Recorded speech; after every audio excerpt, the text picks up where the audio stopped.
This is my state, this is my team. You know what that means. This is for the black and blue that I bleed. This is for the chance to bring home that ring. But everybody gonna doubt this. So far there ain't been another way around it. We bring heat to the game each week. They just say we ain't got what it takes, we ain't bout it. Well, y'all can just keep saying that we ain't gonna make it, but at the end of the day, this will be the Panthers nation. You know, this ain't a game to us major players at every angle that you can think of. That's why you hate us. Get out the way of greatness. You can look at our faces and see the blood, sweat, and tears that it took to create this. Yeah, I know what you're thinking, but you can save it. Cause even on the darkest of days, you know we're always gonna find a way to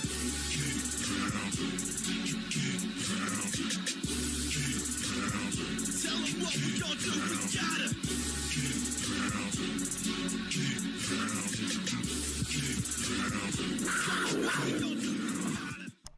What's up? Keep pounding crew. Welcome. We're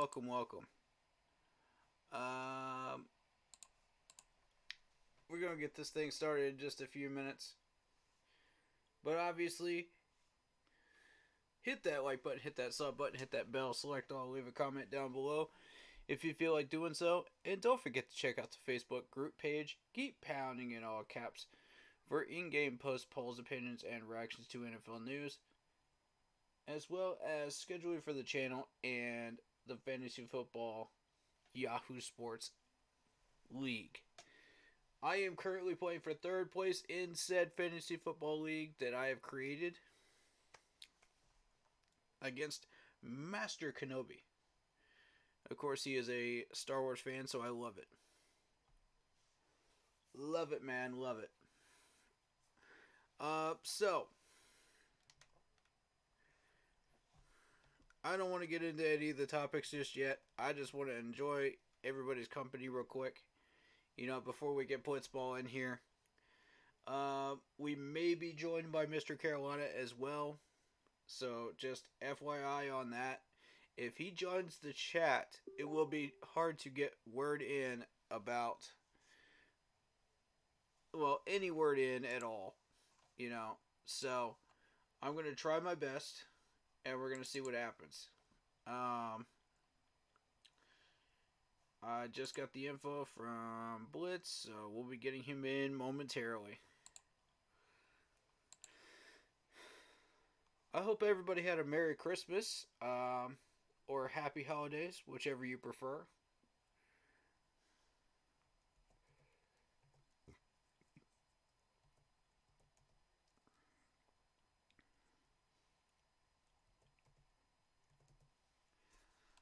Okay, give me one moment.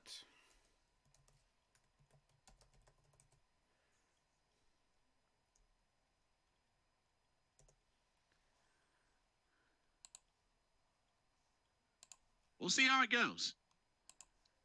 Corey. What's good, man? What's Hey, good? how you feeling tonight? I'm feeling good, sir. Feeling good. Cool, cool. Did you have a good Christmas? I did. I Sweet, actually got sweet. a stuffed panther plushie. Oh, right on. That's what's up. What's that bear Uh, doing? Hey! wow. Oh It's man. adorable. What the heck? Good, good. Good to hear. Super Trebo says, "Sup, Jason? How's it going? Hope you had a wonderful Christmas. Just started playing my new PS5 with Spider-Man 2, and so far it's been a blast. There Most you fun I've go. had in a while. Hey, congrats on getting the PS5, Super Good Trebo. game choice, too. Love Spider-Man series. Especially the Indeed. Miles Morales series. Love it. Absolutely. Shout out to Insomniac Games for such an excellent job on the Spider-Man games. I'd be buying it, too, with the winter sale on Steam if it wasn't so high still. But yeah, go check out that winter sale. It's 28th to the 4th. Yep, still plenty of days left Everybody's on that sale. everything is on sale there. Indeed, indeed. So, bro, we got a very interesting matchup, and oh man, last away game of the season for the Panthers, and both teams' injury reports are kind of ugh. I was just about to mention that. I heard that they shut down Trevor Lawrence. Yes, he is out for this game. Yep, the way I know that is because I was starting in my fantasy team for the longest trying to win a ring. Right, right. So that would mean that uh CJ, CJ Berthard, I assume will start. Yep. Whew. Etienne is still healthy, so you need to watch out for him. And we have no Troy Hill. Evan Ingram's still out there too. Yeah, so That's going to be a problem. That dude is a definite red zone threat and very hard to bring down. yeah, agreed. Ridley Definitely is one of agree. the other biggest problems that we're going to have because of Troy Hill not being there. So, what was the. I'm just pulling up the injury report right now. Yeah, same here. What's going on with Troy Hill? Concussion? Oh no. Yeah, that did shock me a little bit. But yeah, I thought that hit was bad, but I didn't think it was concussion worthy. Sheesh. oh, um before we go any further, I Okay. have to mention this because I feel like it's very important. I Go ahead. want to say prayers going up for wide receiver Elijah Moore. I don't know if y'all saw the hit that he took in the Browns game, in the recent Browns game, Oof. but he took the hit, landed head first on the ground, and just started twitching, just like seizuring. Oh no. So, so prayers. It was the Browns Jets game. So, I just want to say prayers going up for wide receiver Elijah Moore. Hope he's okay. They're calling it a concussion, but like I said, like he was twitching and spazzing. So Oof. I don't know if it was potentially brain damage or what, but his head on that tackle hit the ground like hard, and just he turned over and just started like flailing. So Oh. Wow. it looked really serious, but I just wanted to mention that, and that prayers going up for Elijah Moore. Yeah, prayers up for sure. Yeah, because Scary that stuff. that that was pretty scary, really really scary. Mm. And as we transition into going back to the Troy Hill concussion, that's just another reminder, bro. These concussions can get really nasty. Oh yeah. And every time you think concussions, you think back to Luke and Cam. when they had theirs. Mm-hmm. That was terrifying. I mean, just the memory of Luke just sitting there just crying was heartbreaking. Yeah. Yeah. And just God, with man. that, and just with that, and now you have Elijah Moore pretty much like spazzing. Yeah. Like, Oof.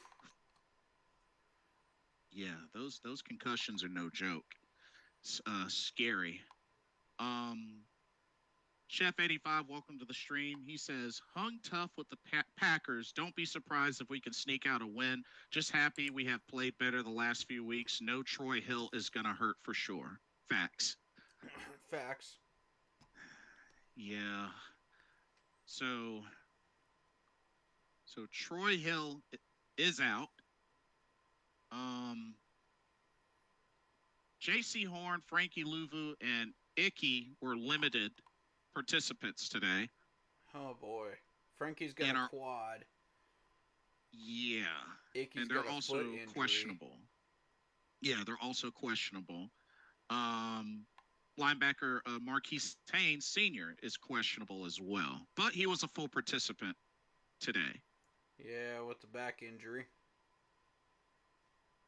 But according to Coach Tabor, he feels good about their chances playing Sunday. I could see it. Yeah. Um. Ugh. Speaking of corners, Dante Jackson's probably going to play. He had 2 full practices with that ankle. Okay. So, Duly noted. Chuba, I But think, will be fine with the hamstring. right. He logged a full practice on Friday.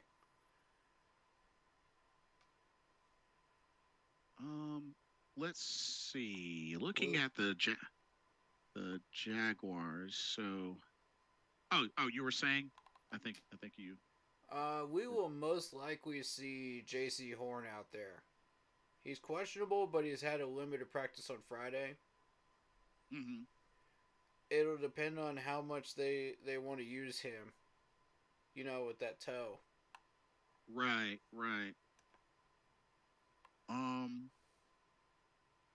Let's see. Nash Jensen, Cade Mays, Taylor Moton, Miles Sanders, Stephen Sullivan, Tommy Tremble, all full participants. Yeah. So, it'll be interesting to see how this goes.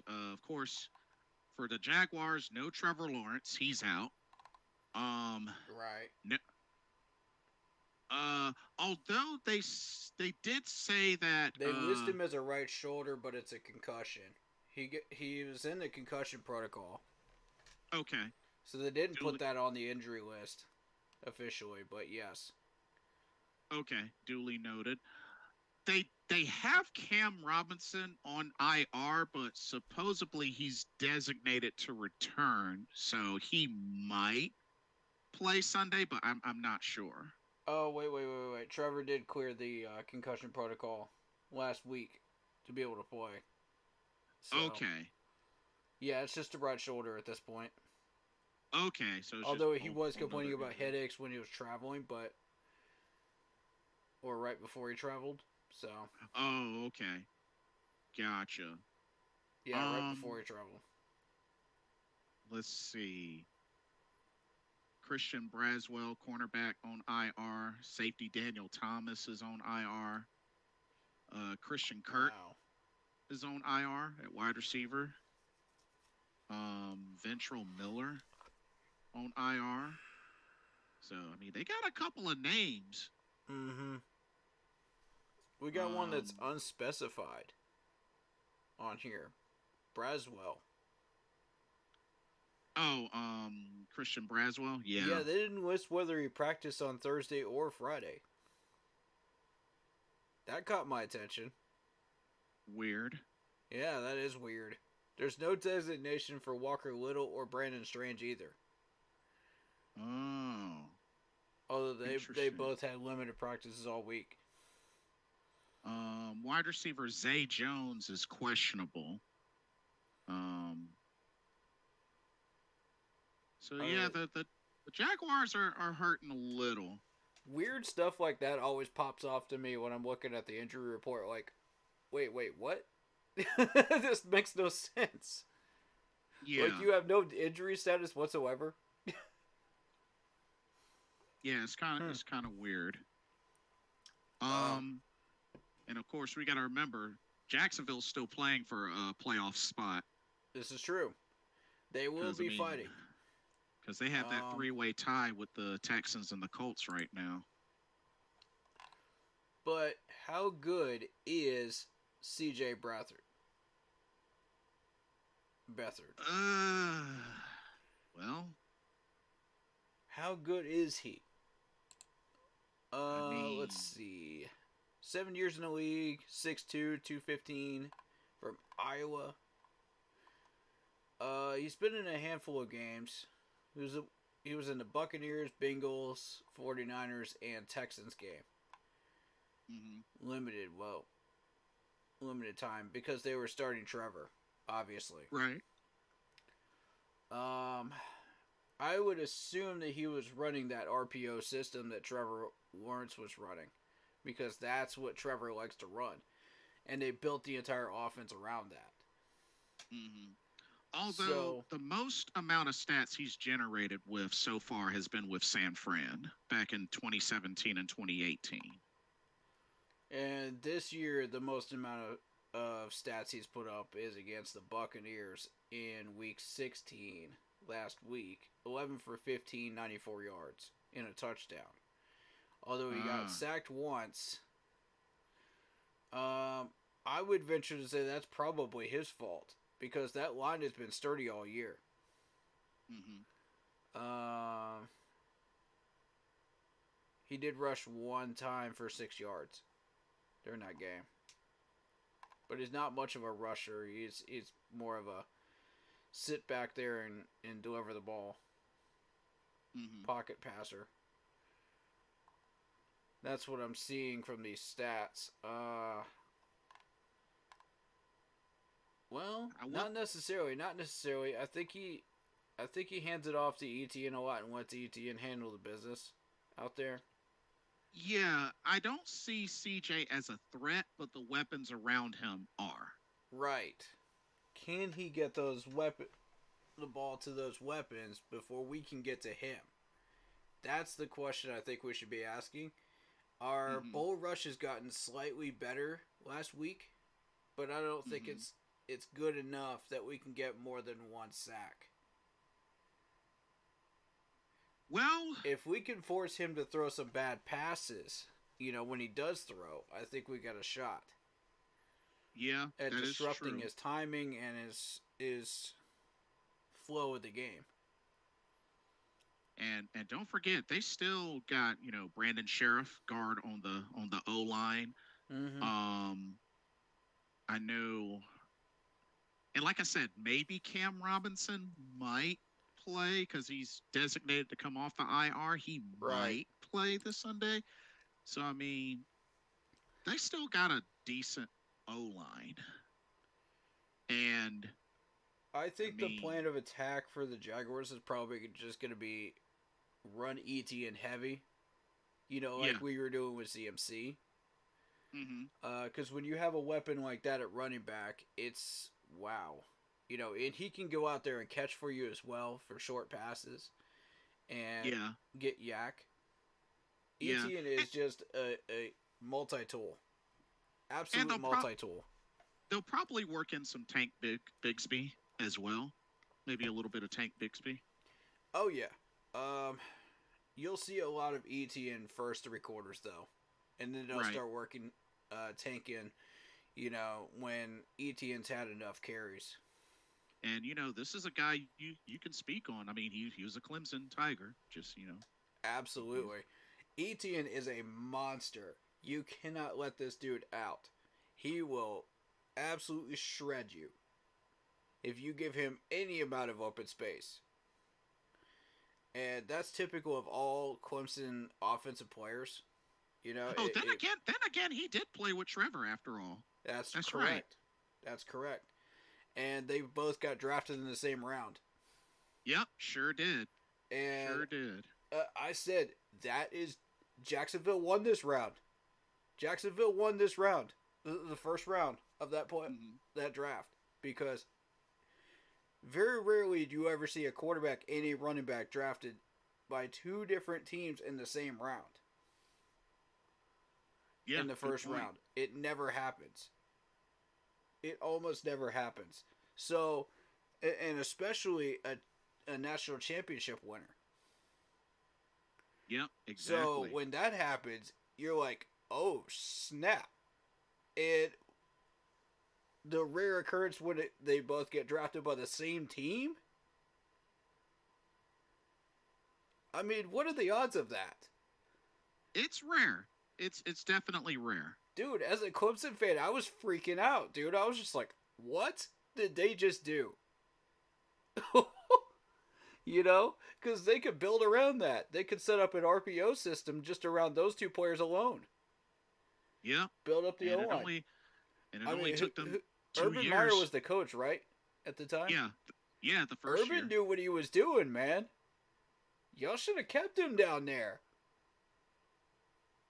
Just because he didn't succeed that first year doesn't mean he won't succeed with these guys the second or third year. Both Etienne was hurt, as I remember, that first year. And Trevor was healthy. Now Trevor's hurt and Etienne's healthy. So, I mean, if you ever manage to put both of them together for a full season and manage to keep them healthy for a full season, that is deadly. So, what's interesting about that is supposedly put T. Higgins down there? Oh, man. So, supposedly the word was that Urban Meyer was very toxic over there in Jacksonville. I mean, I don't know how accurate that is. True. But, I mean, and then again, they did go from Urban Meyer to Super Bowl winning coach and Doug Peterson. So, And Doug Peterson was off that Philadelphia coaching tree. Yep. And was a play caller. Play caller. Yep. And as I recall, Philadelphia runs a lot of RPO, which fits Trevor Lawrence's system and Etienne's. Because that's mostly what Clemson runs. Yeah, that's a good point. That is a good very, point. very prevalent within those weapons, and you get wide receivers out there that can catch in traffic, catch on the sidelines. I mean, they're NFL ready. You know, by the time they get into the draft, they're NFL ready. You barely have to coach them up that much. If you fit them into an RPO system, they're going to eat. And that's agreed. If I'm Jacksonville right now and I see T. Higgins on the market, oh man, I'm getting my hands dirty. You know what I'm saying? Because like you put those three together. Whoo, yeah, because when you think about it, that's you Ridley, think this offense is dead weight right now. Wait till T gets down there to Jacksonville. Because that's Ridley, Kirk, T. Higgins, Etienne, and Evan Ingram. Oh my God. And all you need is a good tight end and a couple of backup wide receivers, and you are set. Yeah. That can block. That's the beginning of a nasty RPO system that could really do some deadly damage in the NFL. I told y'all to watch out for Jacksonville. I warned y'all. This is what I'm talking about. Let's see. Oh, a couple of comments. Damian Hernandez, welcome to the stream. Yep. He says, question. I know Bryce is a good, decent quarterback, and it is his rookie season and could have a bright future with y'all under the right coaching staff. But looking how things are bad for Russ in Denver, would y'all consider trading for Russ? No. Trading? No. They're going to release him anyway. First of all. Yeah. Secondly, I mean, what draft picks do we have to trade for him with? Like, we've already done enough trading as it is, and we've screwed that up. Yeah, and not only that, just, like, I'm okay with, just still keeping Dalton. Like, we gotta, the quarterback carousel has got to stop. Like, we gotta settle in on a core group, and we gotta build on that. So, trade for Rush, I'm gonna say no. I mean, the question becomes, how much would you pay for him? I'm okay with him coming to Carolina, as a free agent, but how much are you willing to pay for him? And see, that would kick Andy out, which is fine with me, because he would be, that backup quarterback, number two guy. But I want Bryce learning under Russell Wilson's, for the right price. So I'd be okay with that. You're okay with it for the right price. Right. Exactly. And the problem with that is we have $53 million in cap room for next year. We got to pay a bunch of people and try to retain as many people as we can. Mm-hmm. And yeah, I'd like to see us build a RPO system working with Russell Wilson, Bryce Young. Bryce Young would fit into an RPO system. I believe that. He has the skills. He just showed that the last 2 weeks. Then you get an offensive line that's RPO set up, 60-40 predominant pass blocking. You get yourself some wide receivers. T. Higgins would be a good fit for that. I would be okay with Mike Evans for that, but I don't know what system he actually runs. But if you set that up properly, you get a second running back, like we had with Jonathan Stewart and D'Angelo Williams with the RPO system. Oh, yeah. Yes. We could be a mirror image of Jacksonville if we get this right. The problem is Russell Wilson is too expensive. Yeah, that's another thing. That's the catalyst that has to start it. If you don't start with that, then you're working with however much money we have, trying to build an RPO system, which is fine. You just revamp the whole offensive line, or most of it. Get yourself some fresh new wide receivers that fit that system, and then your running back. And I think we could make that work. Joe Brady would be the best offensive coordinator fit for that, because he worked with Cam Newton before, and we were trying to run a good chunk of the RPO system even back then, and it was working. You fit in some NFL plays, from our systems that work up in the NFL. Add that onto the RPO. Oh yeah, it could work. I see the vision here, but you need RPO type quarterbacks. Andy Dalton is not an RPO type quarterback. Jeff R says, "What's up, fellas? I think Bryce has arrived. He might have unlocked Bama Bryce." Hey, I like the sound of that. Yeah, yeah. Indeed, indeed. We, the last 2 weeks, we have seen flashes of what Bryce Young can really do. And Absolutely. He is exactly who we thought he was. He's exactly what we saw in training camp and preseason. This is exactly the man I saw the last 2 weeks, because we have finally given this man the reins and allowed him to do what he does, instead of holding him back and putting training wheels on him that he doesn't need. Yeah, I can agree with that. And this is all Frank Wright did. It is put mountains in his way. And I'm sitting there like, why are we doing this? I'm so sick and tired of watching first round quarterbacks come into the league and just get ruined by these bad head coaches that have no clue what they're doing and have no business coaching a team in the NFL. Jeff R. agrees with you. He says, right, Corey. I don't know what system originally Alabama was using when Bryce was there. That's my question. I would have to go and watch a few games of Alabama from back then and see if I could figure it out. But it may or may not have been the RPO. I don't know. It's some hybrid version of it, maybe. But, any Tide fans out there that might know, chime in. Yeah, feel free to answer that question. Because that would help us to figure out what we should do with Bryce. My suggestion right now is RPO, based on what I've seen. Now, if the RPO doesn't fit, okay, back to the drawing board. We'll see if we can figure something else out.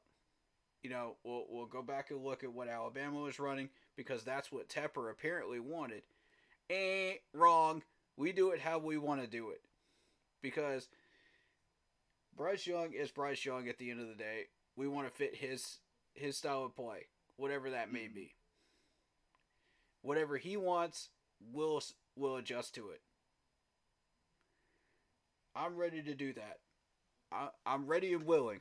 He has the skills. He has the talent. He's been a great role model for us and a great leader. And I think he's ready. So, like I said, RPO, you set him up with the RPO type players, and let's see what happens. I think T. Higgins is a good option. Who else might show up in the free agent pool? I don't know, but we'll see about that. But I like maybe where this is going. The issue here is Andy Dalton is not an RPO type quarterback, so you want a backup quarterback that does fit that system. And I don't know who would be available to fit that system that's actually really, really good. But once we get to that point, I could probably point him out to you. Once they start releasing quarterbacks. But you'll want Joe Brady to run that offense. 100%.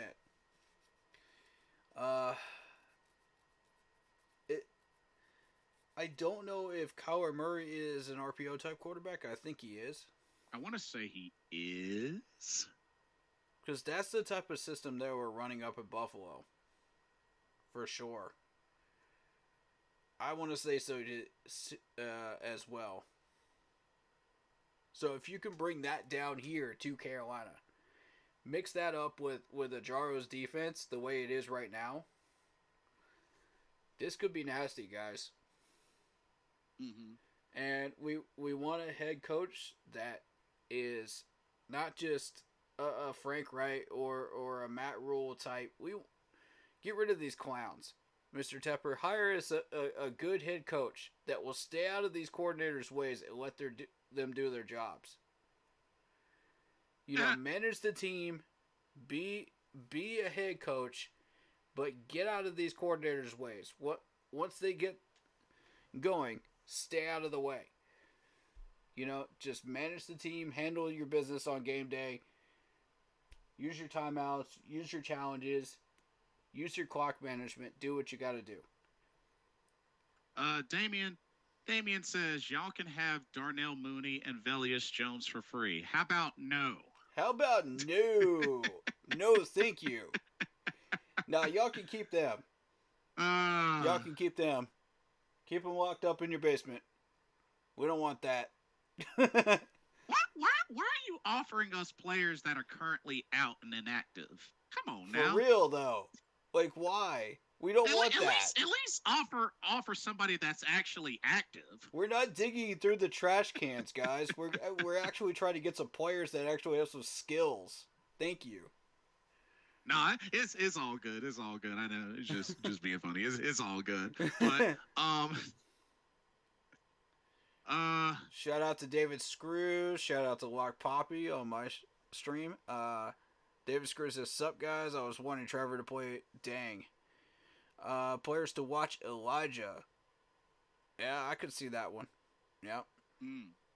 That's got to be scary for his family and the fans watching. Yeah, about the concussion. Mm-hmm. And Lock Poppy says, "What's good? What's good, Lock? What's good?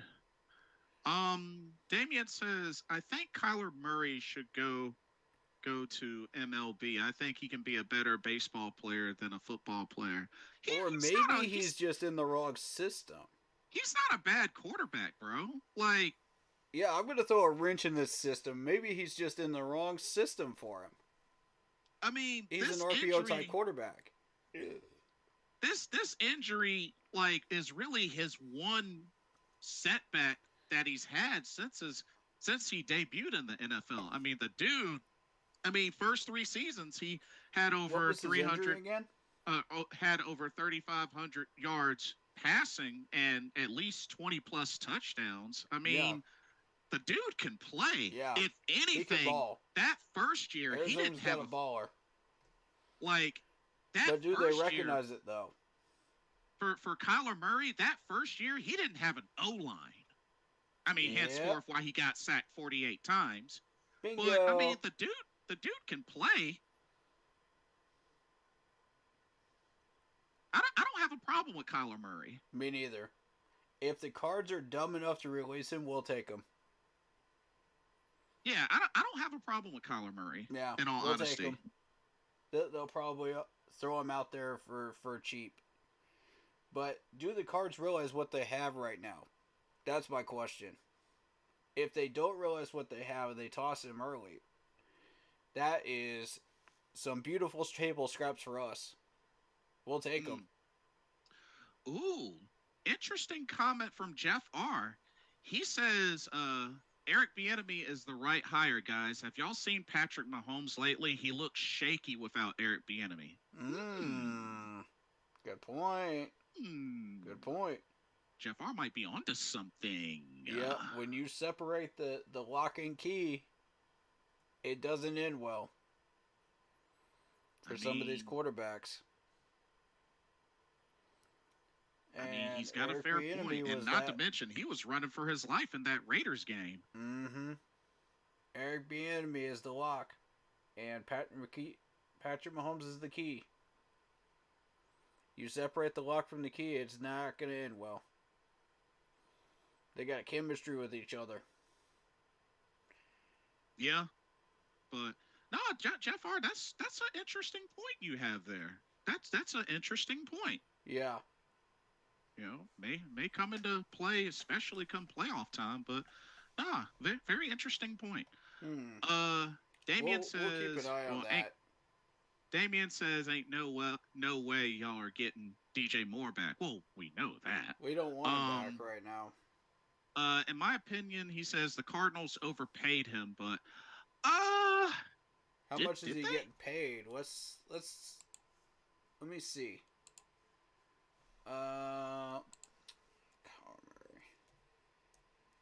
Let's see. Did he get overpaid? I am checking right now. Maybe.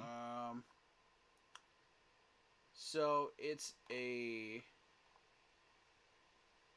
3, 4, 5, 6, 7-year contract. My goodness. Might be a rookie contract, but so he had the rookie contract, and then he signed. I guess he signed a 7-year afterwards, I believe, or a 5-year. When was he drafted? Which year? He was drafted 2019. Yeah, 2019. Yeah, so he signed a 7-year contract worth $134.3 million. Ooh wee. Base salary. And the cap hit is $271 million and a half. Yeah, so average salary per year has been shifting around here. So 2022 it was $965,000. So you got him for cheap for that year. $2 million for the next year. 2024 it was $37 million. Then in 2025 it was $18 million. Then it was 22.8. Then 19.5. And finally $34 million last year of his contract. So, I mean, it jumped around a little bit, contract-wise. I don't know how the contract stuff works, so, that's not my niche. Yeah. Quick comment from Damien. He says, Pat Mahomes have no wide receiver to throw. Of course he's going to look. Dude, we've had this conversation. He didn't have any Pro Bowl wide receivers last season, and they won the Super Bowl. Come on now, Damien. Exactly. You need to stop that. You need to stop that. He didn't have a single Pro Bowl wide receiver last season, and they made it and won the Super Bowl. You need to stop that. But you know who he did have? Eric Bieniemy. He had Eric Bieniemy. Yep. Come on now. Excuse me. Jeff R says, Damian, it's the scheme, bro, not the players. Yeah. Thank you. Thank you. I've been saying it for like how many weeks now? I've said that word about so many times that if I had a nickel for every time I said that, I'd be rich. It's like we've gone over this before. Like the Chiefs, I mean, Damian, he wasn't a Pro Bowl wide receiver that year, bro. Okay, he had Juju. He had others as well, but they weren't Pro Bowlers. Oh, they made it to the Super Bowl with a 14-3 record, bro. Come on now. Come on. Come on now. But here's the thing: when you go to the Super Bowl, none of these guys make the Pro Bowl, though. When you go to the Super Bowl, none of these guys can be eligible for the Pro Bowl. Yeah, I mean, that's true. Yeah, I understand that. But, you know, it doesn't change the fact that, you know, they didn't have exactly, you know, a lot of big-name receivers, especially aside from Travis Kelce, who was, you know, their Pro Bowl, you know, receiver, who was tight end. But the fact of the matter is they weren't even the top offense that year. That's true. They weren't even the top offense, Damian. Very Come true. on, bro. That argument doesn't work, and they certainly aren't this year either. And they're exactly. a candidate. Like, that argument doesn't work, bro. They're not this year either, and they're still a candidate to win the Super Bowl. Again. Yeah. Heavy favorite, as a matter of fact. Even without Tyreek Hill. Exactly. Which went to the Dolphins, which became the top-rated offense in the NFL. I mean, heck, I'll use Carolina, same example. 2015. We didn't have any big-name receivers. None of them. But look at how they were used. Look at how Mike Shula used them and the system. Thank you. Not a single one of them was a Pro Bowler or a big-name receiver. Like, scheme. Don't underestimate system and scheme. Blitz gets it. Come on, guys. Come on. Get on the train. It ain't hard. We're here. How about you guys? My thing is, how is that an excuse for the Chiefs last year when they won the Super Bowl with a record of 14-3? Exactly. 14-3. 14-3. I don't know where they get this stuff from. I'm telling you. Like, come on now. Damien says, I doubt they're making it to the Super Bowl this year. I see the Dolphins making it. Very possible. It's very possible. It's possible. You know, nah, I definitely don't discredit that. But that AFC is wide open. But let's not sit here and act like the Kansas City Chiefs aren't still a threat. Facts. The AFC is wide open right now. I'm gonna be real with you. I mean, I don't even know. Speaking of which, hold on. I just remembered something. As a matter of fact, let's take it up a notch. All right. So, Patrick Mahomes, this man has played in the Super Bowl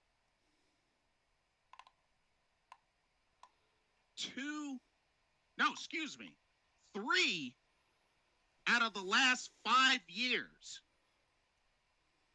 3 out of the last 5 years. This dude has played in the Super Bowl. So, yeah, the Chiefs are still a threat, and they will be a threat for a long time. Very much so. Because, like I said before, the Chiefs have a dynasty. Mm-hmm. They have a dynasty. Just because they're 9-6 right now doesn't mean they're not the most dangerous playoff team. shoot, folks out there, y'all go ahead and sleep on the Chiefs if y'all want. Go ahead. Because the last time y'all slept on the Chiefs, they burnt y'all. They burnt y'all bad. They made all y'all look like fools. So go ahead, do it again.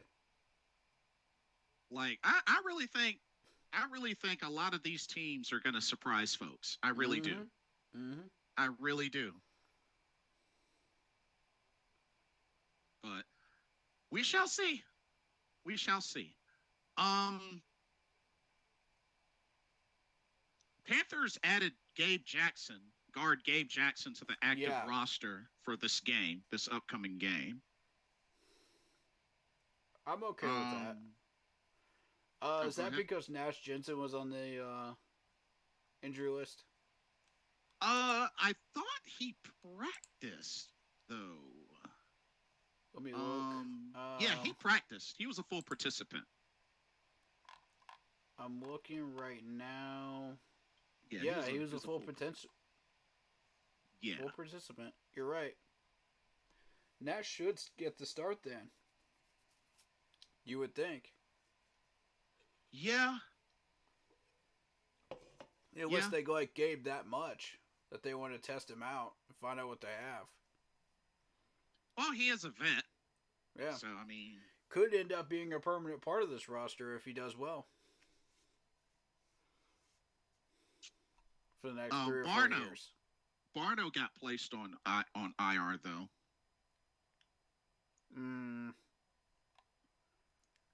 Sorry to hear that. But, I mean, we were barely using him, though. Damien says, if Chiefs look like they are right now going into next season, Andy Reid has to be on the hot. Why would he be on the hot seat? What are you talking about, bro? No. Why would he be on the hot seat? They just won 2 Super Bowls. Like, I want whatever this dude is smoking. Like, hold on, Damien. Why would they be on the hot? Damien, why would Andy Reid be on the hot seat, bro? I want whatever this dude is smoking, because, man, what are you talking about, hot seat? Why would he be on the hot seat? I don't understand. Y'all are wildin' today, aren't you? Like, the Chiefs. This is gonna be a fun stream. Oh, like, Lordy. Bro, the Chiefs have been in the Y'all starting early, aren't you? The Chiefs have been in the postseason each year since. Hold up, since 2015. Since 2015, they've been in the playoffs since 2015. Like, Man.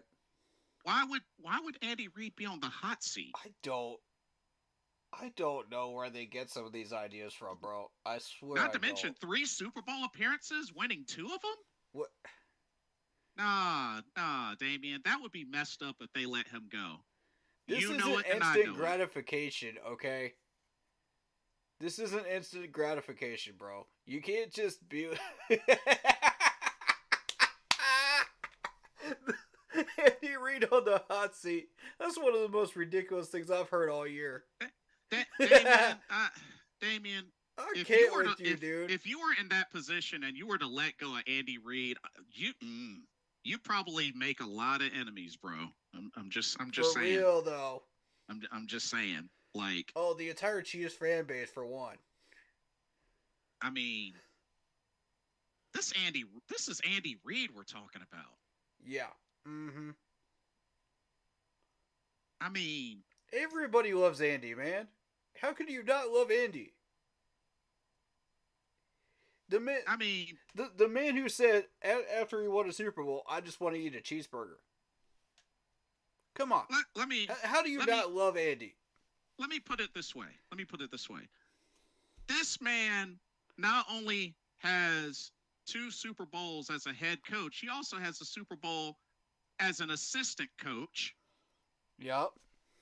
He has a career record of 278, 160, and 1, so easily over .600. I'm surprised he didn't win one in Philly with Donovan McNabb. Came close. had an appearance. I love it, though. I love it. I was rooting for him. And a postseason record of 22-16, also over .500. You sure you want to let him walk? Oh, man. That dude knows how to build a roster, I don't think you want to let man. him walk. He knows how to build a roster, too. If they ever let that man walk, bring him to Carolina. Bring him to Come here, bro. I'm giving you a gigantic hug in Carolina. Welcome home, buddy. Damien says, okay, never mind that comment. I was crazy for that. You got me. Yeah. Yeah. You're starting early, ain't you? This is gonna be a fun one. It's all good. We still love you, Damien. We still love you, but you know that. We still love you. We still love you, though. Oh, absolutely. Just got to call you out on the clown stuff, man. Got to call you out. You knew that was clown stuff. Shoot, I'm with you though, bro. Let them let go of Andy Reid. Don't. Come on, see how buddy. quickly David Tepper hones in on him. We'll have an entire buffet sitting there waiting on him as soon as he walks in the door. Come on, man. I'll pitch in. David Tepper might be crazy enough to empty a bank account or two to get Andy Reid. Right? Andy Reid? Right? Right? Are you kidding me? Shoot. I mean, I know we talked about Mike Tomlin, but let Andy Reid become available? Oh, that's the whale. That's the whale right there. You're talking sharks versus a whale? I'll take the whale all day long. Thank you. Shoot. And you want to see what he can do with Bryce Young? My God. Shoot. Bring it on. Bring it on. Absolutely. I'll be the first one at the gate giving him a hug. Especially even, I love Andy. Our offensive line would get a boost. Because remember, Absolutely. Andy Reid not only that, played offensive line and was an offensive line coach. That's correct. We would never have an offensive line problem again as long as he was head coach. Shoot. And have him team up with James Campen? Shoot. God. Dang, you got me all up in the fields now. Oh my God, man. You got me excited right now. I want that to happen now. Hey, I'll tell you what. Let Andy Reid come available. I will scour the earth and find out what David Tepper's phone number is, and I will spam call. I will hound him with letters. I will hound him with emails. I'll do whatever the heck I got to do to get Andy in here. Shoot. He's not gonna have voicemail space by the time he's done with me. Bump that! I'll travel up to Charlotte and go knock on his door myself and talk to him. You gonna camp out in front of his office? Absolutely, absolutely. That's how much I love Andy Reid. Come on. Shoot, and my older brother loves him, being he was an Eagles fan. He loved him some Andy Reid as well. I loved him as a Philadelphia coach, man. I love the entire team that he put together. Brian Dawkins, the whole crew, man. Donovan McNabb, God, I loved it. They had Jeremiah Trotter do like a one of those haunted TV shows, and they were exploring Dracula's castle, I think it was. That was great. Oh yeah, good point. That was awesome. Loved it.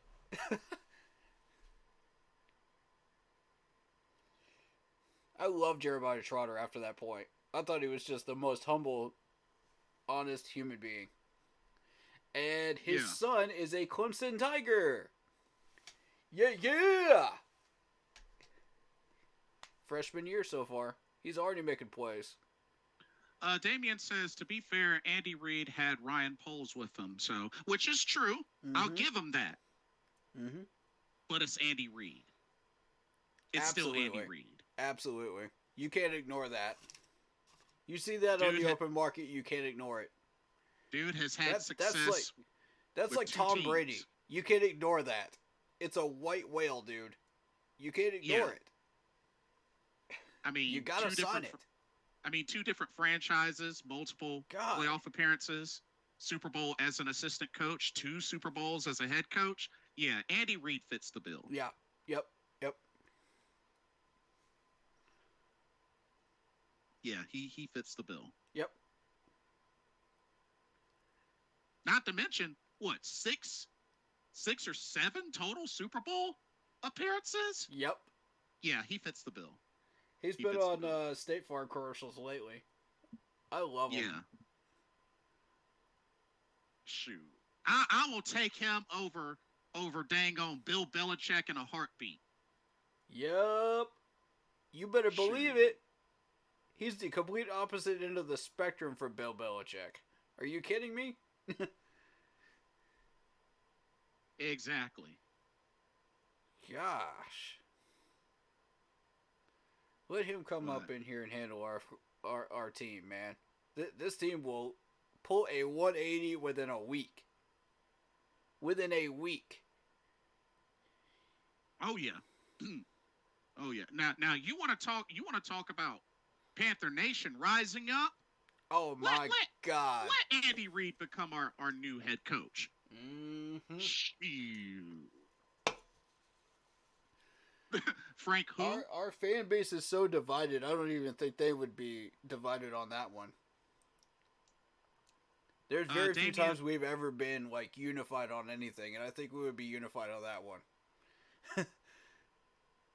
Damien says, yeah, I'll take Belichick, LOL. You can have him. You can have Belichick. Have him all day long and all week and all year long. Have fun with that.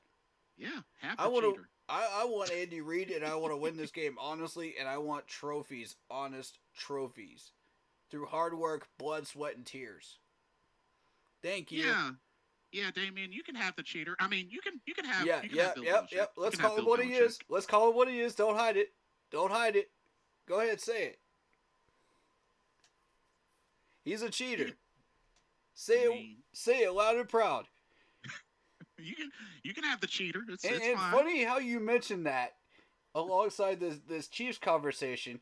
He was actually asked about deflated balls again this year when they were playing the Chiefs. And he blamed it on the Chiefs. Said, oh yeah, I had nothing to do with that. You liar. You cheating liar. Here you go. Here's my You Bill cheating Belichick. liar. You already knew you were guilty of it, and you did it again.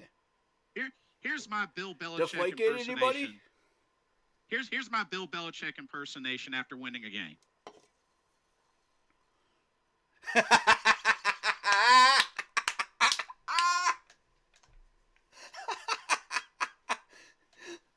I'm dead. I'm dead. Oh no. Bro, you know that man is lying. Damien says, hold up, Belichick is a cheater, okay, fair, but what about Jim Harbaugh? What about him? What about him? We'll take Jim Harbaugh. I mean, he's not necessarily my first choice. True. I'll take him. I'd be happy with Pete Carroll as well. Yeah, I kind of have mixed feelings about that one, but yeah. He made one mistake in the Super Bowl and it cost him a trophy, but okay. Look at the year before. Look at the year before. Okay, that's fair. Yeah. That's fair. And he does have at least a Super Bowl. So yeah, I'd be more towards Pat Carroll. Or not Pat Carroll, Pete Carroll. I'd be more towards Pete Carroll. Yeah, and look at the weaponry that he had over there.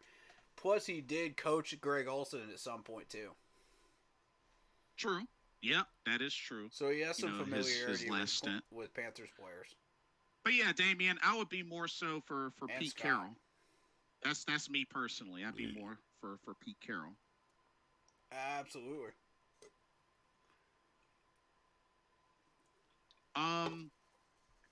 So for this game, I mean, realistically, let me pull up the. If we can show off our offense like we did the last 2 weeks, I think we got a really solid shot at winning this thing. Yeah. Which would knock the Bears out of first pick. if we win the next two.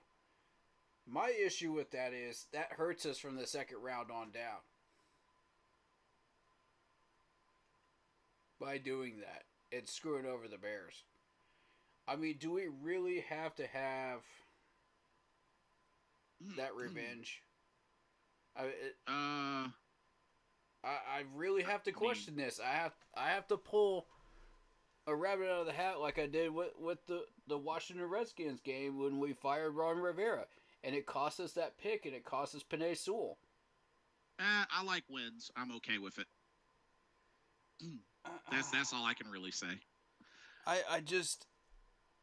Yeah, I would like to see the Bears screwed out in first place, but at the cost of a draft pick that we could really, really use... yeah, that's a tough one for me. Sorry. Damien asked, would y'all take Mike Singletary? Great player, bad coach. Agreed. Yeah. Yeah, great player. I mean, one of the best to play for, in the NFL. Yeah. Was a phenomenal linebacker for sure. Mm-hmm. Especially when he played for the Bears. Dude is a beast. But as a head coach, heck no. Agreed. Yeah. So, Mike Singletary, the player, sure. As the head coach, heck no. Yeah.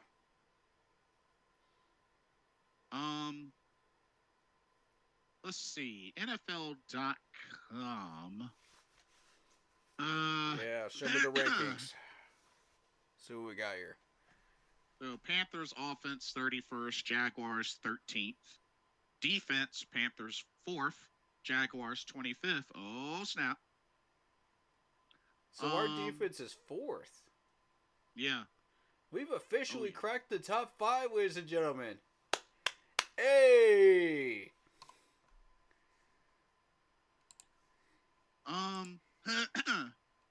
Damien says, I swear to God, if y'all screw us over with that pick, I will come to this live and go Hulk mode in here. I ain't scared. Dude, you literally was ready to get rid of Andy Reid. When my son I ain't scared. I'm not scared. You was ready to let go of Andy Reid. Come on now. I'm not scared. Jaguars ranked 8th in passing. Panthers 31st in passing.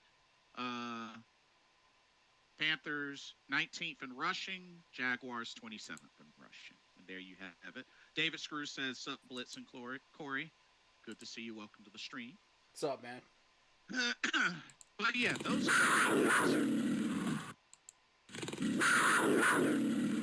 That's what I think of that 4th-ranked defense, baby. Let's go.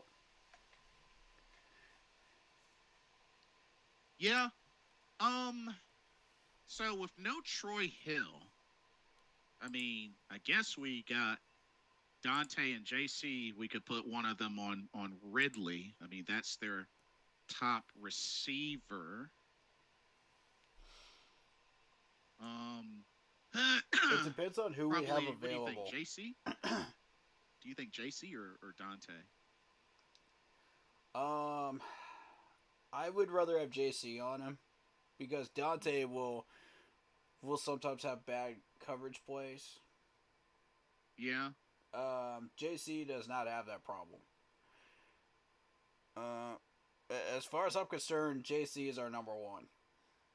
David says he'll go into Hulk mode. You making me very angry.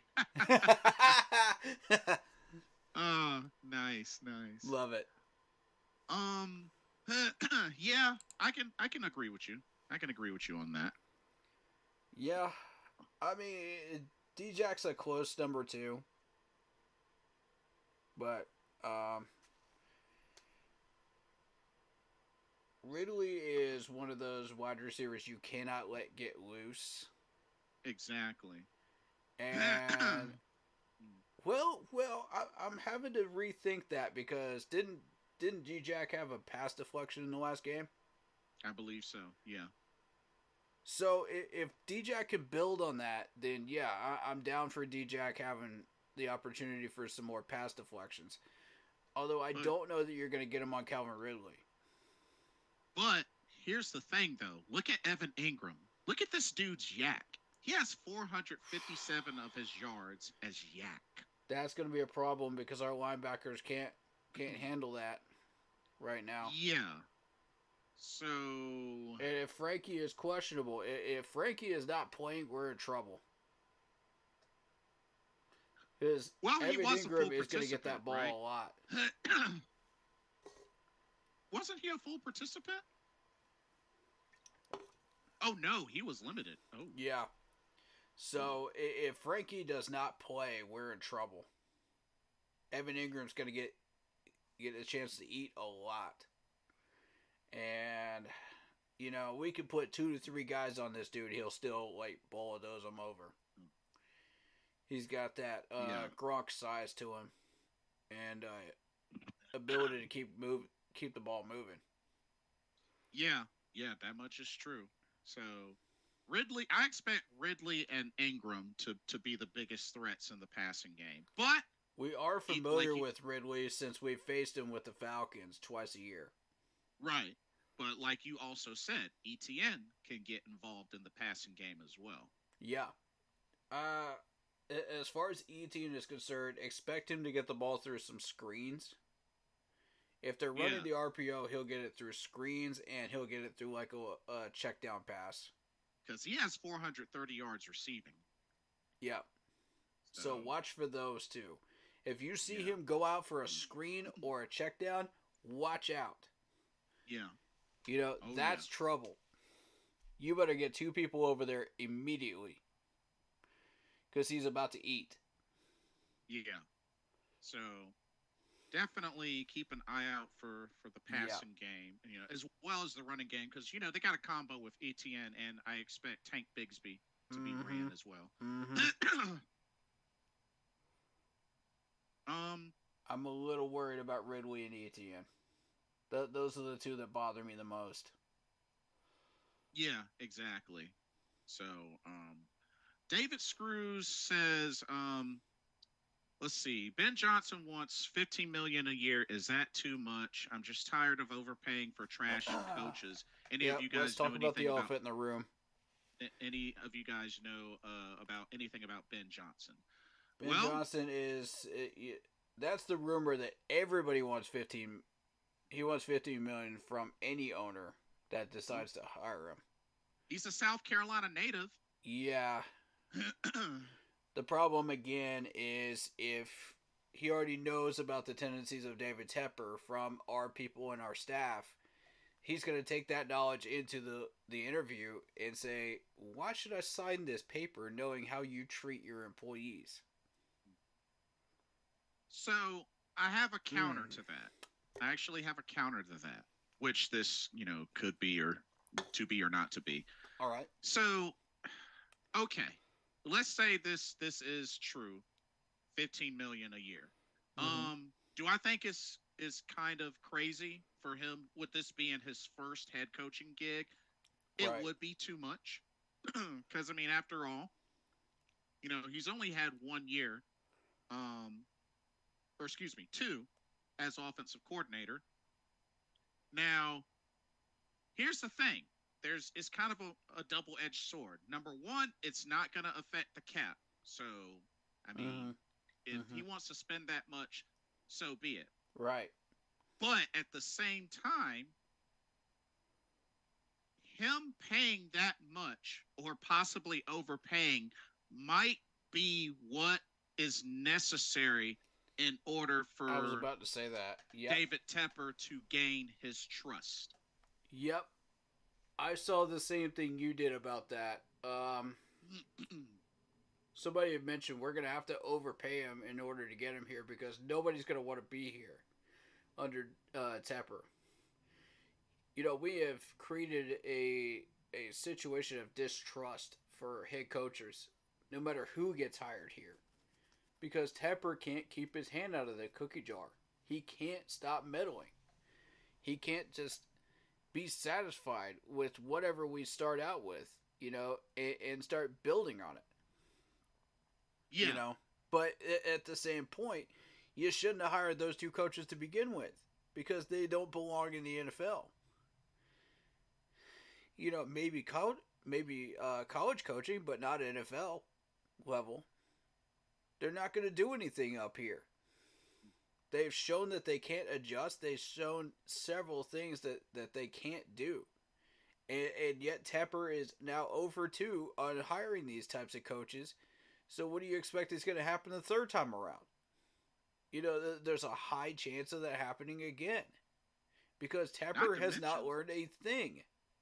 Not to mention, I think he would be considered the youngest coach on the market, the youngest candidate on the market, because he's only 37. He's only 37.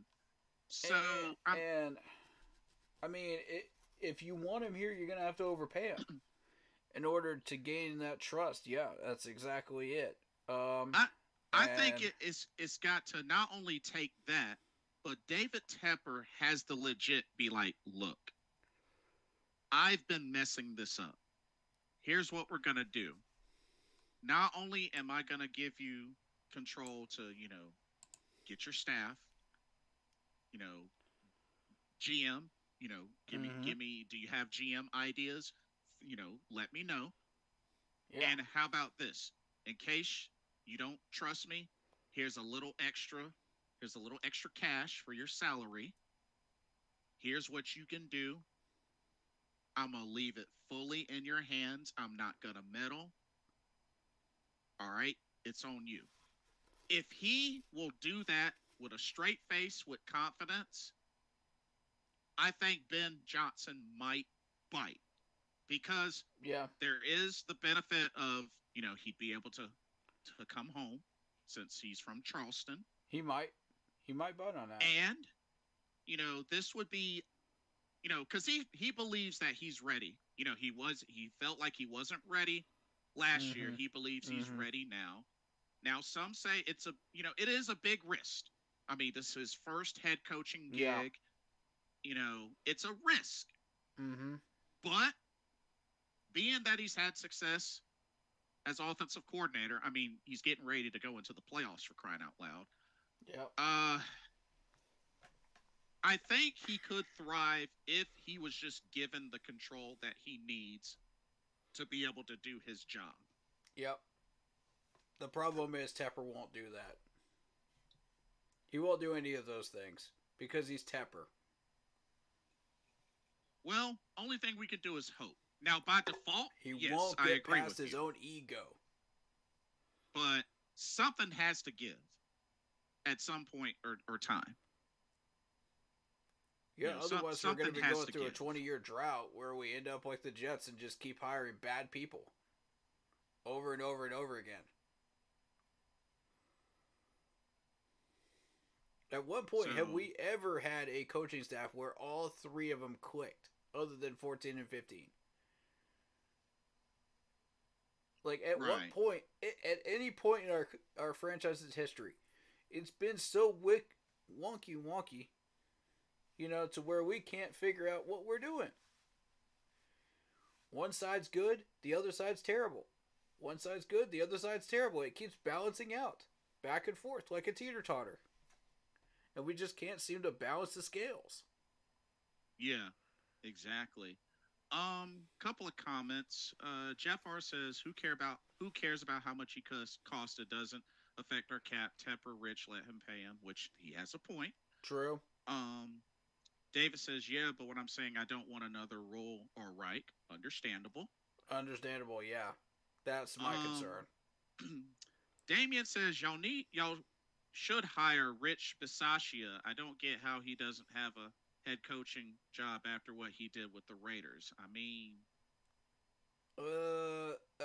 my question is, why was he fired from the Raiders? Well, he was an interim. Mm-hmm. Yeah, he came in as a. How do you do as an interim?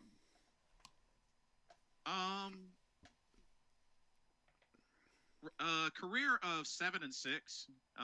Coached in the postseason, but lost. So I mean, lost to who?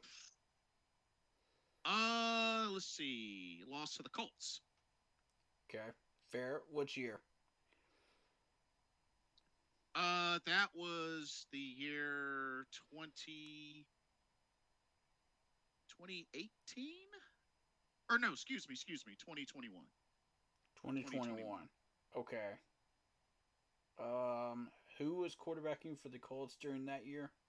Oh, excuse me. They lost to the Bengals, not the Colts. I'm Oh, sorry. They okay, the lost to the Bengals. Bengals. Okay, Yeah, that's fair.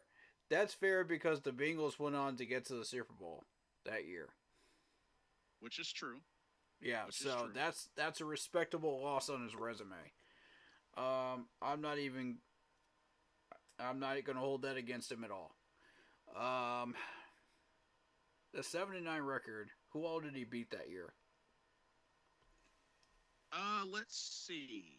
So he took over October. So the game against the Broncos was when Mm, he took over here. Let's dig in. Let's actually dig in. mm-hmm. So 2021. So it was the Broncos October.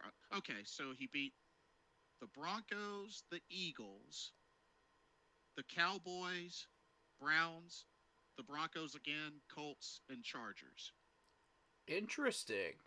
He lost to the Giants, Chiefs, Bengals, Commanders, and Chiefs again.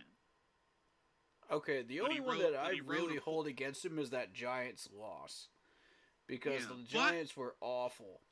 he finished the season on a 4-game win streak. Yeah. The only one I hold against him is that Giants game because the Giants were awful. They've been awful. So, they did go on a little bit of a hot streak last year, but that was really about it. That's all they really did. So Right. that's really the only one you can throw rocks at. The rest of them, you know, respectable losses. I'm not mad at those. When you lose to the Chiefs, it's always a respectable loss. Right. Um, Right. Same thing with the Chargers when you're trying to win a division. Although that can cost you a job. If you don't win against your division rivals in the AFC West, no matter who they are, besides the Chiefs, you're in trouble. And that could be the Broncos or the Chargers. If you don't beat either one of them, you're in trouble. Mm-hmm. Let's see. One. So I could see that Chargers game coming back to bite him as far as not getting rehired. Yeah. Um, Yeah, that is a good point. That. Yeah, when you think about it, but I mean, not bad for interim head yeah, coach. Not bad. Uh, Damien says Giants made wild card that year. How were they? Bro, they were 4-13. they were 4-13. 2021, Damien. Yeah, we're 2021. They were talking 4-13. 2021, bro. Yeah, 2021. They were 4-13, bro. Uh, he says if Ben Johnson goes to the Falcons or Saints, y'all are screwed. Um, I don't see Arthur Blank hiring him. He's an I idiot. mean, Arthur Smith has only been coaching at Atlanta since what 2021.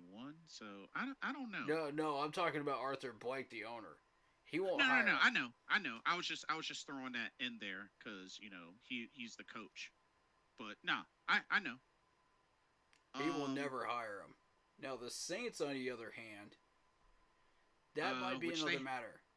which they have Dennis Allen as their head coach. And I mean, the Saints are competing for a division title this year, so even as bad as they are, that's a halfway decent first year for this guy. Yeah. Then you build on it. If I'm the Saints owner, I'm saying, okay, let's sit on this guy and see how he does next year. If we have another terrible record, then we need to start thinking about, okay, are these guys progressing? What are they doing? Are we moving forward? Are we getting anything done here? Yeah. Dennis Allen, I don't see Dennis Allen going because this is only his second year. Yeah. So I don't see Dennis Allen going. Not yet. No. Nah. Not to mention, Saints were in the playoffs last year. Mm-hmm. Or no, oh no, they weren't. No, they weren't. That was No.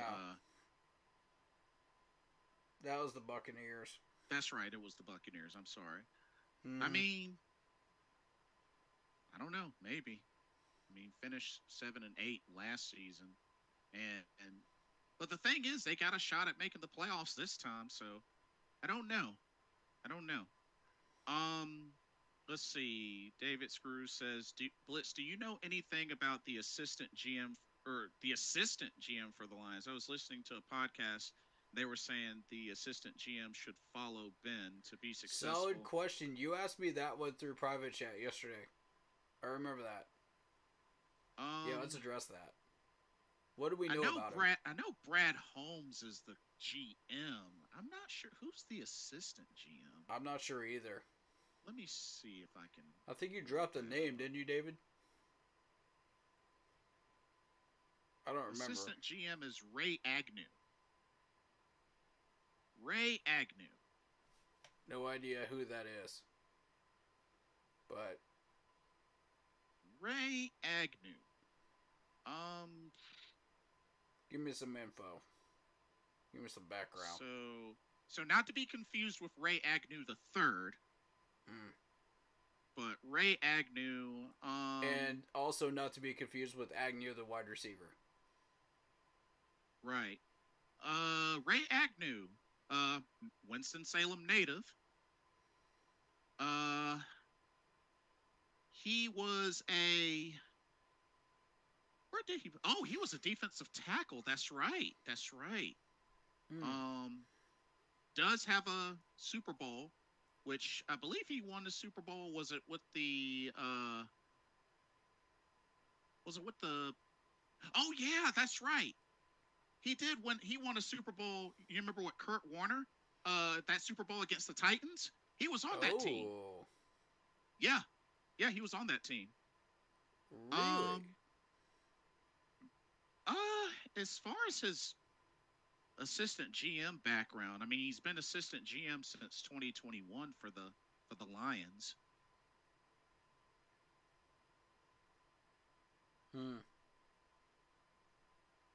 But yeah, he played for the Patriots, Giants, and Rams, and of course, he won a Super Bowl with the Rams. And his son is Ray Agnew III, who is a pro scout for the Jets. Ah. Okay. So Jets have been doing better with their scouting, honestly. I mean, I'm not against the idea of Ray Agnew. I mean, I don't know a whole lot about I don't know that his much about him GMing either. skills. I mean, I don't know much about his GMing skills, but I mean, he's been successful as a player. And could he follow Ben? I mean, Maybe. I mean, it's definitely possible. It's definitely possible. There's a lot of possibilities out there right now. I mean, can I say that I hate the idea? No, I wouldn't say that. Agreed. I just honestly don't know. I mean, yeah, I don't know either. That's something to keep on our minds, though. Yeah. Yeah, that's something to keep on our minds. Good one to bring up, though. Thank you. But yeah, I truly believe that. I mean, because it's obvious that Ben Johnson right now is David Tepper's top choice. Yeah. And what David Tepper wants, David Tepper gets. Doesn't matter what stands in his way. Yeah. I mean, after all, if there's anybody that can afford that kind of money to make that sort of move, it's David Tepper. So I'll give him that. But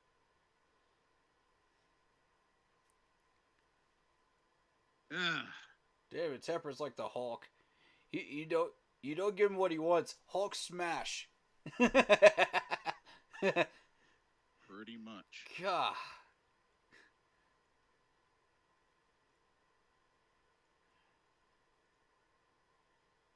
But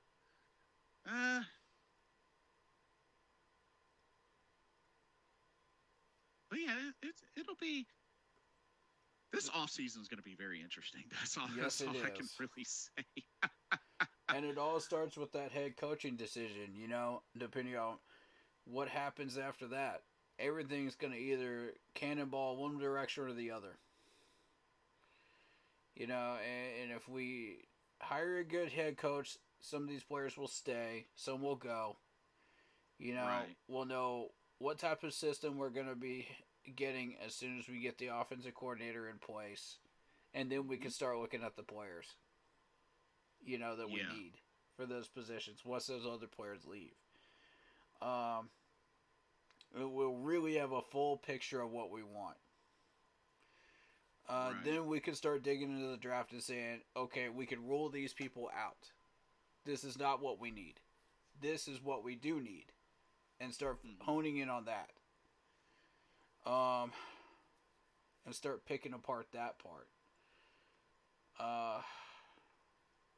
But realistically, until we have the head coach and the offensive coordinator in place, we have no idea what we're doing players-wise. And the players are waiting for that decision too, but so they can decide whether they want to stay or go. Yeah, exactly. And David Screws said it best. He says David Tepper needs to make the right moves to be a successful owner and make profits. You can't make profits on 45 cents a game, Tepper. You're going to fail gaining profits if you keep going in a downward spiral. We're going to end up like Detroit, where they almost wanted to move out of Detroit. Yeah. When Like, they had this is the stupid... that winless season. This is the idiotic stuff that we're hitting towards. Tepper, you better wake up, man. You better wake up. Because this soccer team that you seem to care about, more so than the football team, where are you going to put the soccer team if your football team doesn't succeed and you don't have a stadium for it? Yep. He says you're a businessman. Act like it. Facts. For real. How did you get your billions of dollars? Like, for real. I'm starting to wonder, like, how this man actually got his billions of dollars. If he's not even going to act like a businessman once he actually has a business to run. Like, it's not... Exactly. This is so bizarre. I've never seen a billionaire do the things he's doing and somehow still be a billionaire. It makes no sense. Like, yeah. maybe you were successful in stocks and bonds and stuff like that. Okay, stick to your niche. Why are you messing around with a football team when you have no knowledge on what you're messing with? That's like messing with a hot rod car when you have no knowledge on cars at all. Like, why would you do that? Stop tinkering. Damien says the Panthers going to look like it's going to look like the New York Knicks. Jeez. Exactly. I remember when the New York Knicks were worse trash. than the Knicks in winning percentage. Yeah. We're worse. If you could believe that. How could you possibly be worse? In 4 different sports. It's just embarrassing. It's absolutely embarrassing. Yeah, it really is. It really is. And I hate throwing people under the bus, but for real, man, like, we're trying to help you, Mr. Tepper. Wake up, sir.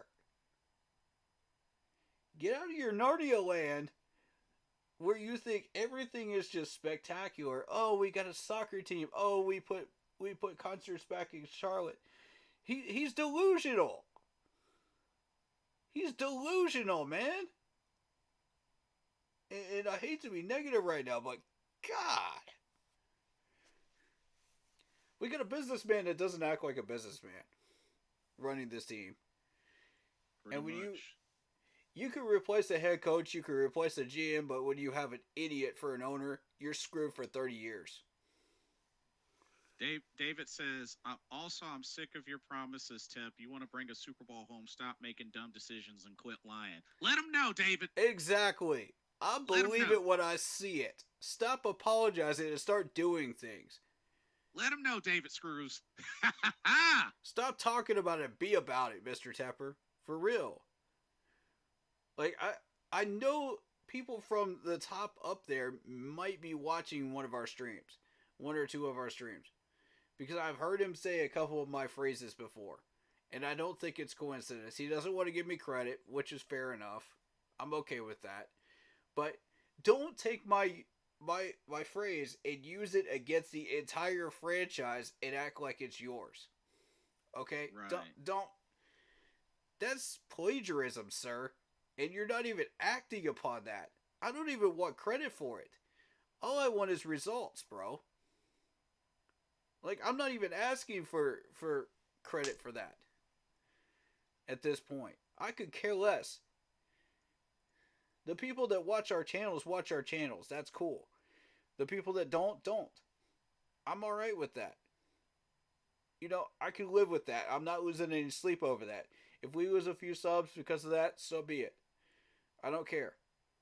You know? If you don't like what we put out, you know where the door is. You know? But if you want to stay here and you know you love the content and you love what we do, stick around. Because you're going to get more of this. And Damien says, who's worse, Mark Davis or Tepper? Tepper. I have to say Tepper, to be honest with you. At this point, Tepper. Yeah. Dude, even Jerry Jones knows to stay out of his own coach's way at this point. Even Jerry Jones knows this. I mean, it took him a while, but yes, he knows this. God, yeah. It took him forever to learn that lesson, but he finally did. David says, the protest is happening last game. Don't know what's going to happen, but oh well, you got yourself in this. Oh yeah, that is supposed to happen. Yep. Final game of the season. Yep. And here's my thing with that. What are you trying to accomplish? Okay? We're going to run through a few scenarios here of things that you might be trying to accomplish with this. One, if you're trying to accomplish Tepper firing some head coaches, okay, fine. That just happened. You're not accomplishing anything. Stay home. David says pitchforks are coming. If you want this man to sell the team, that's not happening. Go home. Okay? Stop. Don't waste your time. Just go home. Yeah, he's not selling. You're wasting your gas. Yeah. If you're wanting this man to put this team in the hands of somebody that understands this team better than he does, that's a good reason. If you want to suck the poison out of Carolina and get to a point where it's healing again, that's a good reason. Stop wasting your time protesting something that's never going to happen. I'm saying that to all the Panthers protesters that are thinking about going up there. Don't do it for the wrong reasons. Thank you.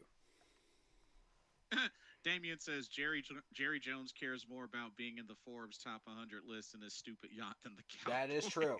That honestly is true. That honestly is true. Good one. I can agree with that. Good one, Damien. Good one. Oh man. I honestly don't even take that as a joke. That's absolutely true. David says Tepper is like Scarface, thinks he knows it all and goes down like the Titanic. No, that's a good one. That's one way to put it. Oh man. Oh, folks are going in tonight. Oh, this is fun. This is fun. But that's really what it boils down to. Will David Tepper finally decide to get it together? It remains to be seen. If you think you know everything, Mr. Tepper, then, do your own thing, but we'll just be waiting here, waiting for wins. Because, it's like... Waiting for something to happen. It's like you and I both said, the whole rumor of him being accountable, knows how to Yeah. make. Nah, he needs to speak up. Like, Yeah. speak up and admit it, Yeah. and then go from there. I want it in writing.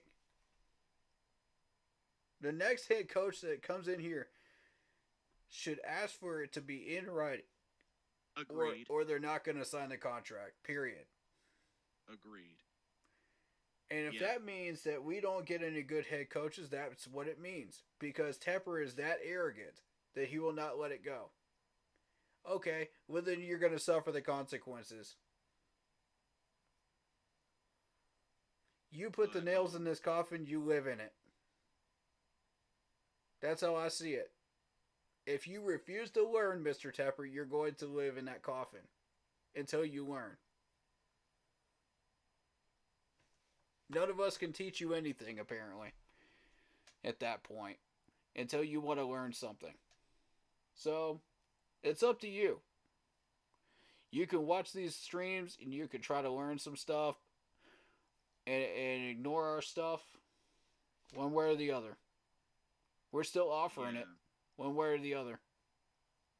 Damien says that's messed up. Too soon for a Titanic joke. Hey, Honestly, I've been making Titanic jokes for a while now. So I don't know what to tell you. David says the only thing I like about Tepper is putting our logo in the middle of the field, and as a Panthers fan, that's sad to say. But here's the thing, like any owner can come in here and do that. Any owner can put in a soccer team. Any owner can, with enough money, can create a training camp somewhere else other than Wofford. Okay, cool. What have you actually accomplished? What have you actually accomplished, Mr. Tepper? Tell me one thing that you have actually accomplished for this franchise. Name one thing that another owner cannot do. That's my problem What about here. the Panthers? Oh, wait, you said something another owner couldn't do. Yeah. No, I'm sorry. Any owner with enough money can come in here and do this stuff. Yeah. I want something that's unique. Any owner can come on here and create a Panthers Hall of Fame. And rightfully they should. To honor these players. This is true. Rightfully, we should have that Panther in the middle of the field. Sure. And in my opinion, we should be keeping that camp in Wofford anyway. Because of the weather advantages. So you tell me what we're actually accomplishing here. All you've done is screw people over. Find me something positive here. Because I'm struggling, Mr. Tepper. I'm honestly struggling. And again, on that note, I want to hear from the people of York County. I want to hear your side. I want you to come into these streams and talk to us. Because we would greatly benefit from hearing your side. Because all we've heard is David Tepper's side. And what he's done. Okay, I want to hear maybe one of the workers that got laid off from that job. You know? Come talk to us. Yeah. If you can. If you're able to. Because I understand there's certain restrictions on stuff like that. But if you're able to, we'd love to hear from you. Yeah. I'm down. Totally. Yeah. Totally. David says, care about the team and the fans. Facts. Yeah. Tepper, this ain't a church service. It's the NFL. Do something now. LOL. Yeah. Let's see. Damien says, Tepper is like Vince McMahon mixed with Dixie Carter. Ouch. Ooh. Ouch. Dang, that's a bad combo. Damien. Yeah. Ew, Yeah. That right there, that's messed up. That's messed up. Oh man, I like that one. That's a good one. Nah, David, we know how you feel. He says, "Sorry, I'm so brutal. I'm just tired of the mediocrity." Yeah, we feel you, bro. We feel you, bro. That was my phrase that he took out of context. Yeah, and I said, "There's no way anybody else said the word mediocrity at that point. I'm the only one that said it on a stream." I'm like, okay, cool.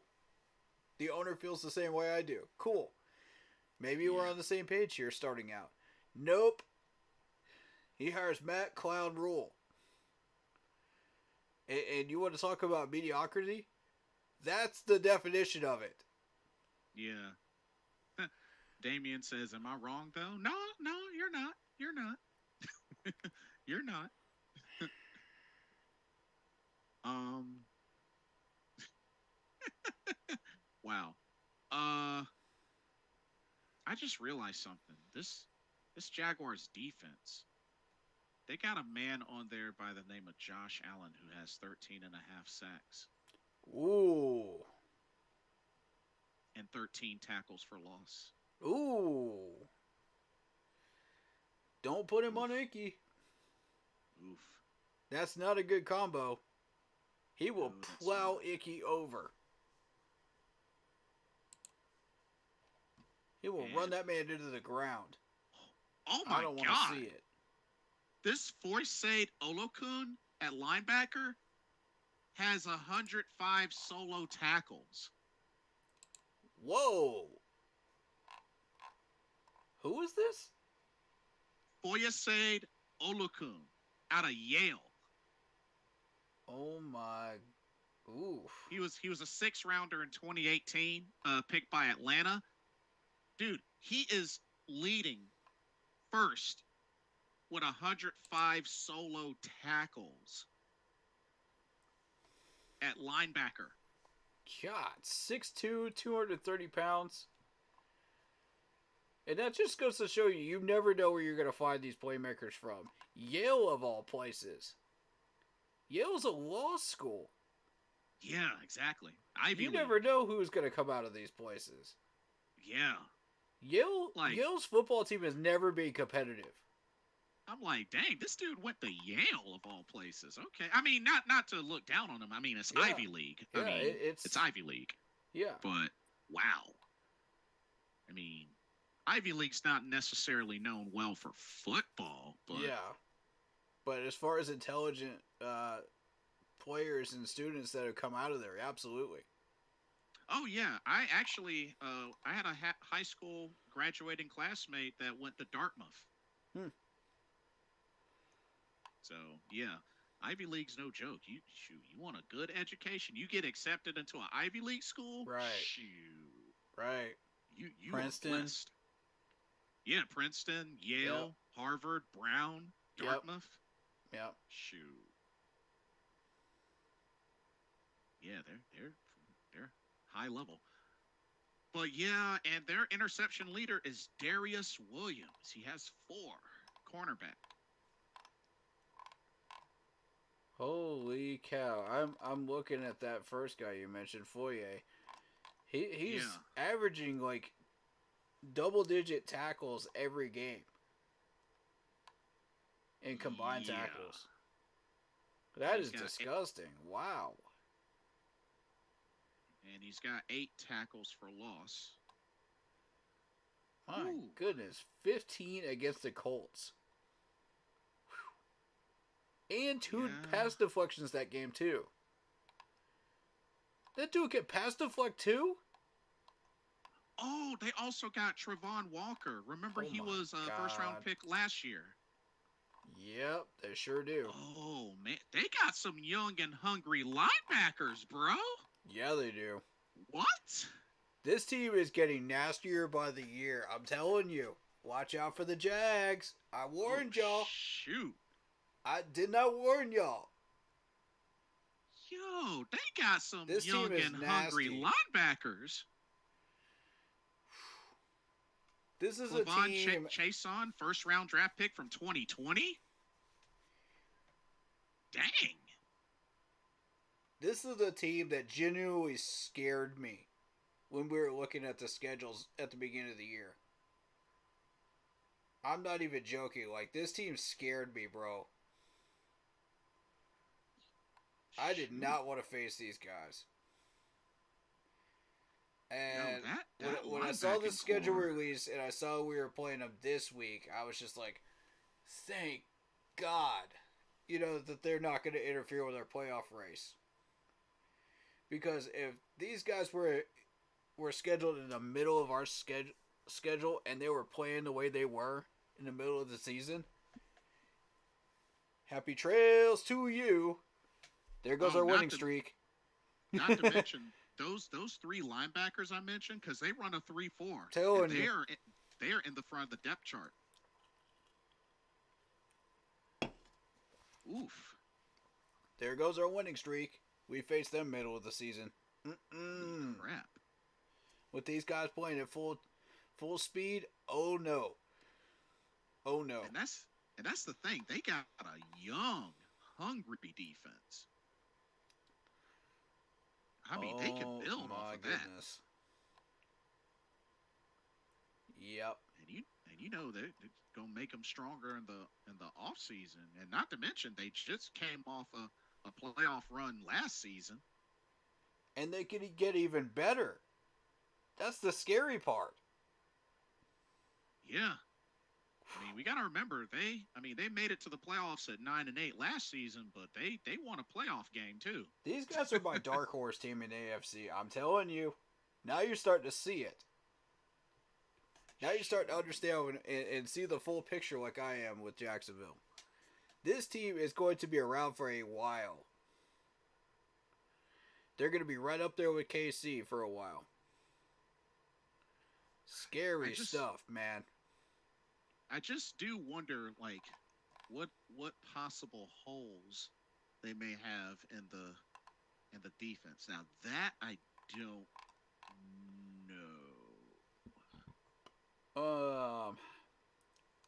Maybe the not in the middle. I can tell you that.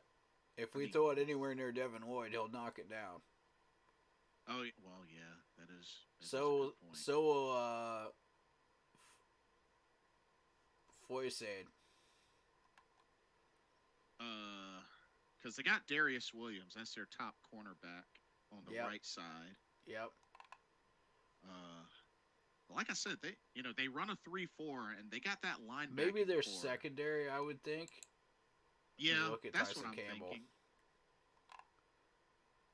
Yeah, Tyson Campbell's from Georgia, 6'1". He's not known for pass deflections, although he did get a few. Right. Although there is Rayshawn Jenkins at safety, who did pretty well even with the Chargers before he came to Jacksonville. Yep. A guy that stayed healthy throughout his career. Andre Cisco, 6 foot even from Syracuse 210. Oh, my bad, David. There's a couple of other comments. David says, "I'm just speaking how I feel." Damien says, screw it, Tepper's Vince Russo. Ooh, that's just mean. Ooh. David says, "This is a laugh. Imagine David Tepper's Mrs. Doubtfire." What? Oh, Lord. No comment on that one.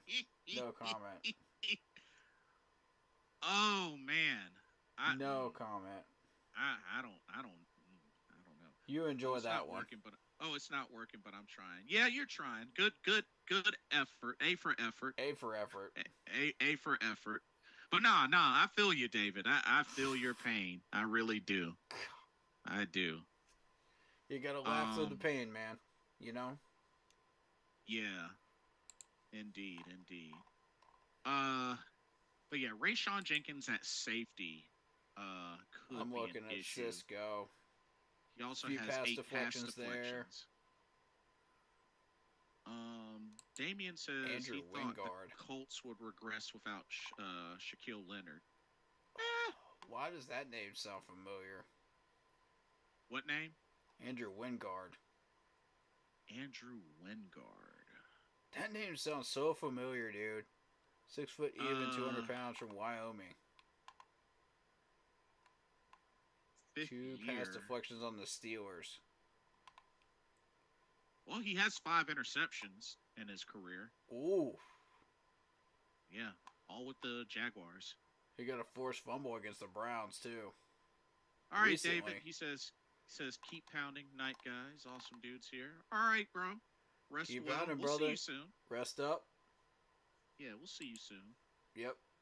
But yeah, Andrew Wingard has 5 career interceptions, all at Jacksonville. Ooh.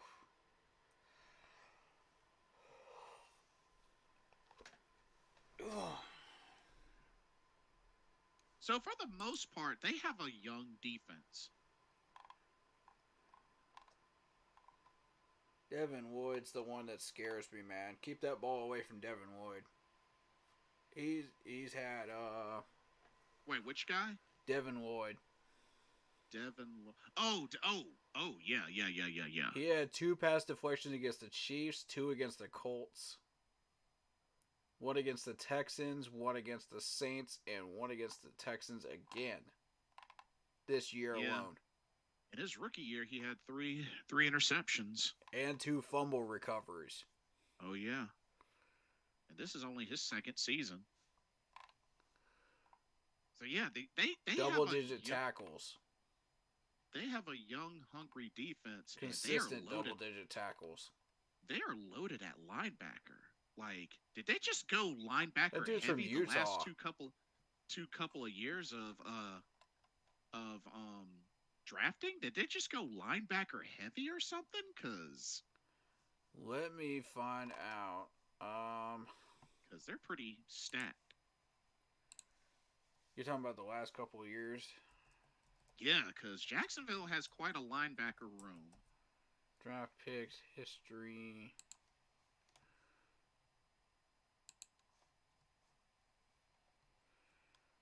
Let me see.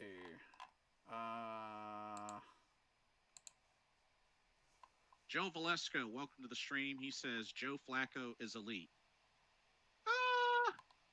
He's playing well. He's playing well right now, but, you know, you got to feed the hot hand. Yeah, elite is arguable. Elite is definitely arguable. Yeah, he's for not Joe elite. Flacco, sorry. I don't know just if because I'd he say won Joe one Flacco. Super Bowl doesn't make him elite. Yeah. He had a great year that year. Don't get me wrong, but elite? No.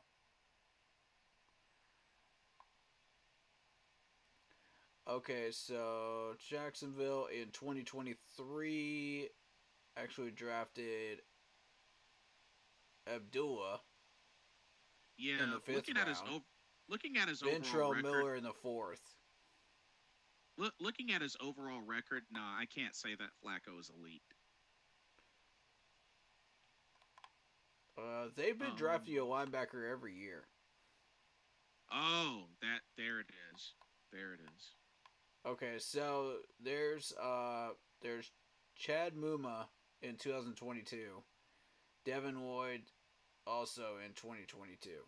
Devin Lloyd was a first rounder. Chad Muma was a 3rd rounder. Gotcha. And they had 2 3rd-round picks that year. And 2 first-round picks. Okay.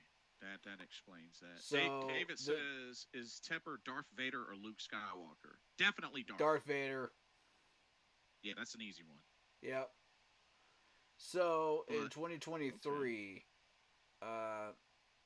the Jags actually picked Antoine Harrison, Brenton Strange, Tank Bigsby, Ventrell Miller, Tyler Lacey, Abdullah, Antonio Johnson, Parker Washington. Sorry about that. Christian Braswell, Eric Hallett, Cooper Hodges, Vahezik, and then Derek Parrish in the 7th round. So that's... Ooh, wow. They went nuts in this last draft. See what I mean? And the thing that was memorable for me for the Jaguars drafts are twofold. The first one was, of course, Trevor and Etienne being drafted in the same draft. That was absolutely nuts. And also, they drafted C.J. Henderson, first round of 2020. Oh yeah, that's where that was pick 9. Got him from. That was pick 9. LaVisca was 2nd round, same draft. Yep, sure was actually. Yep. Wow, Good call. man. I mean, and both of them ended up being Panthers. How about that one? Yeah. See how You just funny. never know. Ooh, there's Gardner Minshew drafted in the 6th round, 2019. I just noticed that. DJ Chark was drafted 2nd round, 2018. Wow. Okay, here's the one that's most memorable for most Panther fans was Leonard Fournette. There was a massive debate going on between fans for CMC or Leonard Fournette during the time. CMC. I remember it was like 50-50, totally divided. Yeah. That I do right down the remember that. middle of the fan base.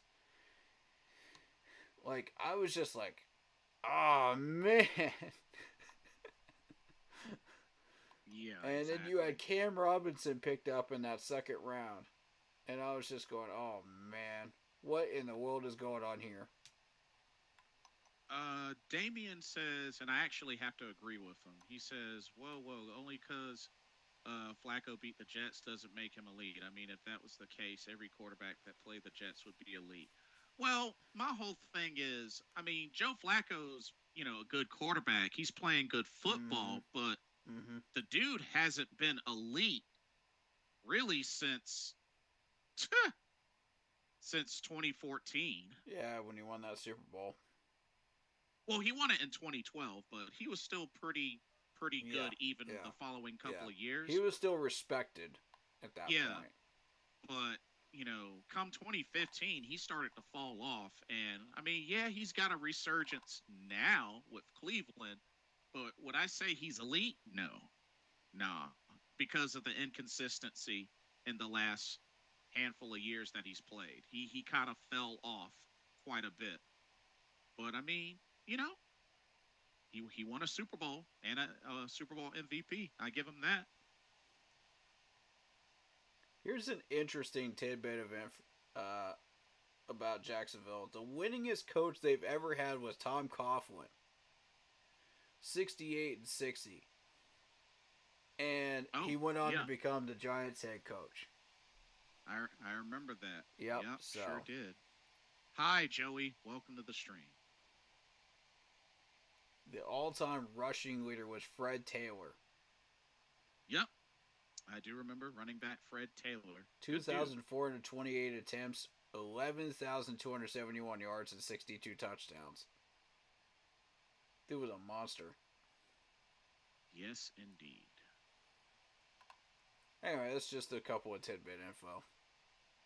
Right, right. Um. So honestly, how do you see this game going?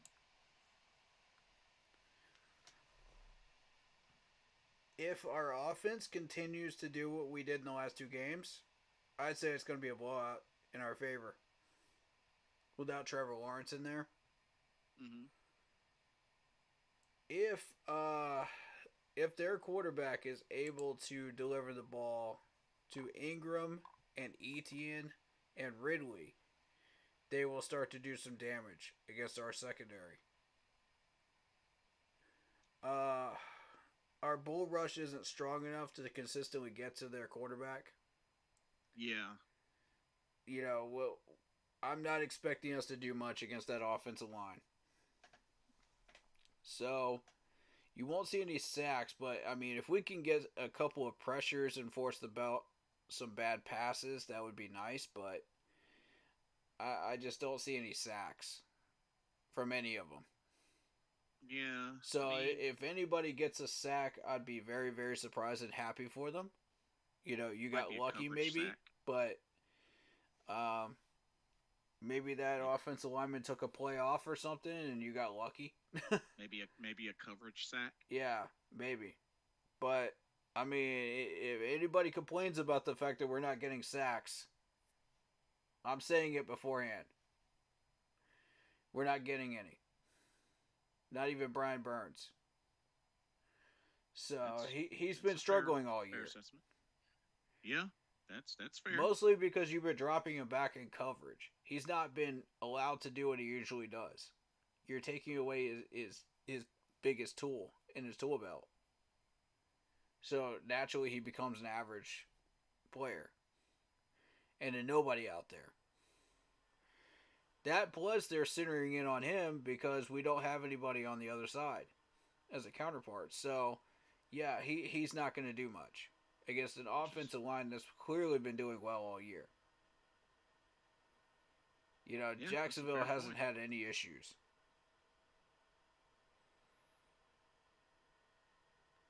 How many times have you seen Trevor Lawrence on his back? It's been rare. One, because the dude knows how to be elusive and get away from tackles. That's if he's being chased around. Two, you know, the offensive line has done a pretty decent job of getting people out. Well, he was sacked the least number of times last season at 27. He has been sacked 35 times this year, but he's taken more punishment. Okay, He's- fair he's- enough. Fair enough. I'm eating crow on that one. He's taken a little more punishment, though. I'm eating this crow on season. that one. Yeah, that's the only thing. You know, I mean that's from the eye test, you know, that I've been looking at. But okay, the stats go the other direction. Fine, fair enough. Now, don't get me wrong. They make the playoffs. Oh, Trevor will be back. Mm-hmm. You best believe he's playing in the playoffs. Oh yeah. But I really feel like I think there's got to be some extra spotlight on Etienne, being that he's good in the run and in the pass. Yeah. Mm-hmm. In the in the receiving game. So they'll be running some screen plays, so be aware of that. Yeah. Frankie, if you're doing game study, watch out for that. Yeah. Definitely need to. That's your area. That's your niche. Pay attention to him. I want you on him at all times. I want you to know what he's doing at all times, Frankie. Exactly. I want eyes on this dude all game long. Yeah.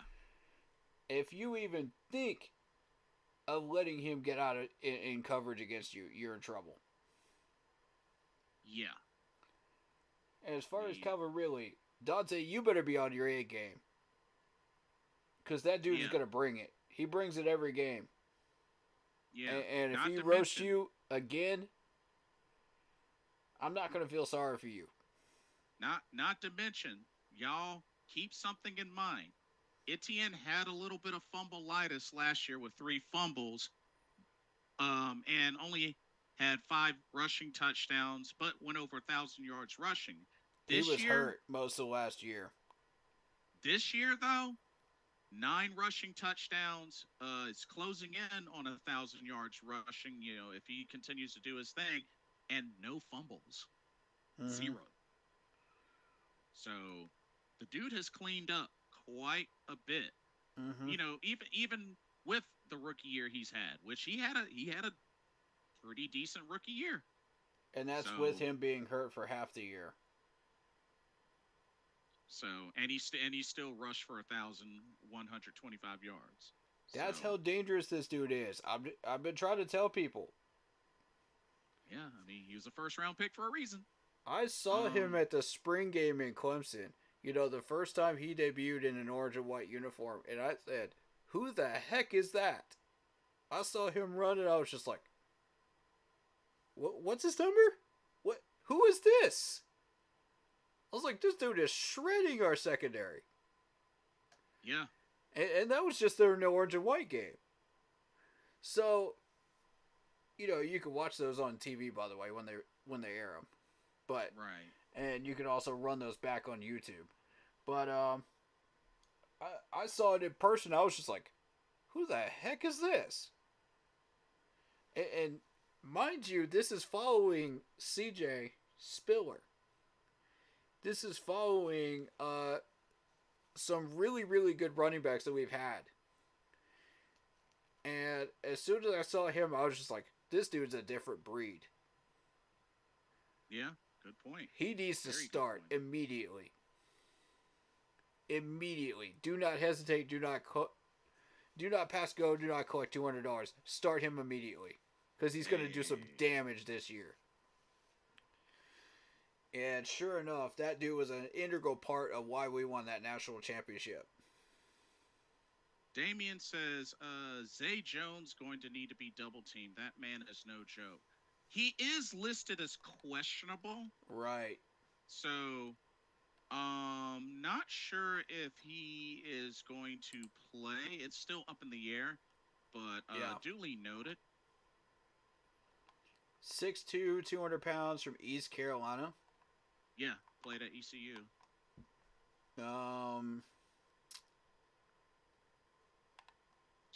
He only has 2 touchdowns this year, though. Had a really good year with Jacksonville last season. He balled pretty well last season. He only has 2 touchdowns this year, though. Yeah. His average per play, though, he did really well against the Ravens with 11.8 average, and against the Bengals with 15.6. But otherwise, well, he did have a good game against the Texans. The Texans' defense isn't that great. Yeah. Okay, yeah. And he's a decent-sized wide receiver as well. You got 7.7 against the Bills. You got 11 against the Colts. So, dude's consistent. He mostly does his damage with long passes. His longest during the Ravens game was 36. 24 against the Bengals. And 18 against the Colts. So, I mean, we should keep an eye on him for sure. If he's healthy, then let's put JC over there. I want D-Jack on Ridley because those two have a history together of facing off. Fair point. Plus, D-Jack has worked on his pass deflection, so I want D-Jack to work on closing speed, and focus in on that. That way you have a shot at knocking those balls down. You have a shot at making yourself available to make the play. Instead of just sitting there, I'm just going to let him catch the ball and then tackle him. And that's what I feel like a lot of our defenders were doing like all year long. They just were not getting aggressive. And not taking that next step. And I'm like, look, how many pass deflections do we have all year? And I'm like, where's our closing speed? These guys are throwing it into triple coverage. They're all just standing around like they're in Narnia. No, make a move. You can knock this ball down. Yeah. Like, make a play. That's what frustrated me. What Josh Norman used to do. Maybe it's an unrealistic standard because, I'm so used to 2015 people doing it so much back in the day. And I'll look up those numbers in a minute, but maybe it's unrealistic. I don't know. Damien says he has Zay Jones on his fantasy and has helped him a lot. Nice. Cool deal. Yeah, and that's how I found Berrios as well, is through fantasy. Because Berrios started shredding that one year. Oh, Braxton Berrios? Yeah. Mm-hmm. Oh, yeah. He's a Raleigh, North Carolina native. He was clutch 2 years ago when I won a rig. Yeah, my brother's a really, really big fan of him since he coached him Little League. So. Oh, man. He is so lucky. Wow. Yeah. Cool. Raleigh, North Carolina native. And again, it can't be understated how hard it is to get to the NFL level and do what these guys are doing. Yeah. On a consistent basis. Not to mention, he's going to have an opportunity to play in the playoffs. So, I mean, honestly. 2023. Don't you find it funny that he played at college at Miami and now he's a Miami Dolphin? It's crazy. Wow. Shoo, you want to talk Crazy. about lucky? Shoo. Not to mention, I think he moved up the ladder even more now that they let go of Robbie Chosen. Wow. Hmm. Yeah. So, but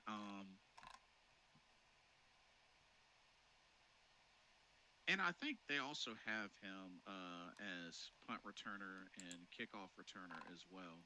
That's one of his specialties.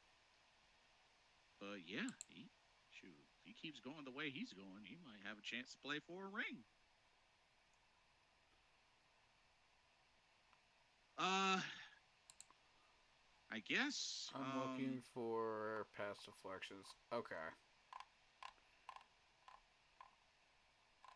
So. Here, you go ahead and pull that up. I'm gonna use the restroom right quick. I'll be right back. Yeah, I got him. Y'all stick around. I got him.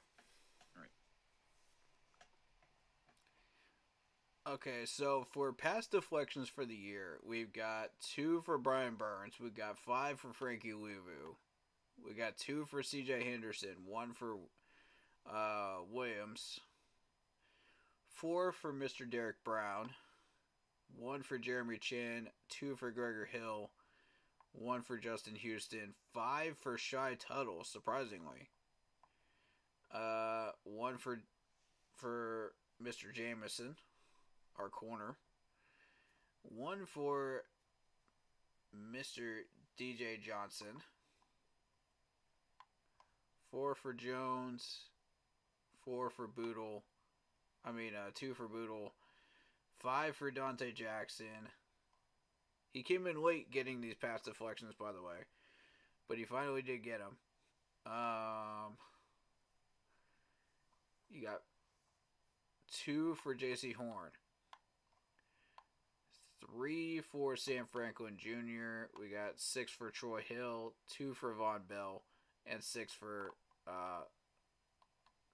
Mr. Xavier Woods. That's your pass deflections this year. So, looking at it on paper, you're thinking, okay, well, this looks nice on paper, but when you're watching them in the games, you don't see them. So, it doesn't really pass the eye test. And I'm thinking, okay, cool. All right, I'm back.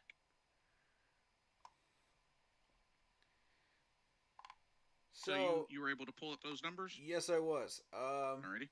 We got 2 for Brian Burns, 5 for Frankie, 2 for C.J. Henderson, 1 for Mr. Williams, 4 for Derek Brown, 1 for Jeremy Chin, 2 for Gregor Hill, 1 for Justin Houston, surprisingly.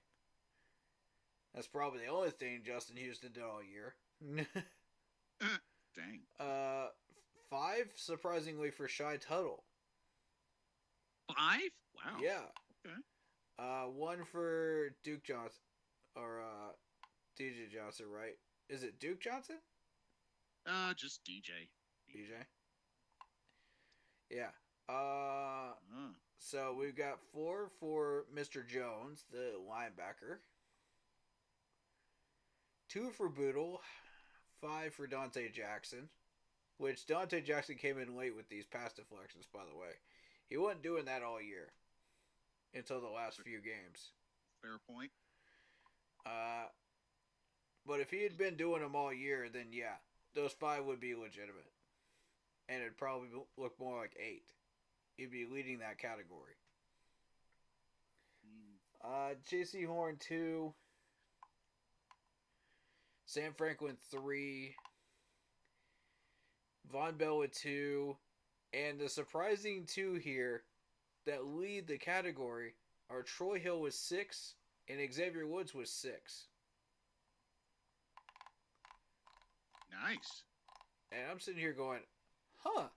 So if we're getting all these pass deflections, why are we not seeing them during the games? It's not passing the eye test, bro. I haven't seen these supposed pass deflections. I've seen the ones from Dante Jackson, but I haven't seen anything from really that many other people. Makes you wonder. I remember. I do remember giving credit to Gregor Hill for 2 of them, and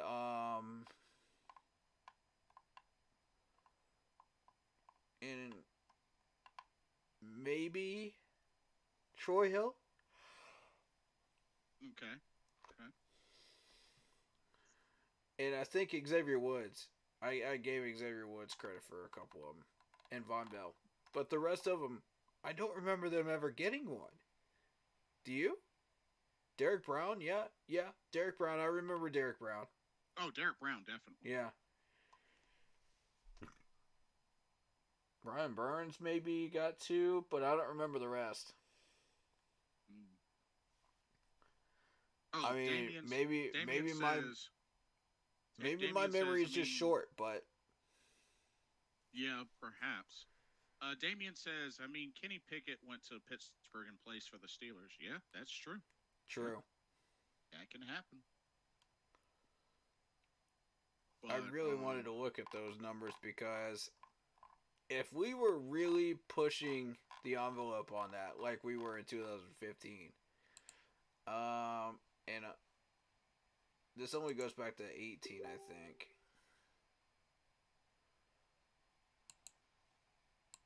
Yeah, I think it only goes back to 18. And it's not letting me... Is it loading?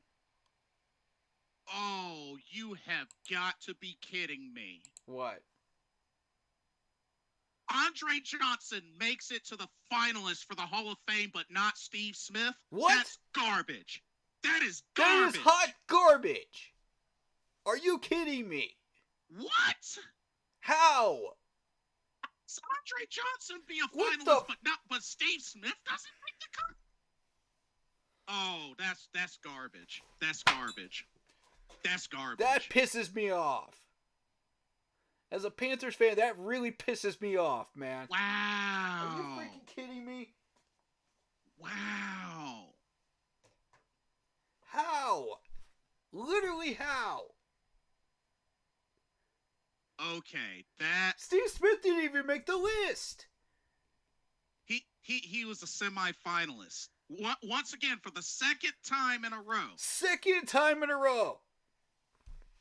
Oh, God. Wow. I was gonna mention the fact that he didn't make Pro Bowl later on, but I didn't know that Andre Johnson got in. Yo, I literally just Are pulled you up freaking the kidding list. me? In what way did Andre Johnson change the game compared to Steve Smith? In what way? Like, please tell me how. Torrey Holt and Reggie Wayne. Okay, I'll give Yeah, them that. fair enough. Fair enough. I could see But those two Andre going. Johnson gets in, but not Steve Smith. He's not a finalist. Get the heck out of here with that. Yeah, that's garbage. That's garbage. Wow. I don't. That is flaming hot garbage. That's not just hot garbage. That's flaming hot garbage. Are you kidding me with that? Wow. Wow, that is garbage. I don't. Wow. I don't understand. Okay, so I was watching a bit of C3's podcast about it, and they were talking about this before I got on. And they were saying that the NFL has a standard of like 5 wide receivers, that they'll put in every year. So, and even this year they want to minimize like how many of those get in versus other positions. And I'm sitting there like, okay, well, how did Andre Johnson get in before Steve? If you're shorting that list to 5, how does Andre Johnson get on that list and Steve doesn't? It's like, okay, This makes sure. zero sense. Okay, sure. Andre Johnson had 2 more Pro Bowls than Steve Smith. But So guess what? what? Guess what? Steve Smith played in 11 playoff games. How many did Andre Johnson play in? 2. Exactly. 2. Exactly. Yeah. And who made a bigger impact on the on the game as a whole? Steve Smith did. Anytime you think about the wide receiver position during that time period, Steve Smith automatically comes up in every conversation. Every single one. You can't talk about the wide receiver position without putting his name in there and putting some respect on it.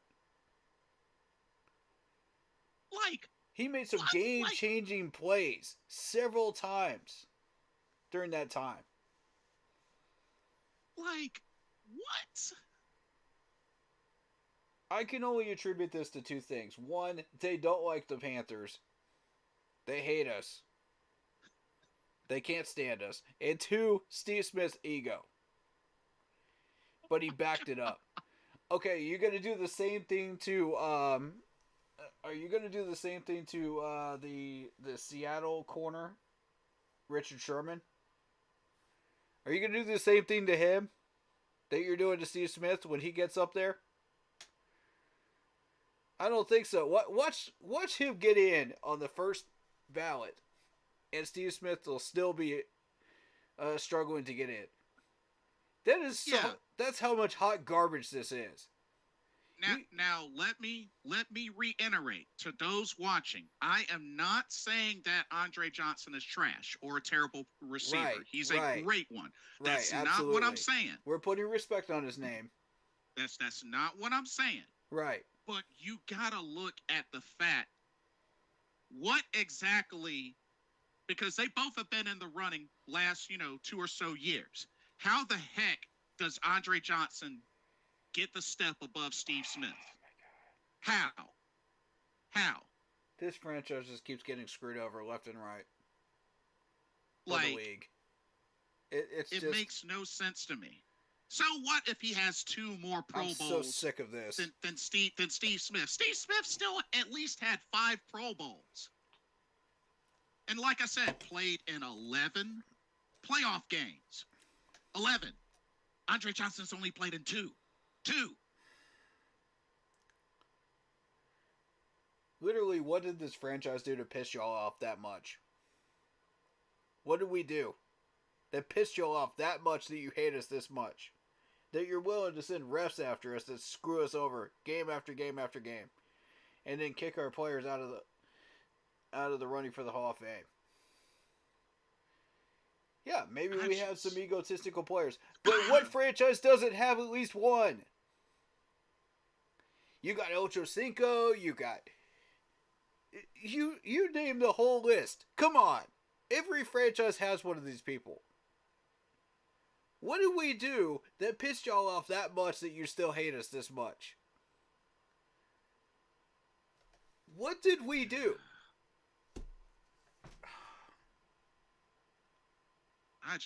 Dadgummit, this is so frustrating.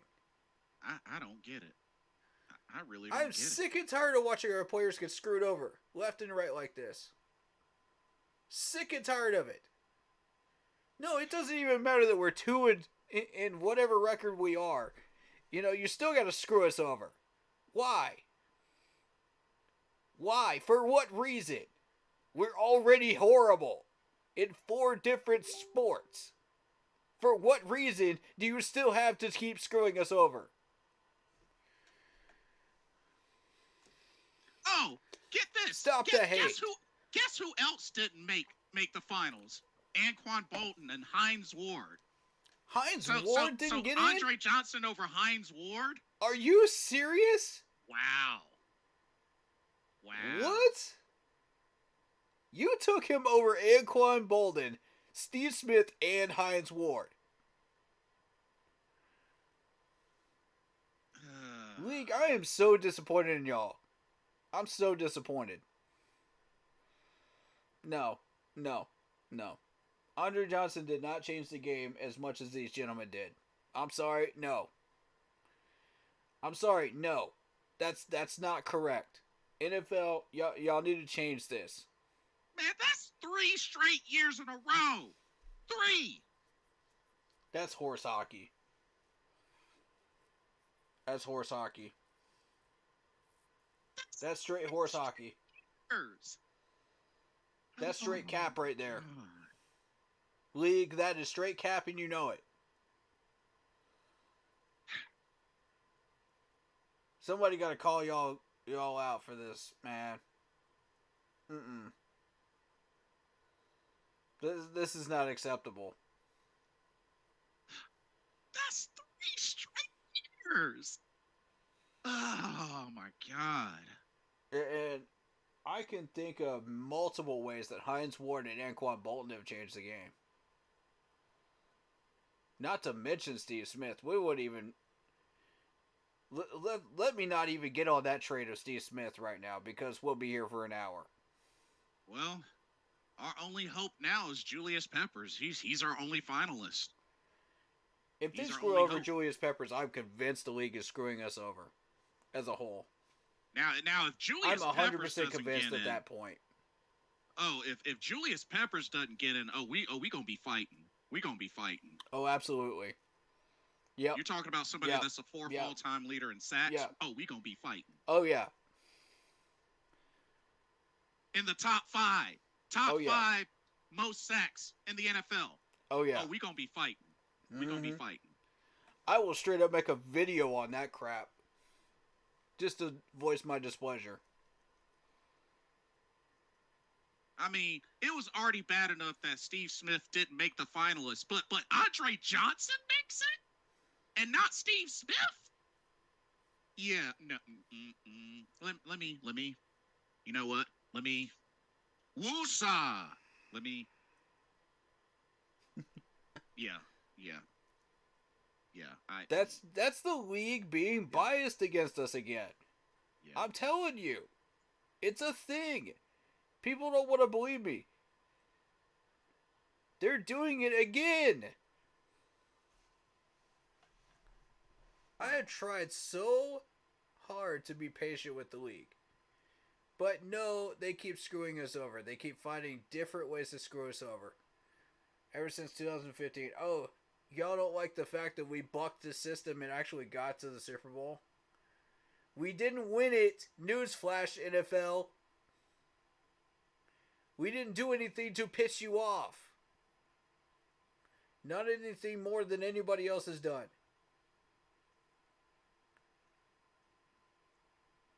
Oh, you don't like the fact that we did that honestly and put in hard work and we actually put in the blood, sweat, and tears. We correctly put our organization on the map. No, we had to do that through cheating, right, NFL? That's how we were supposed to do it? That's how we were supposed to run this operation, huh? That's why y'all want us to get Belichick so freaking bad, isn't it? Y'all just can't stand the fact that we do things honestly here. And who we are as a franchise. I'm so sick and tired of that. Get over it.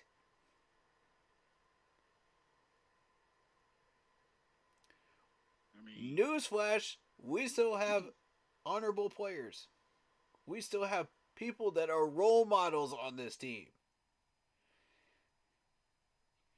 Y'all want to talk about the fact that you want role models out there that accurately represent the league. Okay, great.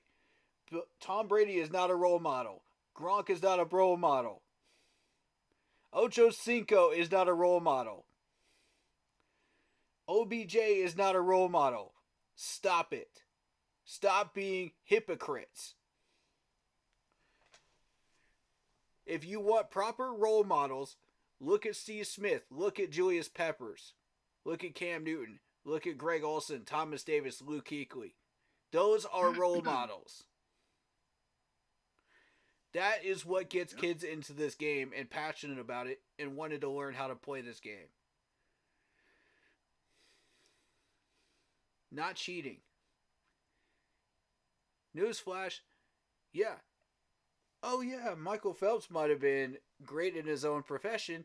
Yeah, he might have gotten a lot of attention. Yeah, Barry Bonds got a lot of attention when he was cheating. But it's a slow burn. Yeah. It's a slow burn, and then he burnt out. All of them burn out. Even Tom Brady burnt out. Now what? Yeah. Now This what? is true. All that's left Uh, are honorable players. Damien says, "I'm just glad Peppers and Devin Hester made it. Well, hopefully they get in. And now, if Yeah, they I don't mean, get in, then of course they belong in there. Come on, Devin. yeah, It's Devin Hester. yeah. Now, if they don't make the Hall of Fame, then oh yeah, we're gonna be fighting." Oh yeah. Oh yeah. He says, "I'm shocked Antonio Gates wasn't in the Hall of Fame until now. If he gets Right. in NFL, Why did it NFL take Hall of them so Fame, long to put Antonio Gates in there? yeah, I've been fighting that battle since 2016. Come yeah." on, man.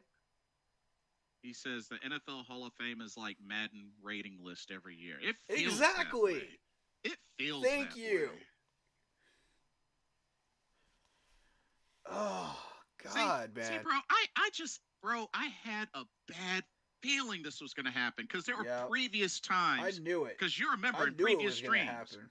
I was like, if Andre It's Johnson gets redundant. in before Steve Smith, I'm a pitch a fit, and it could happen. He made it to the finals. I knew it was going to happen because I know how this works. I know how much they screw over Panthers players. They hate us, man. They hate anything having to do with us. The league is so corrupt. And I mean, somebody has to say it. I will. They are so corrupt nowadays.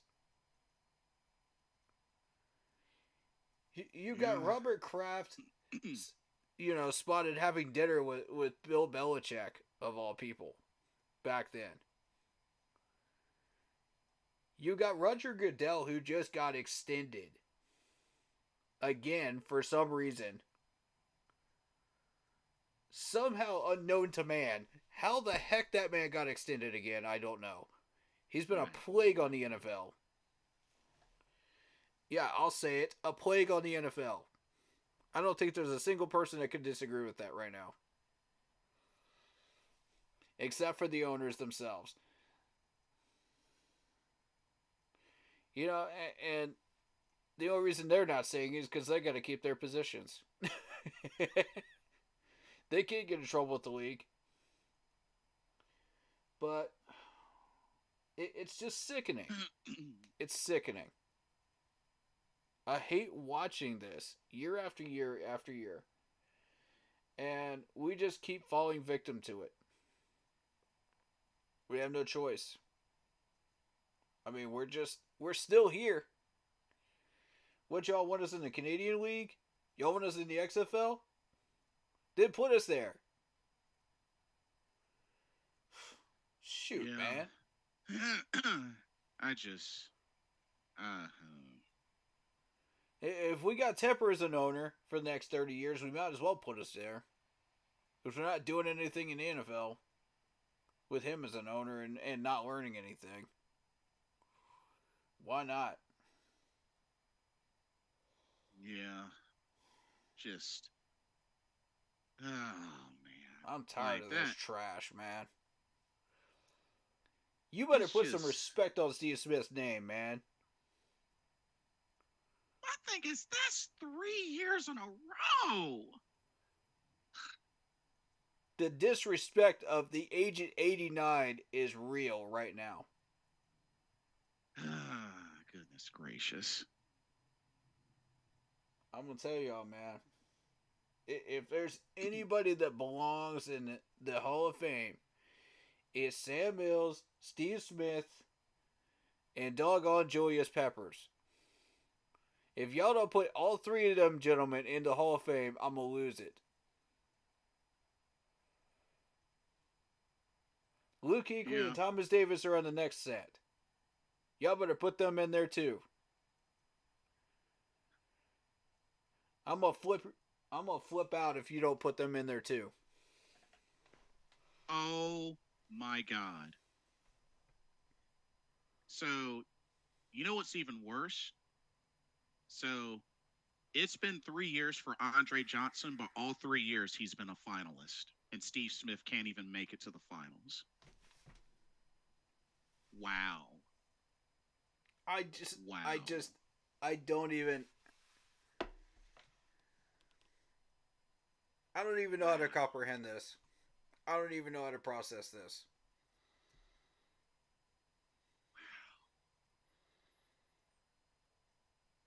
And not one final appearance for Steve Smith.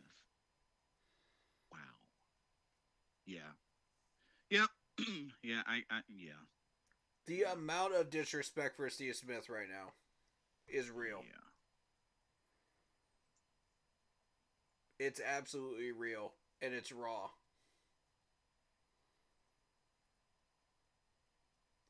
You want to see a Panthers fan base unified? Let them disrespect Steve Smith.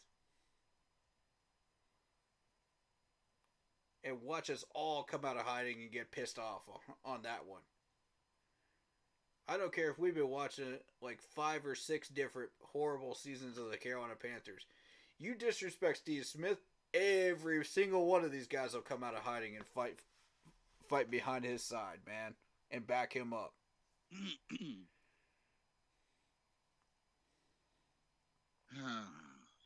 I mean, just There are very few times I've ever seen this fan base unified on anything. Steve Smith is one of them. Luke Kuechly was one of them. Thomas Davis was one of them. Cam Newton, to a degree. During 2015, he was. yeah, absolutely. After that, he was definitely not one of them. But, yeah, this fan base is fickle like that, though. But you put a veteran leader like Steve Smith in front of him, oh, yeah. Unified in 0.5 seconds. Everybody had respect for that man. Oh, yeah. If you didn't give him that respect, he freaking went out there and took it. Kevin McFarland, welcome to the stream. He says, hello, I believe the reason Steve Smith did not get in the Hall of Fame yet is there is a backlog at wide receiver due to Terrell Owens arguing about the system, which delayed the process. What? It's not him, though. That's what I heard, on C3 was they were talking about a backlog. That's why they were only trying to get 5 people per year. But T.O. is... Oh, my God. But T.O. is already in, though. Yeah, exactly. What is he arguing against the system when he's already in? I mean... This makes no sense. And Kevin says when a first ballot Hall of Famer comes along like Larry Fitz, then he gets behind him. So he will be eligible starting next year. Yeah, he'll be Fitzgerald eligible better starting get in. Next year. Fitzgerald better get in. Yeah, Fitz better get in. Yeah, I'm gonna be mad about that one. Kevin says this is a true report. Like, I'm not even a Cardinals fan, and I would be pissed off if he didn't get in. So T.O. arguing about the system, delaying the process, that's garbage. That's pure garbage. He's already what's in. What's there to delay? It's Steve Smith. Exactly. That's one thing. Number 2, this is Terrell Owens, who's already been in. Okay? He's already been in. Why does he have to argue against the system when he's already in? So makes Kevin, no sense. So Kevin, our main argument overall is what exactly stands out the most about Andre Johnson for him to be a finalist 3 straight years in a row versus Steve Smith. And Steve Smith can't even get one finals appearance. Exactly. That makes no sense to me. Exactly. That makes no sense. None at all. That actually pisses me off, to be honest with you. As a Panthers fan, I'm highly pissed off at the league for that one. Like, how dare you disrespect Agent 89 like that? How dare you? This man has put in blood, sweat, and tears to entertain you guys. He boosted your ratings several times over by doing the stuff he did. Kevin says, and Andre Johnson and Steve Smith are similar enough receivers that the better receivers will get in. Here's the problem with that. Who made more of an impact? Because you got to remember, Steve Smith was also a special teams returner as well and was successful at that, even after branching into a wide receiver. Not to mention, remember, Kevin, a big enough impact. This man had 11 postseason games. Andre Johnson only had 2. Only had 2. Like I said, how is Andre Johnson getting to finalist status and not Steve Smith if they're that similar? How? That's absurd. How? That's what the argument is.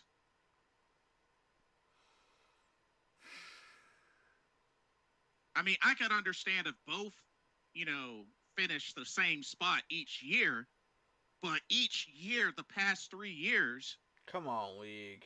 Andre Johnson has been a finalist. Steve Smith can only barely make it to the semis. That's what doesn't make sense. Kevin says you're both correct. He said you're both correct. The system needs to be fixed, but that is the backstory before was that Terrell Owens did this before going into the Hall of Fame, and then other players get in. So what you're telling me is when T.O. did this, none of the wide receivers were being considered? I find that hard to believe.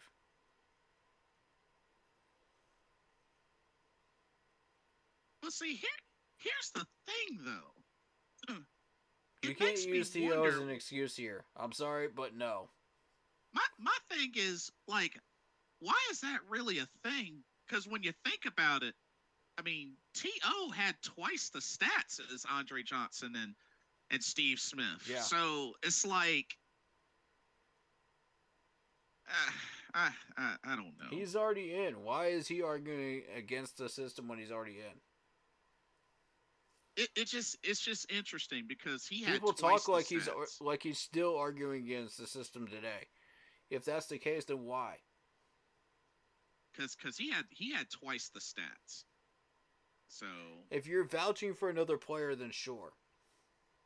But in today, after you've already been inducted, why are you arguing for the system to be changed? They already inducted you, bro. For what reason? Kevin says, I understand. Steve Smith will get in the Hall of Fame soon. Does not matter when it happens. He will have fun this day. Are you sure about that? I mean, are you sure about that? This has been 3 years now. It's been 3 years, bro. Yeah. I'm not even sure about that at this point because of how much they keep being biased against Panthers players. I'm convinced there's a bias against Panthers players at this point. Kevin says... You can't prove me wrong. Because he's a narcissist. I hate to say it. Great player, though. Are you talking about T.O.? I mean, okay. Yeah, I'll give you that. He's a narcissist. True. Here's the thing, though.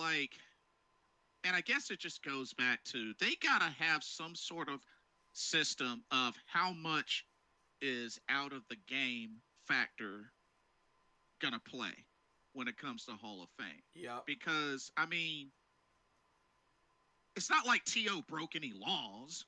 Right. It's not like T.O. disrupted the integrity of the game. Yeah, right. He's been a diva before, but it's like, I mean... Steve Smith was too. Yeah. To a degree. Steve Smith was too. Had anger issues. Yeah. You don't see him breaking the law or doing anything stupid? So, I guess they really need to hanker down on just the deets. The details of, how much does outside of football play go into account? Because... I mean... Anybody could get inducted into the Hall of Fame if you're just going by outside of the NFL. Everybody's a good community person that's a football player. Come on. Even the water boy is. At this point, if you're signed to a team and you're even a four-string player, you're helping out the community in some way. Kevin says he is a for sure Hall of Famer, stat wise and everything. He definitely will be a Hall of Famer later down the years. It shouldn't be that late. It shouldn't though, take Kevin. that long. It should be It the shouldn't third take bout. that long. Yeah. I mean, when you're already in your year of eligibility and it's taken year after year after year after year, right? That's way too long. That's bias. Bro. That's way too long. That's bias. There's no way he is down that far down into the backlog. I refuse to believe it. I'm sorry, but no. Steve Smith is better than the players that we've already mentioned today. He is better than them. He's better than Hines Ward. He's better than Andre Johnson.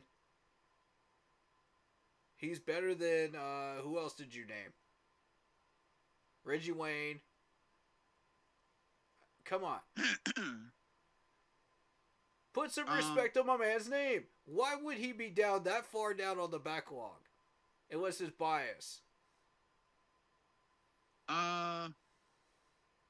Let's see. Kevin says Ray Rice should be a Hall of Famer as well, but that off the field.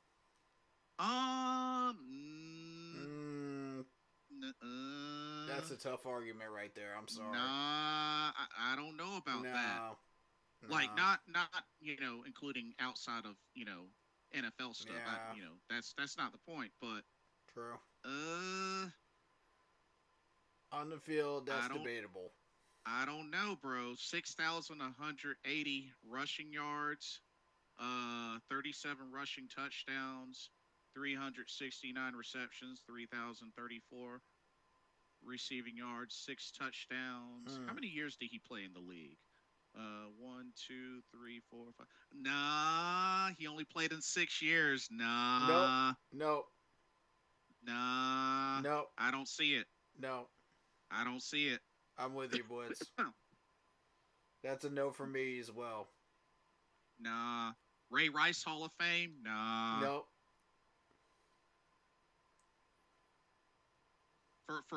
For only 6 years? 6 years in the league? Nah. Nah, I'm gonna have to disagree, Kevin.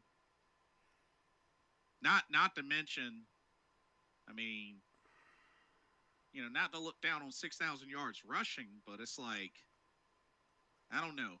You got to look at the stats of other running backs in the Hall of Fame. Like, those easily. We're not even talking about running backs. We're talking about wide receivers. Yeah, that easily trumps Ray Rice. I hate to say it.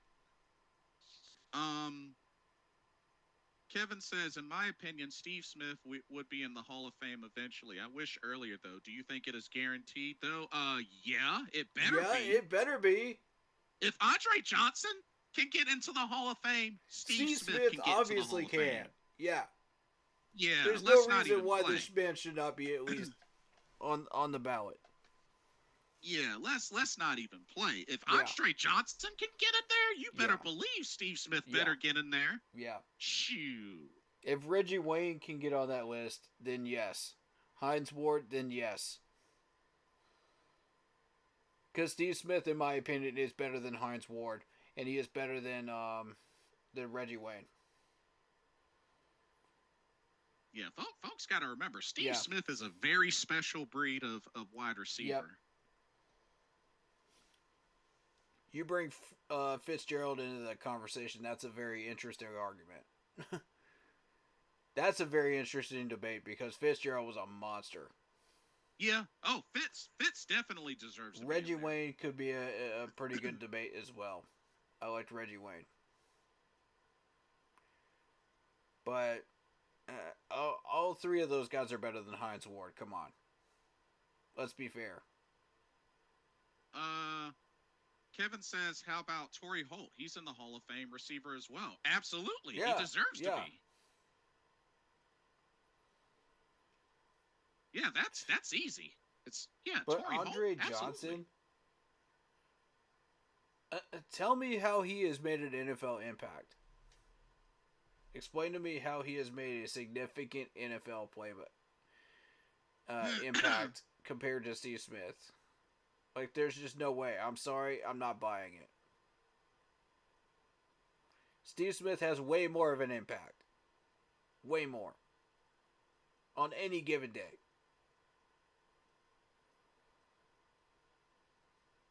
Oh, yeah. So, my whole thing is, watch him do the same thing to Richard Sherman. Just because I hate how arrogant this dude is. And how smart he is. If many people don't remember, Richard Sherman actually outsmarted a reporter during a Super Bowl interview.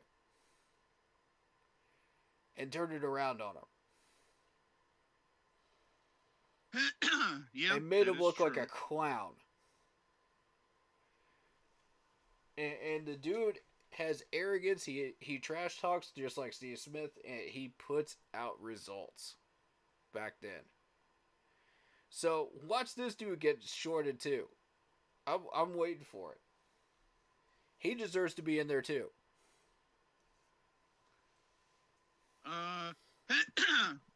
Kevin says Fitz is a guaranteed first ballot Hall of Famer. He is up there with Julio Jones. No, he's over Julio Jones. And Jerry Rice especially. Mm-hmm. I believe Larry Fitz has like 18,000 receiving yards or something. 17,492. But no, I put him over Julio.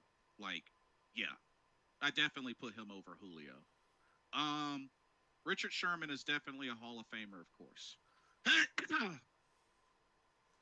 Yeah.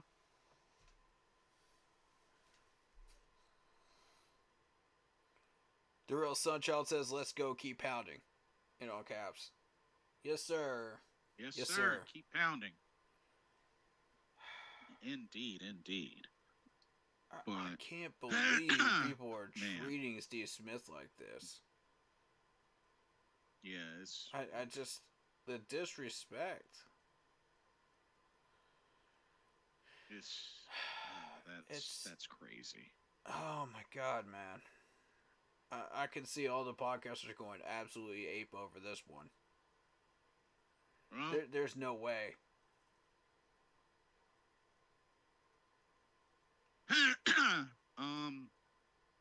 Julius Peppers it's up to you. Hopefully he gets in. If they screw over Julius Peppers, I'm absolutely 100% convinced it's Panthers bias. At that point, I am absolutely convinced. You cannot prove to me otherwise. Let's see. Kevin says, will Julio Jones be a Hall of Famer as well? Remember, this guy was undrafted. No. He was a first rounder. He was. Remember 2011? Yeah, he was a first Hall rounder. Of Fame, that's another conversation. I don't know.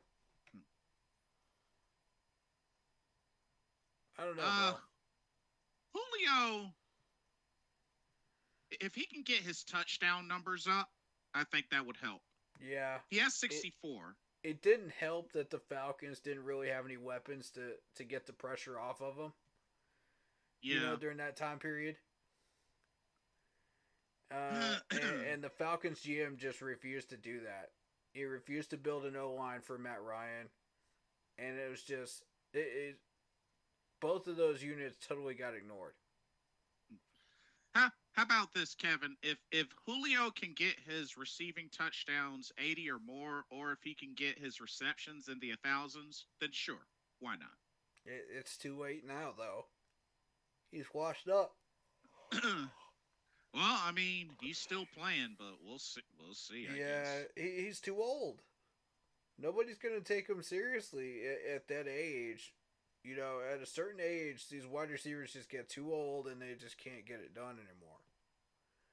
You hit a certain point, and then people just think, he's too old, we're going to leave him on the free agent list. I mean, he hasn't really done anything for Philly. Exactly. One he's too old now. So, I mean... There's a terrible team that'll take a chance on him and think, okay, well, maybe we can get the last few years out of his career.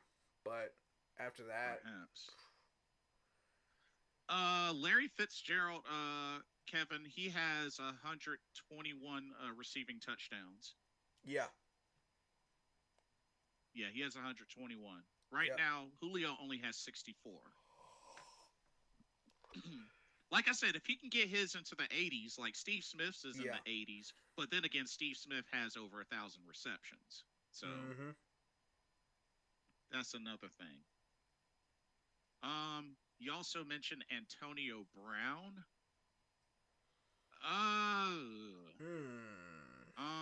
Let me see. I'm gonna say no on Antonio Brown. Antonio Brown. I liked him, but as far as like Hall of Fame, no, Well, not quite. he has 83 receiving touchdowns, and he does have 5 return touchdowns. He's in the 928 receptions, 12,291 receiving yards. I'm gonna have to say no. It's gonna be hard. It's gonna be hard for Antonio, I think. Really hard, yeah. He's in that third tier of players. Yeah. Julio would be in if he didn't ever get injured throughout his career. I mean, Debatable. Steve Smith got injured, and I mean, I don't know. Maybe that's debatable. Maybe that's debatable. Yeah, but, debatable. But yeah, they just whatever their system is just oh man, like I don't know. That just really rubbed me the wrong way. Like, I mean, 3 straight years, and like Steve, he can't even be a finalist. That's what really bothers me. Agreed. But well, it's on you, Julius Peppers, which I think he should be a surefire. Hope he gets in. Kevin says Mike Evans is a Hall of Famer. I'll believe. That's crazy for Antonio Brown. He deserves it. Again, debatable. It's debatable. It's debatable. It's a hard sell for me. Sorry. Like, just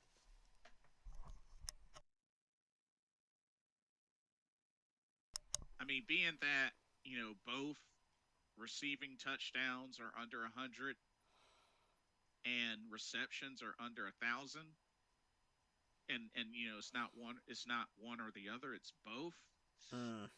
It's gonna be tough. Just ask Shannon Sharp. That's why him and Chad Ochocinco had that debate.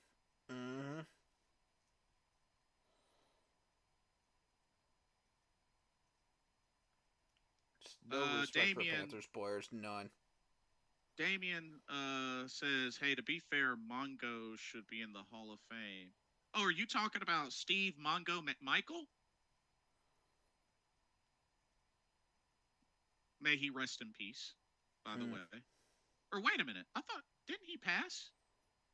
Oh, no, he didn't pass. I don't know why I was thinking he passed away. No. Oh, he was in the hospital at one point. Oh yeah, that's right, because he had ALS. That's right. Well, it's good to see that he's recovered. Yeah. So that's good.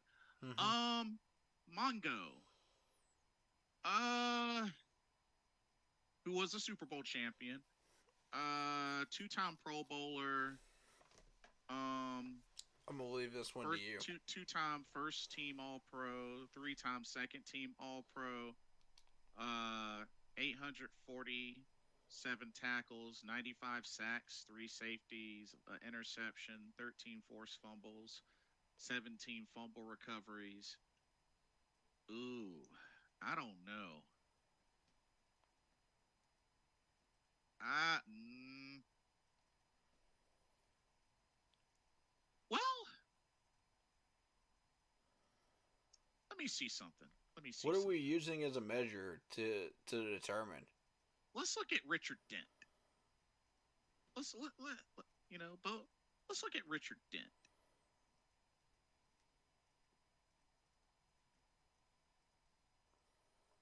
Well, then again, Dent played defensive end. Who? Wait, the fridge. He played D tackle, right? If I remember correctly. Yeah. Yeah.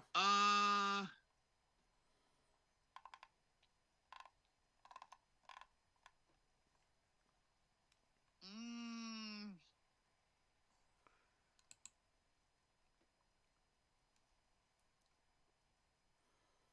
I don't know. Like, I mean, William Perry's in the WWE Hall of Fame, but NFL Hall of Fame, not 29 and a half sacks, played 138 games. Wow, they don't have a breakdown on his stats though. I I don't know. I don't know. I would think they would be in the Hall of Fame by now, though, Damien. I would think they would be in the Hall of Fame by now, but they're not. So, yeah, I don't know, bro. I don't know.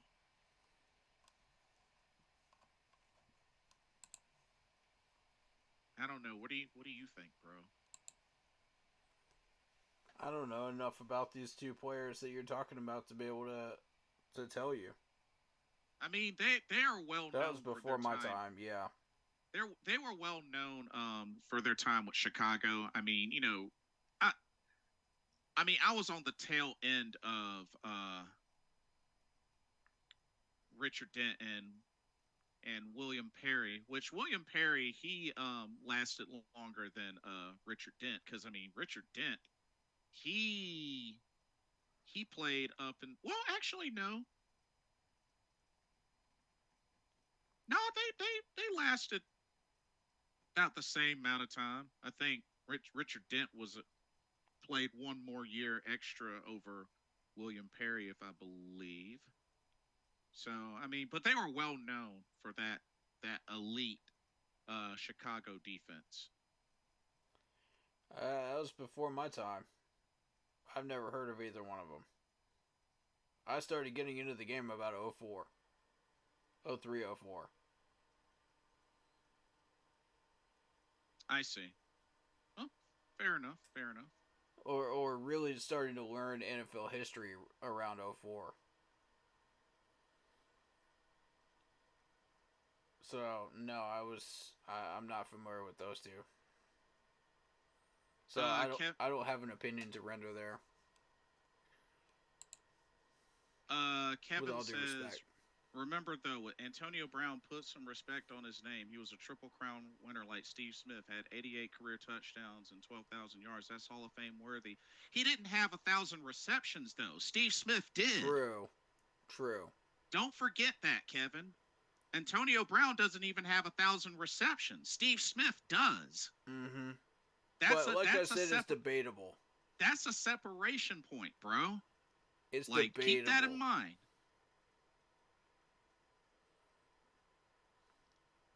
Oh, I am putting some respect on his name. Make no mistake about that. But, for the things that he's done. But as far as Hall of Fame, nah. I'm just saying that's one stat that they may look for. That is one stat they may look for. I mean, the dude doesn't even have 1,000 receptions. True. So, I mean,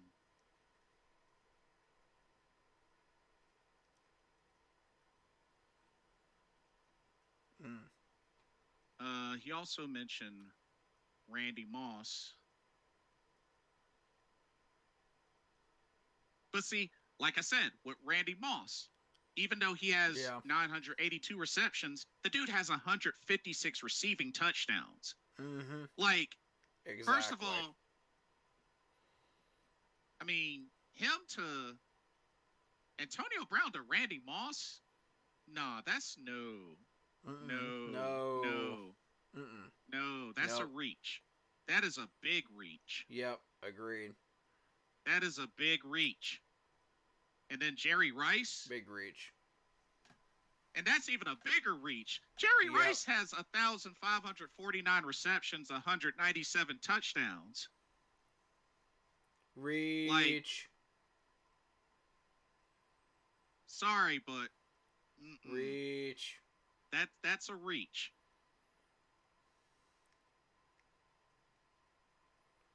And I'll give you this. I'll give you this. Could he still play? I'll give him that. Do I think he could still play? Mm-hmm. Absolutely. Oh yeah. You know, if he got his head together and all that, I think he could still play. Yep. But like I said, I mean, something that stands out is the fact that, I mean, yeah, one or the other, but the thing is, he doesn't have either. Not 100 receiving touchdowns or more, and not 1,000 receptions or more. I'm just saying. Yeah. I only say that because I could see them looking at stuff like that. Mm-hmm. So that's the only reason why I point that out. Yep. Kevin says, well, they were both talented receivers. Oh, absolutely. You know, I'm not taking that away. Oh yeah. You know, we're talking about Hall of Fame. Exactly. Damien says, I doubt AB will ever get in after what he did this year with the hostage situation earlier this year. But then again, O.J. Simpson is in it. So, well, that's the thing, Damien. Yeah. I mean, what did he really do? I mean, exactly. He left. You know, he walked out on a game. I mean, was it lame? Sure. Yeah. But I mean, that's just one thing. Yeah.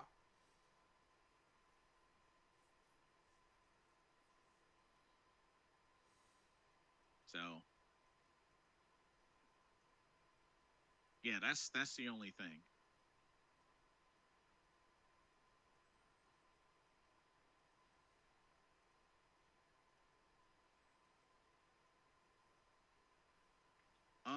Kevin says he's one of the best receivers of the 2010s, though. Oh, there's no disputing that. I mean, when he was with the Steelers, absolutely. Again, you know, we're not disputing what he has done. But we're talking Hall of Fame, Kevin. Exactly. That's a different thing.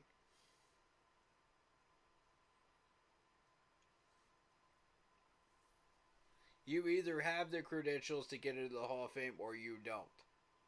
Period. There is no in between. And with the Kevin backlog, says like they're talking about, either you get in or you don't. Kevin says the Hall of Fame is hard to get in. I see. It should be. It should be. Yeah, that's exactly why it exists. Yeah. Like, I would think it should be hard to get in.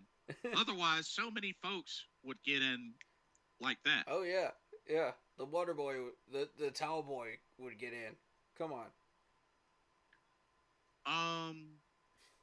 Kevin says the system does look at those stats very carefully. Yeah, that they do. They do. Damien says was talking about that incident. Well, I mean, that just goes back to my other point, Damien. Like, what does that have to do with the game? You know, exactly. That's something that they have to really evaluate because that doesn't have anything to do with the game. No, nothing. You know what I mean? So that's something to think about.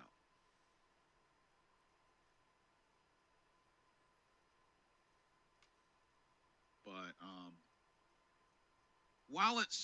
while it's on my mind, right quick, score prediction.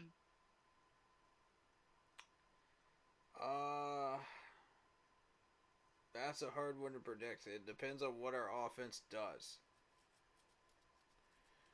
and how in tune we are. That Jacksonville defense is tough, though. So, oh, man. I want to say 24-10 our direction. I think that's fair. I think we could get 24 points against that defense somehow. But the question is how. You know, and without Trevor Lawrence, they're not going to match us. Yeah. If Trevor was in, they would be able to match us. Which means we're going to control the clock. We're going to control their timeouts as well. So that, right. And field position. Those are three major pieces that it takes for us to get control of a game. Since we can't create turnovers, really. We haven't done that this year. We only have, 8 interceptions this year? You know, yeah. We're not catching people off guard. You know, and creating turnovers. We're not doing peanut punches and knocking the ball out. So, I mean, you only just saw that last game. So, how many forced fumbles do we have all year? 3, 4? Somewhere Not in many. that ballpark Not neighborhood. Many. It's very small number. So, yeah. the only way we can control this game is by controlling the clock and field position. Yeah, that's a fair point. That's definitely a fair point. Let's see. Kevin says it does, but he shows his bad character off the field. You should show character in and off the field. You should. You should. But that's not a characteristic that the Hall of Fame uses to. I mean, if that's the case, then T.O. would have never gotten in. Exactly. I'm just saying. That's not a characteristic when you really they think about use to determine who gets in. Damien says, so do y'all think Aaron Hernandez will get... Did you really just ask that? Damien. Okay, I'm going to assume that's a troll. That's a troll question. Damien. Really? You We're all here tonight, ain't we? Did you really ask if Aaron Hernandez is going into the Hall of Fame? Dude.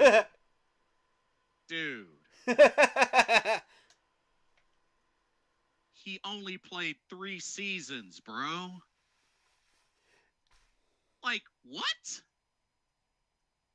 I'm moving on. Nope. I'm moving on. How about Wes Welker? Do you think he should be a Hall of Famer? Yes. I'll vote yes on that one. And I really have that much respect for Patriots players, but yes. Based on the abilities that he's put out there and what he's done. That dude was a game changer. He impacted the NFL.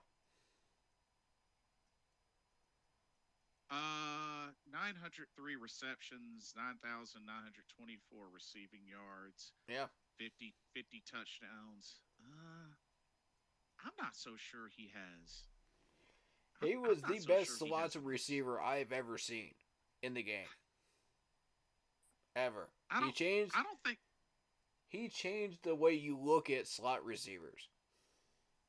I don't think he has the stats for it. I mean, great receiver. Definitely a great receiver. I'm just not so sure the stats would qualify him. Hate to say it. That's my whole thing. Looking at the impact he had on the game. Because if you think about it, he has played for Tom Brady and Peyton Manning and still put up massive numbers and changed entire games. Best slot receiver out there that I've seen by far, in a number of years. Completely changed the way that slot receiver is supposed to be played, at the turn of the game, towards what the changes that were made, and it's just, it can't be understated that he has made an impact on the game of football. Yeah. So you have to give him that respect when you start having that discussion about him going into the Hall of Fame. Now, stats-wise, yeah, he was underwhelming, compared to his predecessors. But, again, he's a slot receiver. So, you have to take that into account. I would be interested to see if they would consider him. I'll say that. He I'd would be the first major slot receiver, inducted in. Compared to all the heavy bomber wide receivers that get all these 50-yard receptions and stuff like that. Yeah. He doesn't do that. That's not him. He's always been interesting. That's an interesting point. But if you need a reliable hands guy at slot receiver that's going to get you a first down, yeah, he's your guy every single time. 9 out of 10 times he will catch that ball and get you the first down through yak. And it was quite a combination with him, Deion Branch, and Julian Edelman. Oh yeah. So yeah, He was. You might argue he was part of a system that worked. You could argue that about a lot of receivers, actually. But, yeah, this dude changed the way slot receivers played. No question. Well, yeah, that's a fair point. Kevin said I would work if I worked for the NFL. I would put many of these guys in because, in my opinion, they all deserve it. Because it is so. I had to see elite talent at wide receiver in the NFL. Ray Lewis is best player to show the best character. What? Aaron was a good receiver, bro. You don't induct people for character. Aaron Hernandez played in 3 seasons. Aaron Hernandez has 175 receptions, 1,956 yards, 18 touchdowns. That is not Hall of. No, not even close. That is not Hall of Fame worthy, Kevin. Not even remotely close. Stop.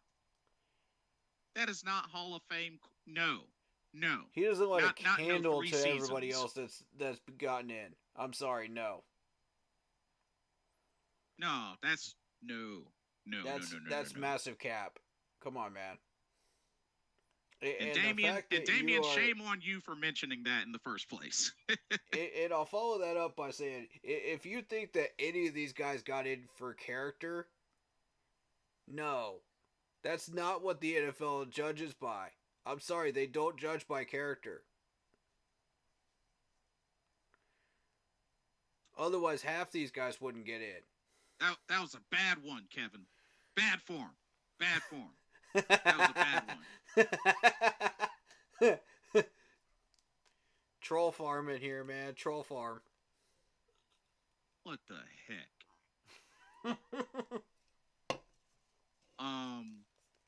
Wouldn't be a Panther stream without at least one of those comments. But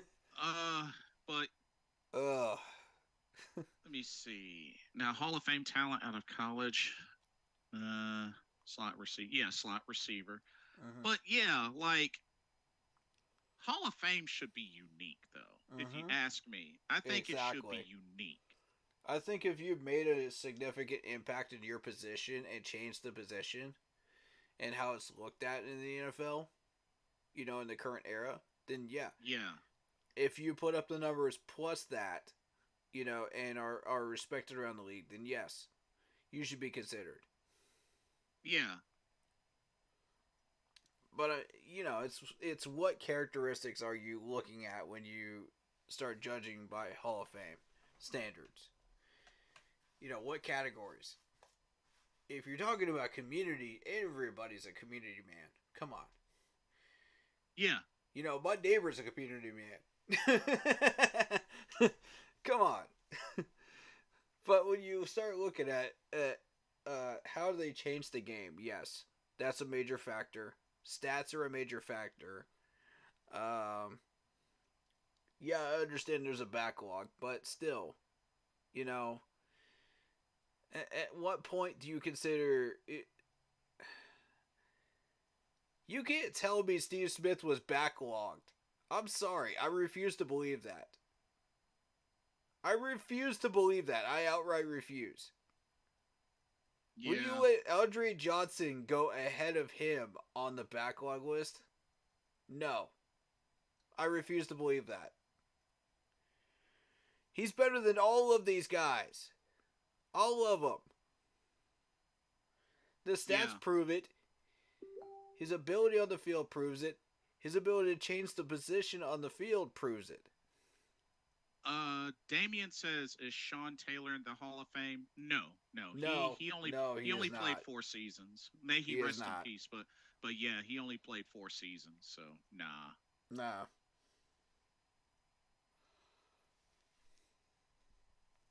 Troy Polamalu changed the game. Yes. Absolutely. Yes. Troy Polamalu changed. I was going to mention him, actually. Yes. Brian Urlacher changed the game. Ray Lewis changed the game. They absolutely deserve to be in. Yeah, absolutely. Now he is definitely in. Troy is in. See, that's the thing. Troy is in. Oh yeah. And he fully deserves it. He was class of 2020. It's funny how you mentioned that along with character, because the dude's responsible for 3 NFL rules because of how vicious he was hitting people.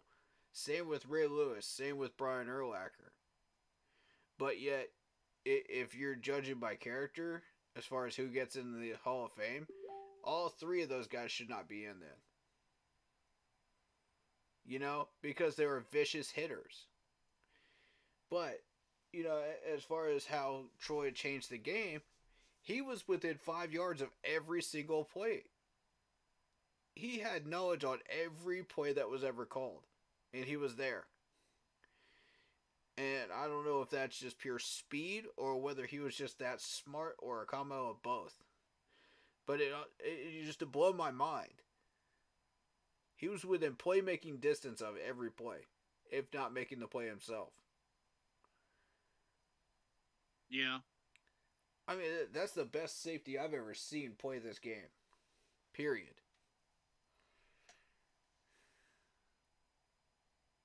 No one's ever going to reach that bar. I'm sorry. Yeah, good point. He set it way too high. Olympics high. You're not reaching it. I don't care how good you think you are. Let's see. Kevin says some players don't change that position, but are just flat out better. Like Fitz, he was clearly the best on the field. Yeah, fair enough. Facts. Yeah, and that the Hall of Fame considers that as well. You know, absolutely.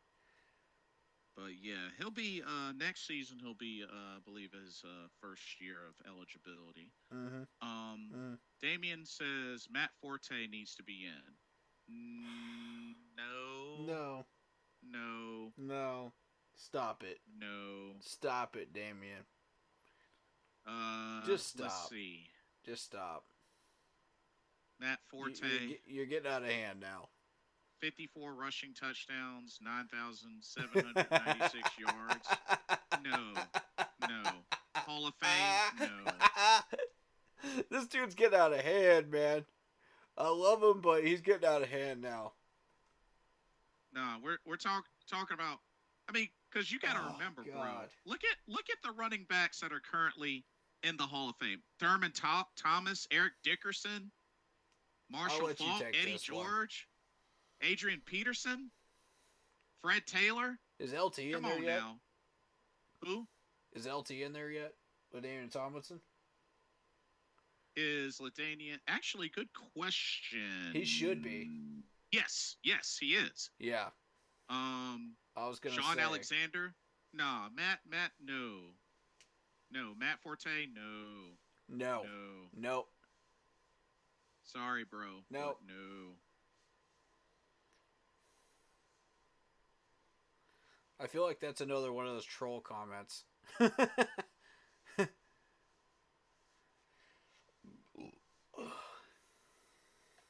Oh. Uh, great guy. Kevin says, how about the big question? James Harrison on the Steelers. This one's tough. James Harrison. You know James what? Harrison. Mm. Let's see. I'm gonna have to say James no. Harrison. I want to say he's in the Steelers Hall of Fame. Steelers Hall of Fame, yeah. But NFL Hall of Fame, 801, 811 tackles, 84 and a half sacks, 34 forced fumbles, 9 fumble recoveries, 8 interceptions, one one defensive touchdown. he'd be in that second or third tier for me. Hall of Fame voters. Players wise. I don't see why not. I don't see why not. It would be debatable for me. You could convince me though. Let's see. Damien says Adrian Peterson only got in because he's the only non-quarterback to win MVP. Are Bro, you serious? No. He has 14,000 no, stop rushing it. yards. Stop What it. What are you talking about, Stop. Damien? He has 14,000 rushing Damien, yards. just stop. Just stop. 120 rushing touchdowns? Come on, Damien. Bro. Come on, Damien. Just stop. Dude even had set the record for most rushing yards in the game. Come on now. Come on now. Now you're just trolling. Come on, 14,000 rushing yards, but yet you think This is getting entertaining. Should be in the Hall of Fame? Get out of here with that. This is getting entertaining. You think Matt Forte should be in the Hall of Fame? Come on. Come on now. No.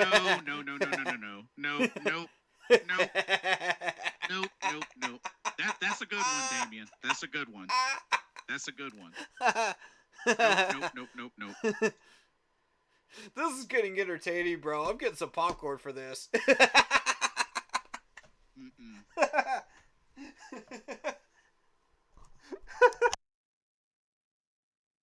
Kevin says, how many touchdowns does AP have? 120. 120.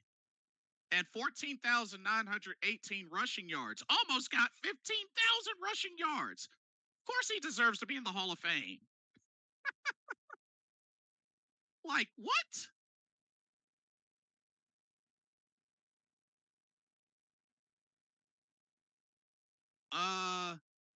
Kevin says one more Hall of Fame player for jokes on offensive line: John Miller and Dennis Daly. Nah, I would pick Dennis Daly over John Miller. Yeah, I would pick Dennis Daly over John Miller personally. That's not saying much, but since for jokes and whatnot.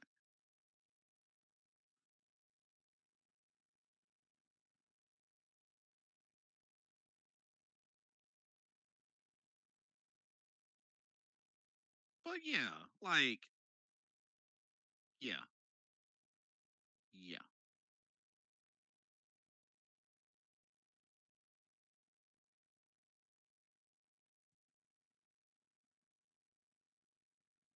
Also did pretty well in Dancing with the Stars.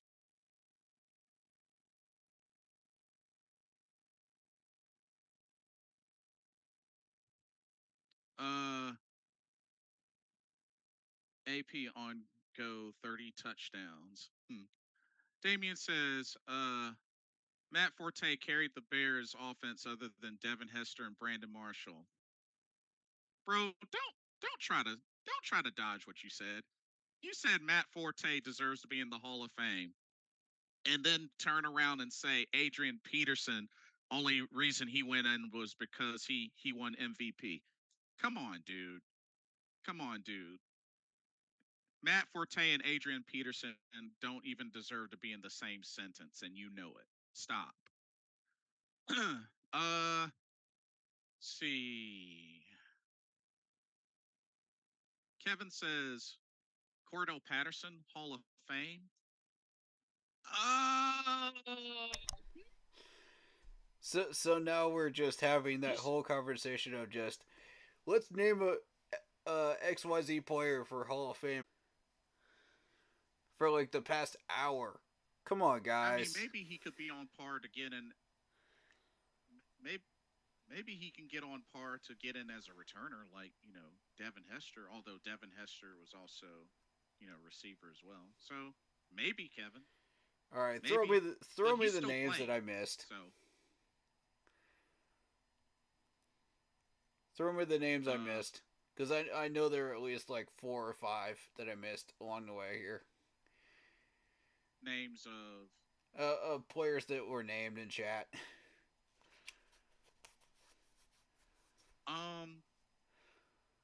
So Cordell Patterson Okay. was the most recent one, and Kevin said jokingly John Miller and Dennis Daly, which I told myself if it came down to it, I would pick Dennis Daly over John Miller, but that's just me. Wait, Dennis Daly? You're talking about the offensive lineman, Dennis Daly? Yeah. Yeah.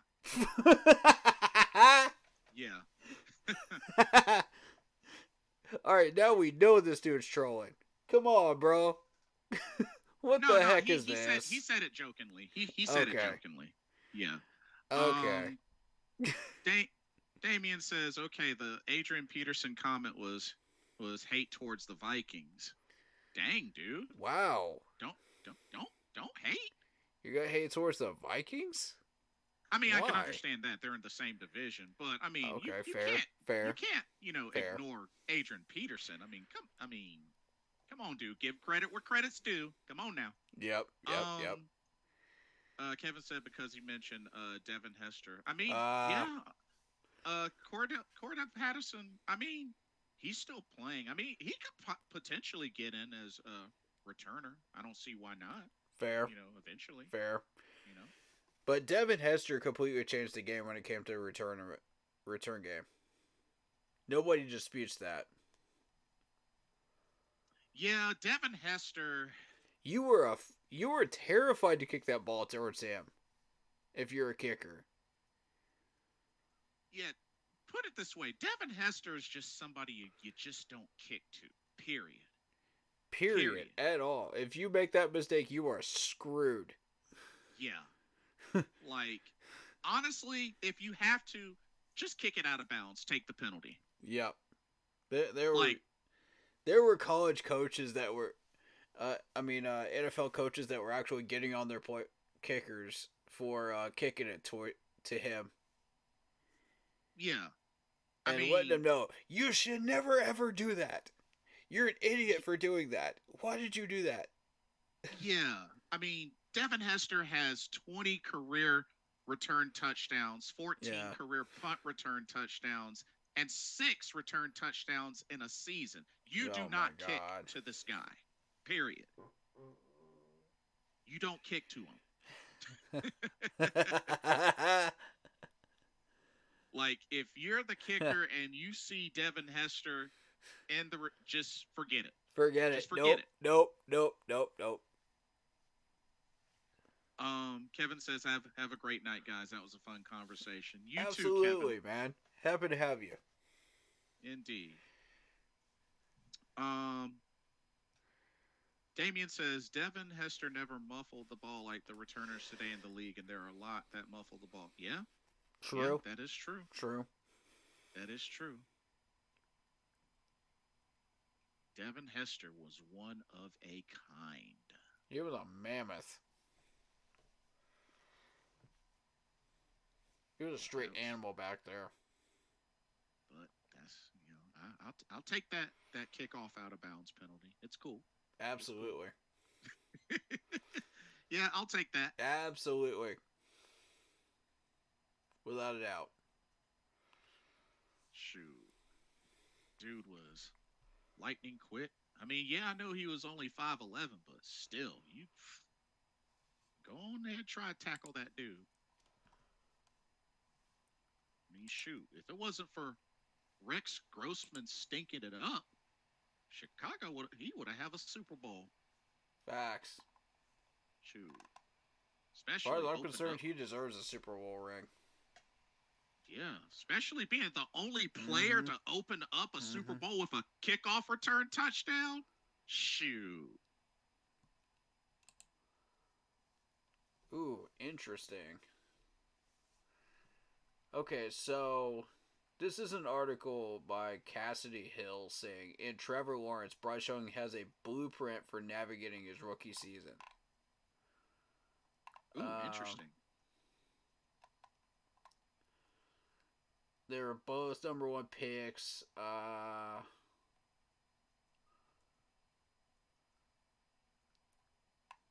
Let's see. Trevor Lawrence says it seems like our rookie years are kind of similar up to this point. Mm-hmm. Yeah, Young won the Heisman Trophy while Lawrence finished second. Both went on to become first overall picks in the team despite need of a franchise quarterback. They both had extreme highs and extreme lows as they adjusted to the game as a rookie. Lawrence won his third game in the week of 2021 season, and both had their coach fired before the rookie year was complete.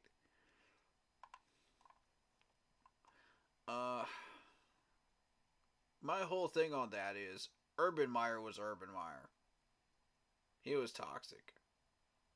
Yeah. Let's just call it what it is. As far as comparing the two, as far as what the potential of both of them, I want to say Trevor Lawrence is better. Yeah, You know, that's fair. ceiling wise, Trevor Lawrence is better. Even fully developed. Yeah. But I mean, when you really look at the Heisman, how many of those Heisman winners have actually gone on to do anything in the NFL in the last 10 years? The Heisman's kind of really become kind of a joke. Yeah. And it started with Reggie Bush. It really started with Reggie Bush on, and it just became a running joke. Nobody's done anything. Until Trevor Lawrence, I believe, and Bryce Young here.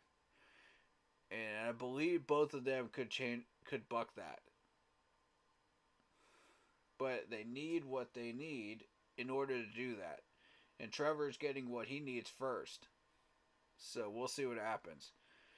And at the time, they were biased against Clemson players too, because we had 4, 5, 6, 7 great seasons, and we would have finalists in the Heisman every single year.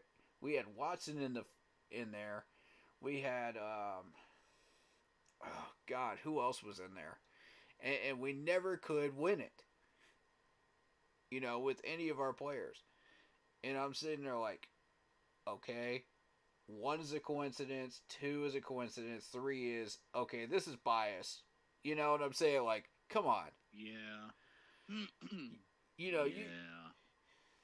Fair enough, Cam Newton won it. I don't have a problem with that. Fair enough, Bryce Young won it. I don't have a problem with that. But, the year before that, Trevor was even possibly up for that before then. So as Clemson fans, we're just sitting there going, screw the Heisman. We're just going for the national championship trophy. We don't want the silverback gorilla here. We want the whole doggone zoo. So that's what it became for Clemson fans. It's still that way. We're always in the playoffs. We're always a major threat for the national championship. So, and it, I don't know. with Trevor not winning it after that fantastic season he had, and even just blowing out Alabama that year. Yeah. Like, how the heck does he not win it? Unless it's Clemson bias. And everybody had that argument at that point. Like, the whole country had that argument. Oof. It was ridiculous. So, that's when really the Heisman really became a running joke. Ah, interesting. In my opinion. Like, as a Clemson fan, it became a running joke. Because you look back at the history of all the winners, and you... Let me actually look up some of the winners. Because Damien says, don't bring up the Super Bowl, I will drink. 2 words, self-control. That's all I can say. Heisman winners by year. Okay, so... I'm looking at the newest ones. Okay, so... 2023, Jaden Daniels won it. 2022, Caleb Williams won it. 2021, Bryce Young won it. And that was the year that Trevor Lawrence was up for a finalist. Devonta Smith won it before that in 2020. Joe Burrow, 2019. Okay, Joe Burrow might have bucked the system. Because Joe Burrow actually did some really good things in Cincinnati. With the Bengals. Hold on. Damien says NFL Hall of Fame is like WWE Hall of... No, it's not! No, it's... Oh my gosh. I'll let you take this one. Dude, you're really gonna compare the NFL Hall of Fame and the WWE Hall of Fame? Time to go get my popcorn, because it's getting spicy up in here. Bro. Time to go get my popcorn. Come on now. Really? You know that is not even anywhere close to being the same thing. You know it, and I know it. Come on, Damien. Come on now. You don't honestly believe that. You don't honestly believe that. You don't honestly believe that. No. There's no way you honestly believe that. No, I refuse to believe that you actually believe that.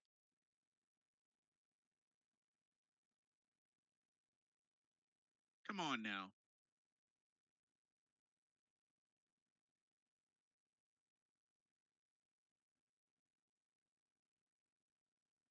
Come on now.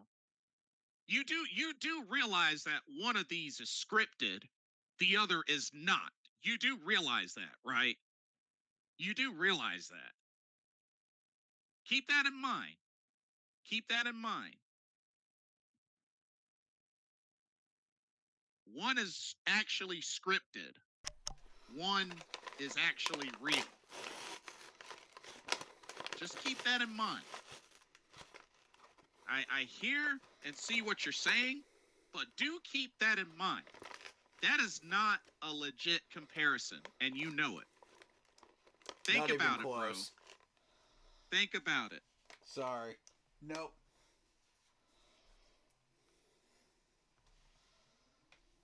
You thought I was joking about this popcorn. I've got some in my hand right now. Oh, Lord. This is so entertaining. I had to make some popcorn. David, I love you, dude. But at some point, man, you gotta realize that this is some troll stuff here. Come on, man. No, yeah. I mean, come on, bro. Why would you compare the NFL Hall of Fame to the WWE Hall of Fame? Come on, dude. Come on, dude.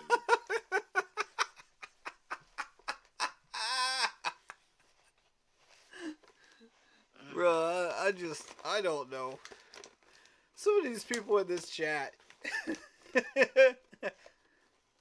That's like comparing a UFC fight to a pro wrestling match. That's just not the same. Facts. Like one you're trying to for real beat the other person up. Yeah. The other one is scripted. Come on now. Come on now. There are a few moves. There are actually a few moves that are real in WWE. I mean, you still have to do them correctly, of course. Oh yeah. But otherwise, they could be extremely painful. But you know, the winner is scripted. Yeah. Like in the NFL, the winner is not scripted.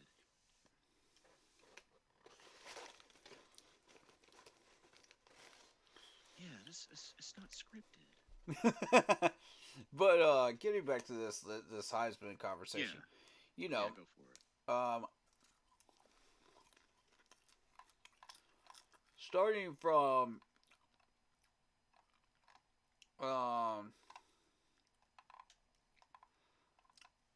what is it? Cam Newton back in 2010. Yeah. And I remember watching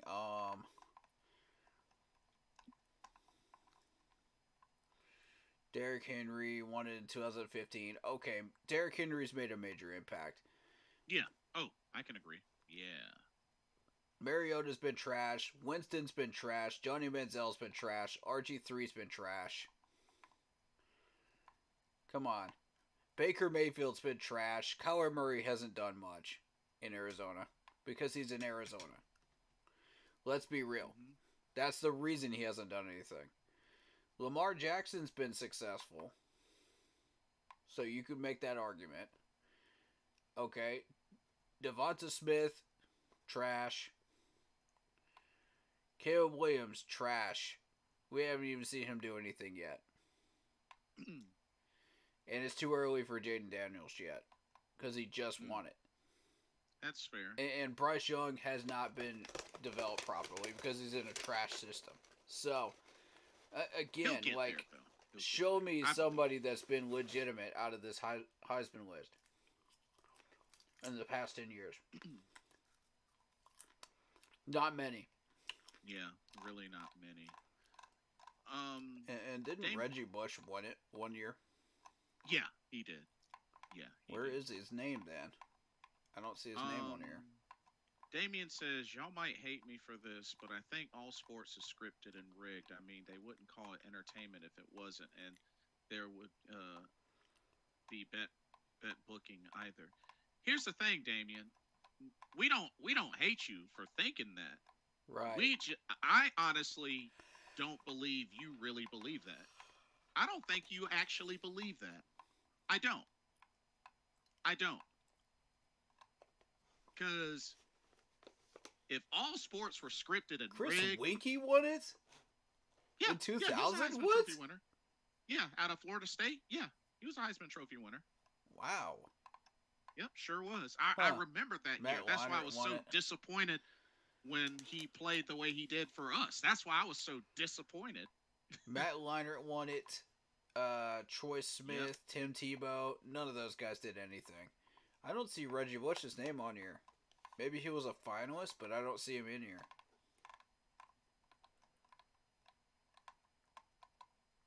I could have sworn he won it, though. I guess he was a finalist. Huh. Yeah, he won it in 05. 05? Yeah, in 05. Oh. 05 is strangely enough not on this list. For some reason. Yeah. What the heck? Why is 2005 missing? You guys see this, right, on my stream? Why is it missing? Off this list. That is oddly strange to me.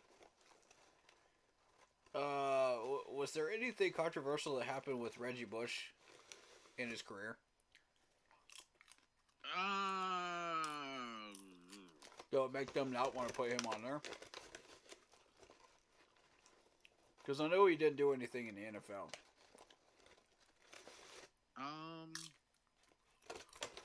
To my knowledge, no. I mean, I know there was NCAA investigation. Oh, yeah. Because remember, there was that whole thing about his family receiving gifts in violation of the NCAA policies. Okay, so That's the only thing I remember. That probably ruled him out. They probably disqualified him from Heisman for that. Well, no, he still won the Heisman Trophy. Yeah, He he's just still won it with an asterisk, and they decided to scratch his name off the Heisman list here. Maybe.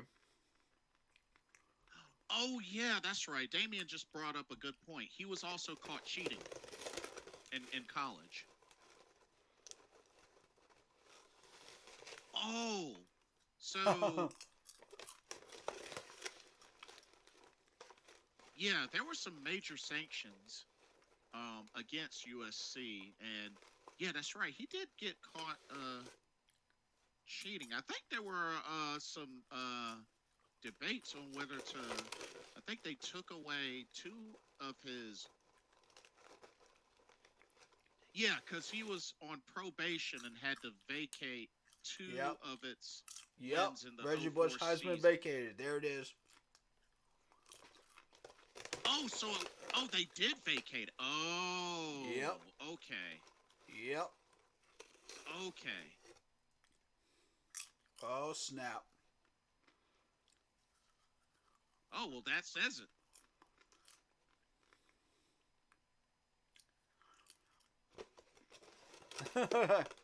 Yeah. It even says it here. Because he beat out Vince Young and Matt Leinart. Okay, they did the investigation 5 years later in 2010 and ruled him ineligible. Okay. Wow. It took that long? Huh. Wow.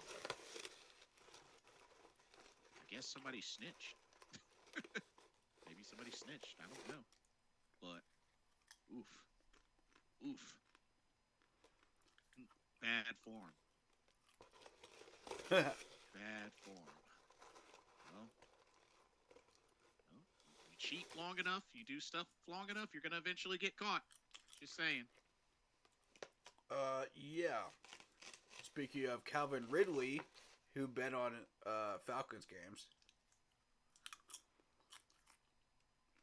got in trouble for that. Oh, Damien says Reggie Bush is currently fighting with the NFL and NCAA right now to get it back. Ooh. Oh, is he? Yeah. Oh, bro. Great news. Great news. Elijah Moore has been released from the hospital. He is at home. He's in concussion protocol, but he is at home. Wonderful to hear that. Yeah, excellent news. Excellent news. Praise God for the update. That's a great update. Good stuff.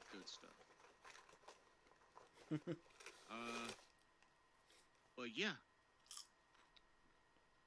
And apparently after it happened, he was eventually able to get up and was helped to the injury tent and so forth and so on. But no, that is great that he's out of the hospital and back home. Great news. I don't know, bro. You think you could get it back? Think Reggie Bush could get it back? I don't know. As strict as they are, I don't know. I mean, because here it is, 2023, about to be 2024. I mean, shoot. Fair point. I mean, well, I guess he's gonna fight till he can't fight no more. Mm-hmm. Yeah, I guess that's how I see it. He's gonna fight till he can't fight no more. Damien said Kim Kardashian cursed Reggie Bush. Yeah, I can believe that.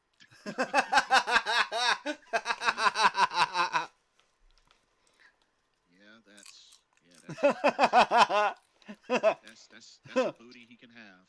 I'm just saying. Hey, Taylor Swift is cursing Travis Kelce right now. Yeah, that dude only put up 18 points on my fantasy team last week. Yeah. I seen a hickey on his throat. That just goes to show. I was like, bruh. mess with every fine woman out there. It's just, it's bad news sometimes. I'm just saying, it's bad news sometimes.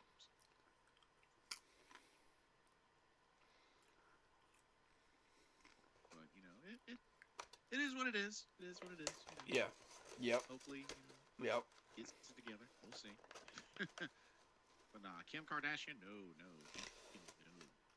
wouldn't mess with that. No way. Nope.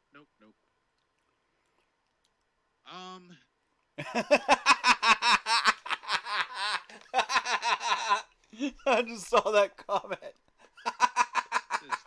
Dolly Parton cursed the Cowboys wearing that cheerleader outfit.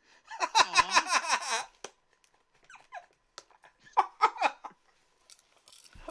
I'm sorry, I can't read that with a straight face. Oh, man. Oh, dang. Bro. This is what the stream has become now. Why you do Dolly Parton like that? That's messed up, dude. Oh, man. You don't make me choke on my popcorn. Why you? Oh, jeez.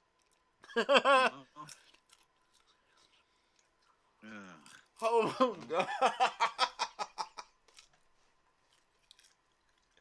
I'm done tonight. I'm just done. Well, she can sing her butt off. That's all I can say. That's about the only thing I can say. Oh, God.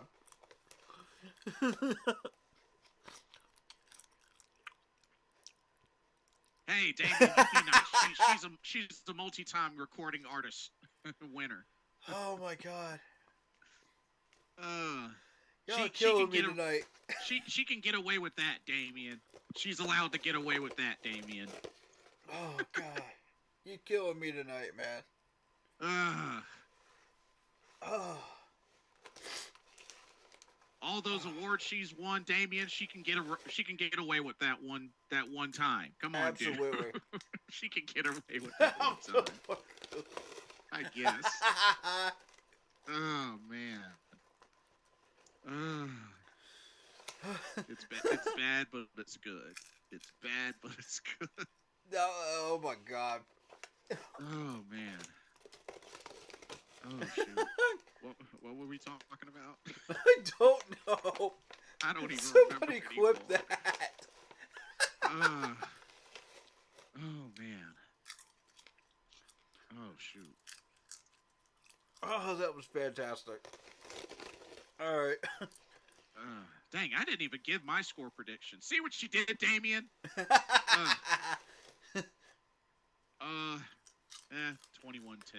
Panthers. I feel good about it. Yeah, I feel good about it. Yep. Damien says, I haven't slept in weeks after watching that. It gives me nightmares. Well, no, that's fair. That's fair. That's fair. But to be fair, I would rather her do that than to have to listen to Bai Ling singing Like a Virgin. I'm just saying. Fair point.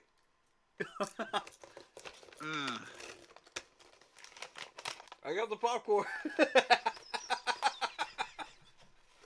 Yeah, I mean, I enjoyed Bai Ling in Wild Wild West and the original Crow, but after that, I was just like, okay, she This doesn't. chat has become the Wild Wild West. What are you talking about? Yeah, pretty much. I love it. I love every second of this. Let me stop. Bai Ling, I still like it. Bai Ling, it's cool. It's cool.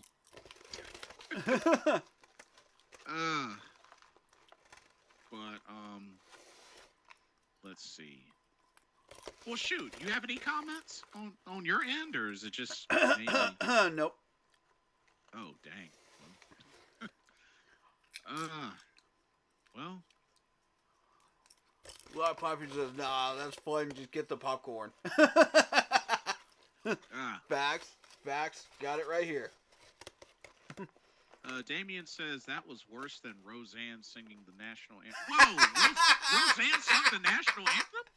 What the heck did that happen? What? That actually happened? Bro, I can't with this. What the heck? Damien, you trolling me? Or did that really happen? This dude is wilded right now.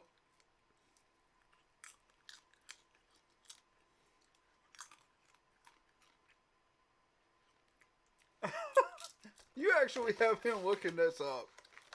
Holy crap, he's right. Yo!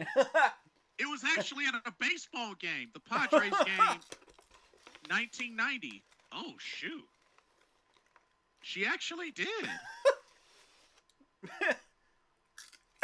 Oh my god. Oh, Lord.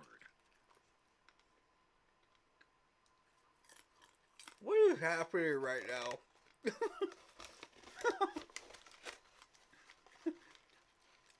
Oh, Lord. What has this stream become tonight?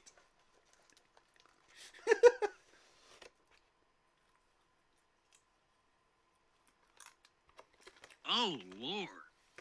Dude. You should see this when you have an opportunity, because... Oh, God. Yeah.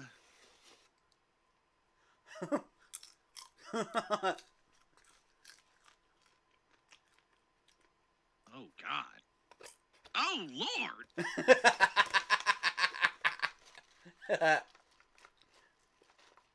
Dang, she's like flailing her arms and like getting her back into it.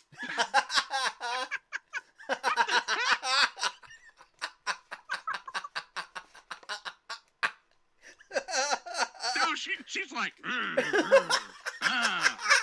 like, dang, she's like flailing her arms and like,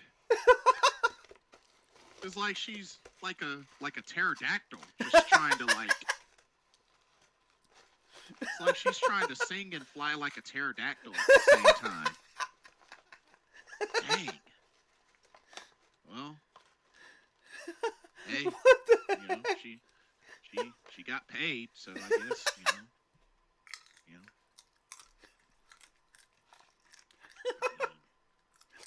I'm just rolling with it at this point. I mean, could that have been one of those they just couldn't find anybody? It's like, hey, Roseanne. Roseanne called, saw the problem. She wants to step in. Just like, well, nobody else will do it, so hey, go for it. Oh my god.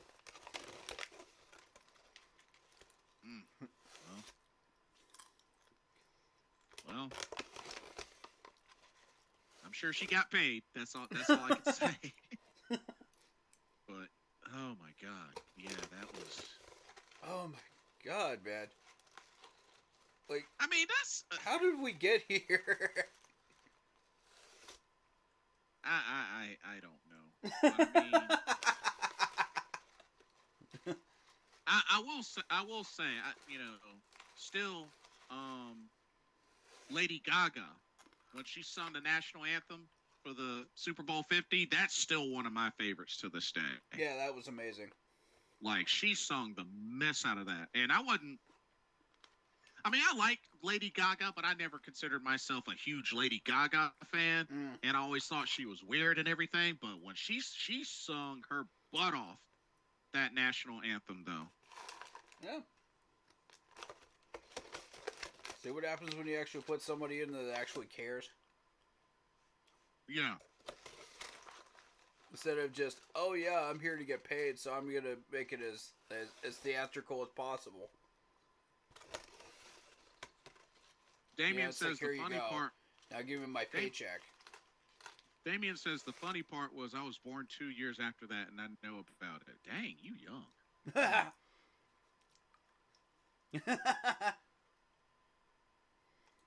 But yeah, that's funny though.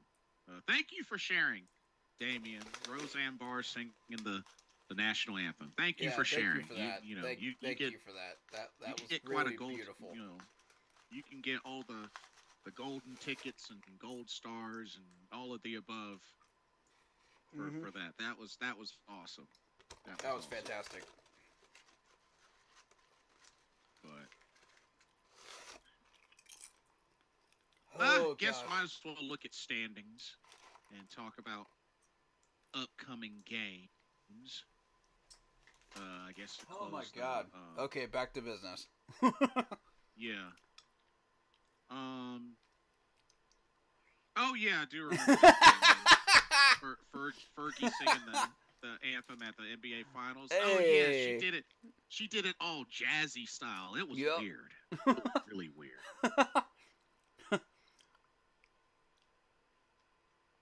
She was like, "What's so proudly we hail?" I was like, "What the heck is she doing? Like that is not a jazz song."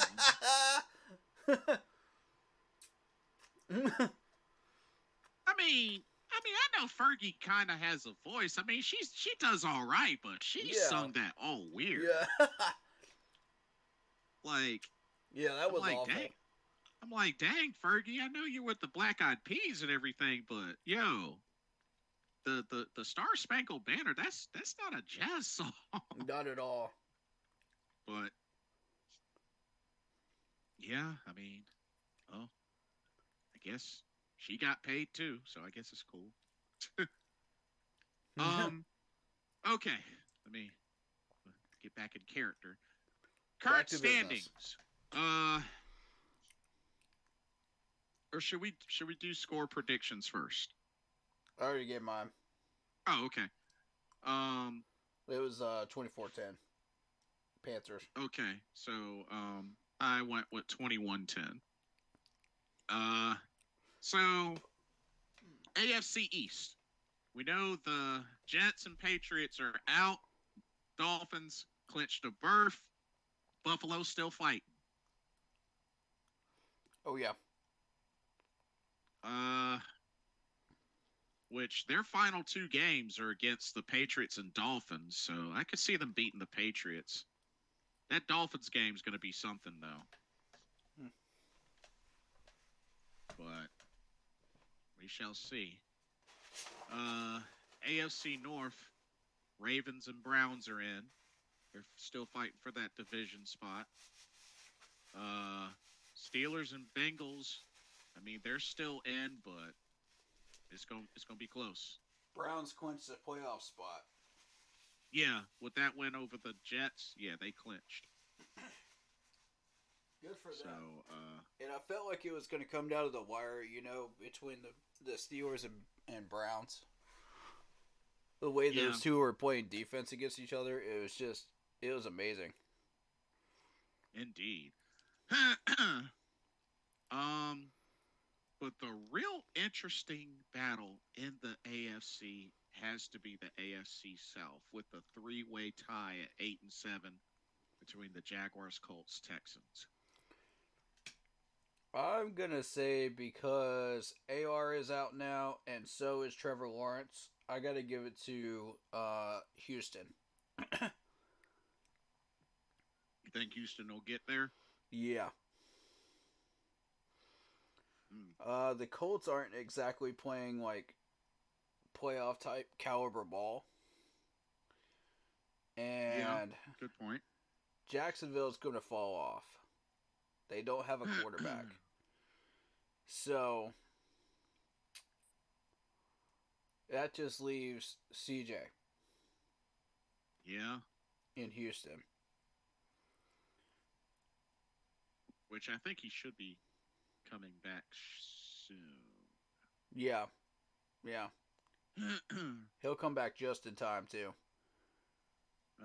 Damien, oh, God. Whitney, and only... Oh, yeah. Whitney Houston and Aretha Franklin. Oh, yeah, absolutely. May they both rest in peace. Yeah, two of the best. Yeah. Two of the best. Yeah. AFC West. Oh, Well, man. the Chiefs, they lost to the Raiders. Yeah, But that's not a good, healthy win for the Chiefs at all. That's yeah, but I still think the Chiefs Chiefs will dropping still off. win. I think they'll still win the division, though. Yeah. I mean, they're still 2 games up on the Raiders and Broncos. So let's see. The Chiefs' final 2 games are against the Bengals and Chargers. Well, Bengals may give them a fight, but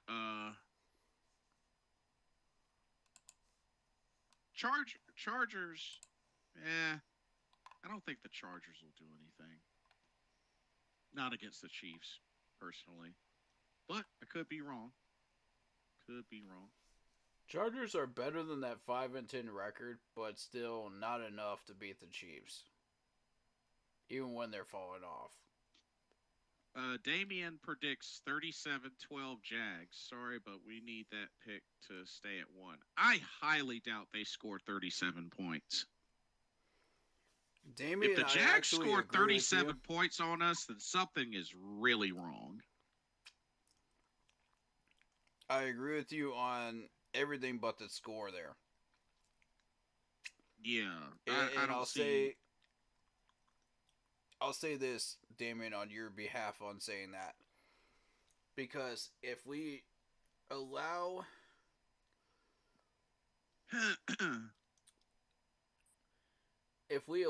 the Bears to get that number 1 pick, then we're also getting a number 1 pick from the second round on. If we don't allow the Bears to get that number 1 pick, then it hurts us from the second round on. Yeah. That can cost us a player that we desperately need. And I mean, it's a matter of, do you really want to get that revenge that bad against the Bears? When we were stupid enough to make that trade in the first place. I'm just saying. We had the second round pick lined up in a trade offer. Right. The problem is Houston backed off. They got afraid and they backed off. So, bold move, but we still would have had our quarterback, down the line. It would have been Will Levis. I'm convinced of that. It would be between Will Levis and Sam Howell. Which Levis isn't doing too bad. I mean, could be doing better, but he's not doing too bad. And Sam Howell is doing pretty well under Eric Bieniemy. Yeah. Plus, Sam Howell is from North Carolina. Yep. Which I was lobbying for before we made that trade. Oh, yeah, for Sam Howell? Yeah, we would have easily gotten him. Because when did Washington actually draft him?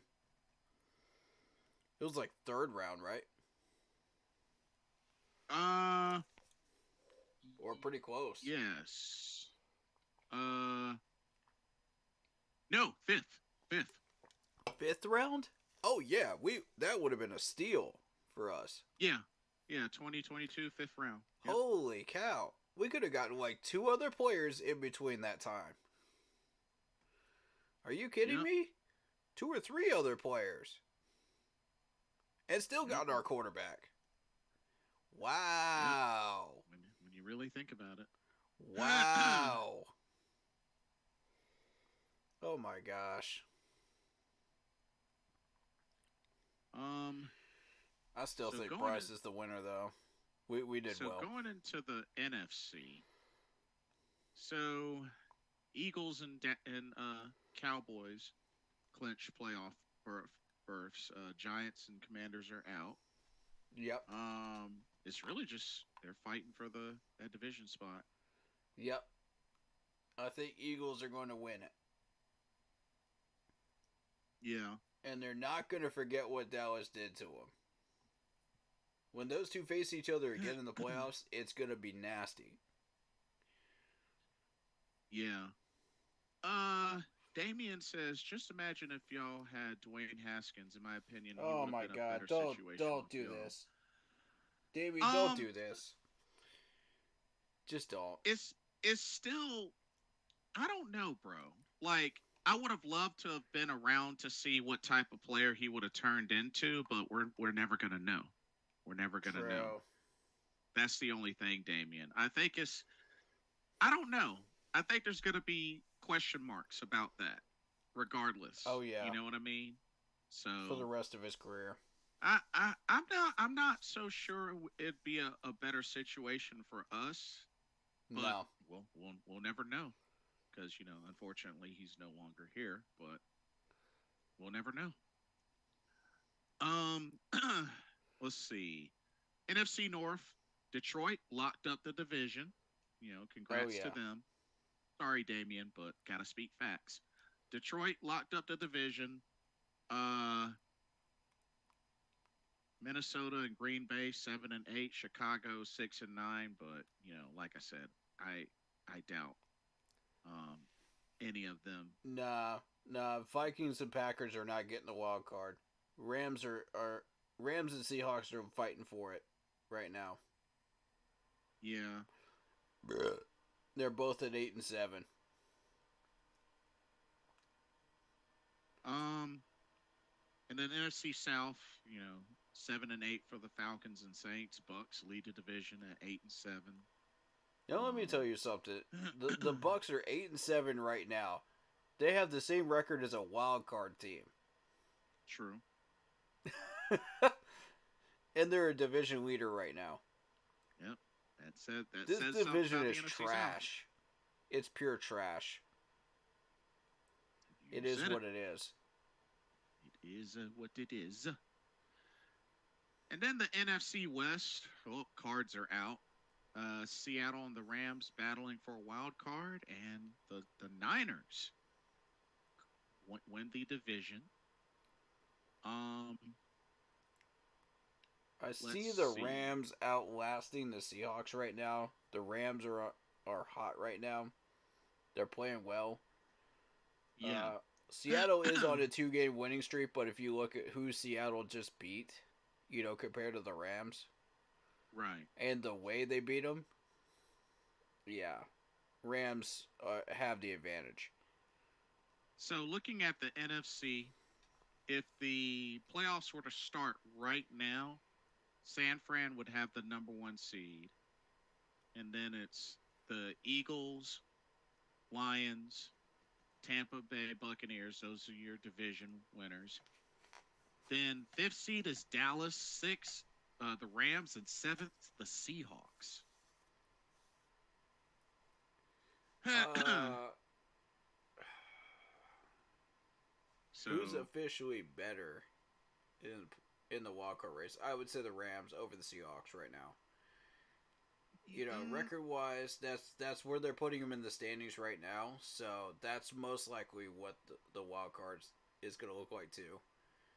So unless for some reason one of these two loses, the other one's going to win. yeah, They're going to take that spot. um, We got two weeks left, and remember, week 18 is a lot of substitutions. We don't know who's going to get subbed. We don't know who's going to play. right. If you own a team that is fighting for a wild card spot at that point, then yeah, you're going to play your players. Yeah. Um, Damien says, it is what it is. I don't care anymore. I mean, Lions most likely not getting past the wild card. I don't know about that. I I don't wouldn't know say about that that. The Tampa Bay Bucks are awful. because if they were to start now, they would play the Rams at home in the wild card round, and they are definitely capable of beating the Rams, Damien. Oh yeah, they can definitely slow down that roll. Yeah. Um, if they were to faced the Buccaneers in the first round, oh yeah, they'd beat the Bucs. No question about it. Yeah. If the Falcons or Saints somehow got in there in the wild card round to face the Lions would win. Not to mention they would at least get a playoff game. And let's also keep this in mind. They still have an opportunity to take the number 1 seed, because remember, the Niners, Eagles, and Lions are all 11-4. Yeah. They are not out of that number 1 seed picture yet. Yep. So, just something to keep in mind. Not to mention, if they can get that second seed, then that'll be really, really good. The Damien, defense stop has making been struggling. excuses, bro. They're 11-4. Damien, they're 11-4. They're 11-4. I'll grant you the defense has been struggling for Detroit, but the offense is making up for it. And that's why they're 11-4 right now. I mean, I get your team is not in there, but dude, it's like, give them credit where credit's due, and you have yet to do that. You have yet to do that. I mean, I get how you feel, but give the team credit where credit's due. Facts. I mean, in a division. Who is he a fan of again? Which team? The Lions. Ah. I mean, in a division where typically the Vikings or Packers win, and the Detroit Lions won the division, something they haven't done since '93. Come on, bro. Yeah. This is not the same Lions team that you're used to seeing. Period. Facts.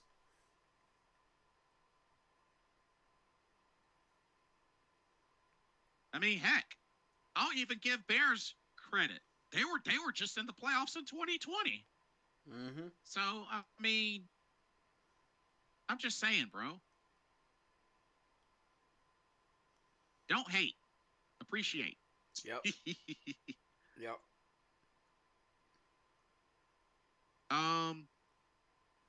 So yeah.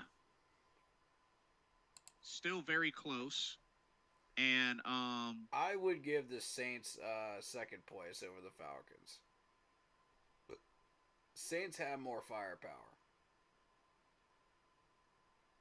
They're playing better than the Falcons are.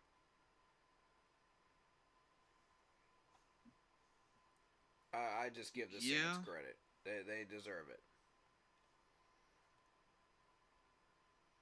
Yeah. Yeah, I can be on board with that. I can be on board with that. Let's see. Now for the AFC, this is where it gets really interesting. So if the playoffs were to start now, Cleveland secured Baltimore. One of those spots. Baltimore would be the number 1 seed. Then it's the Dolphins, then Chiefs, then Jaguars. They would be the 4 division leaders. The wild card would be the Browns, Bills, and Colts. Browns have already secured one of them because they're fighting for a division lead right now. Right. I would say... Alright, so you said Bills, Browns, and who? Colts? Yeah. So... Well, the Texans are 8-7 as well. Right. So, if the playoffs the Texans were to start... are taking the division. So, yes, you're correct, the Colts. Yeah, which would mean that the Colts would play the Dolphins in the wild card. And lose. The Bills would play the Chiefs. And that could be a potential upset. Yes. And then the Browns would play the Jaguars. Which they would win. Jags would have an early exit without Trevor Lawrence. Yeah. Hate to say it, but yeah, I have to agree. If Trevor's playing, then that's going to be one heck of a battle. Yes. Yes, absolutely. I'd like to see, a fully healed up Trevor versus that Cleveland defense. I want to see which one wins. That's going to be fascinating. Right. With right. Etienne, Calvin Ridley, and all them versus that Cleveland defense. Ooh. That could get spicy. Got me curious on that one. Let's see. And for the NFC, it's the Seahawks versus the Eagles in the wild card. Oh, Eagles easily. The Rams versus the Lions. Rams versus the Lions. Lions. And then the Cowboys versus the Bucks, which I gotta say, Cowboys. Easily. Yeah.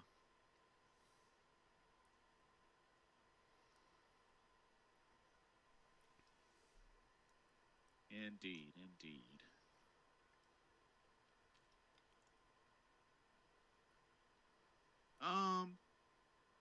Interesting comparison on the NFL.com, the Saturday night matchup between the Cowboys and Lions. Lions, third ranked offense, 15th ranked defense, fifth in passing, third in rushing. Cowboys, 6th in offense, 6th in defense, 6th in passing, 12th in rushing. Wow. It's kind of a pretty even matchup when you think about it. Just about an even matchup. That'll be really interesting. Yeah.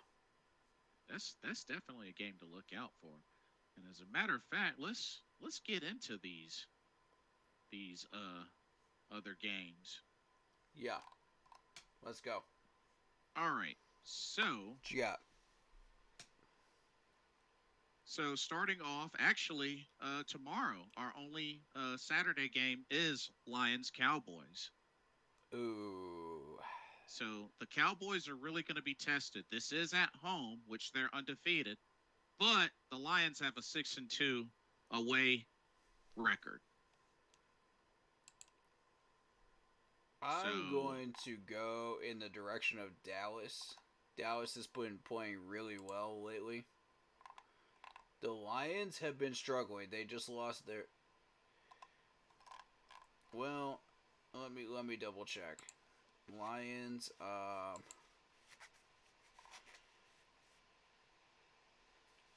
Lions have been struggling a little bit on defense against the Vikings last week. There may be some weaknesses there that Dallas could exploit. So, I mean, if the Vikings can find it, so can Dallas. Uh-huh. And, Dallas, they play extremely well at home. I mean, they're undefeated at home. Dallas's weaponry is better than Detroit's. If you really look at it in comparison. On paper, yeah.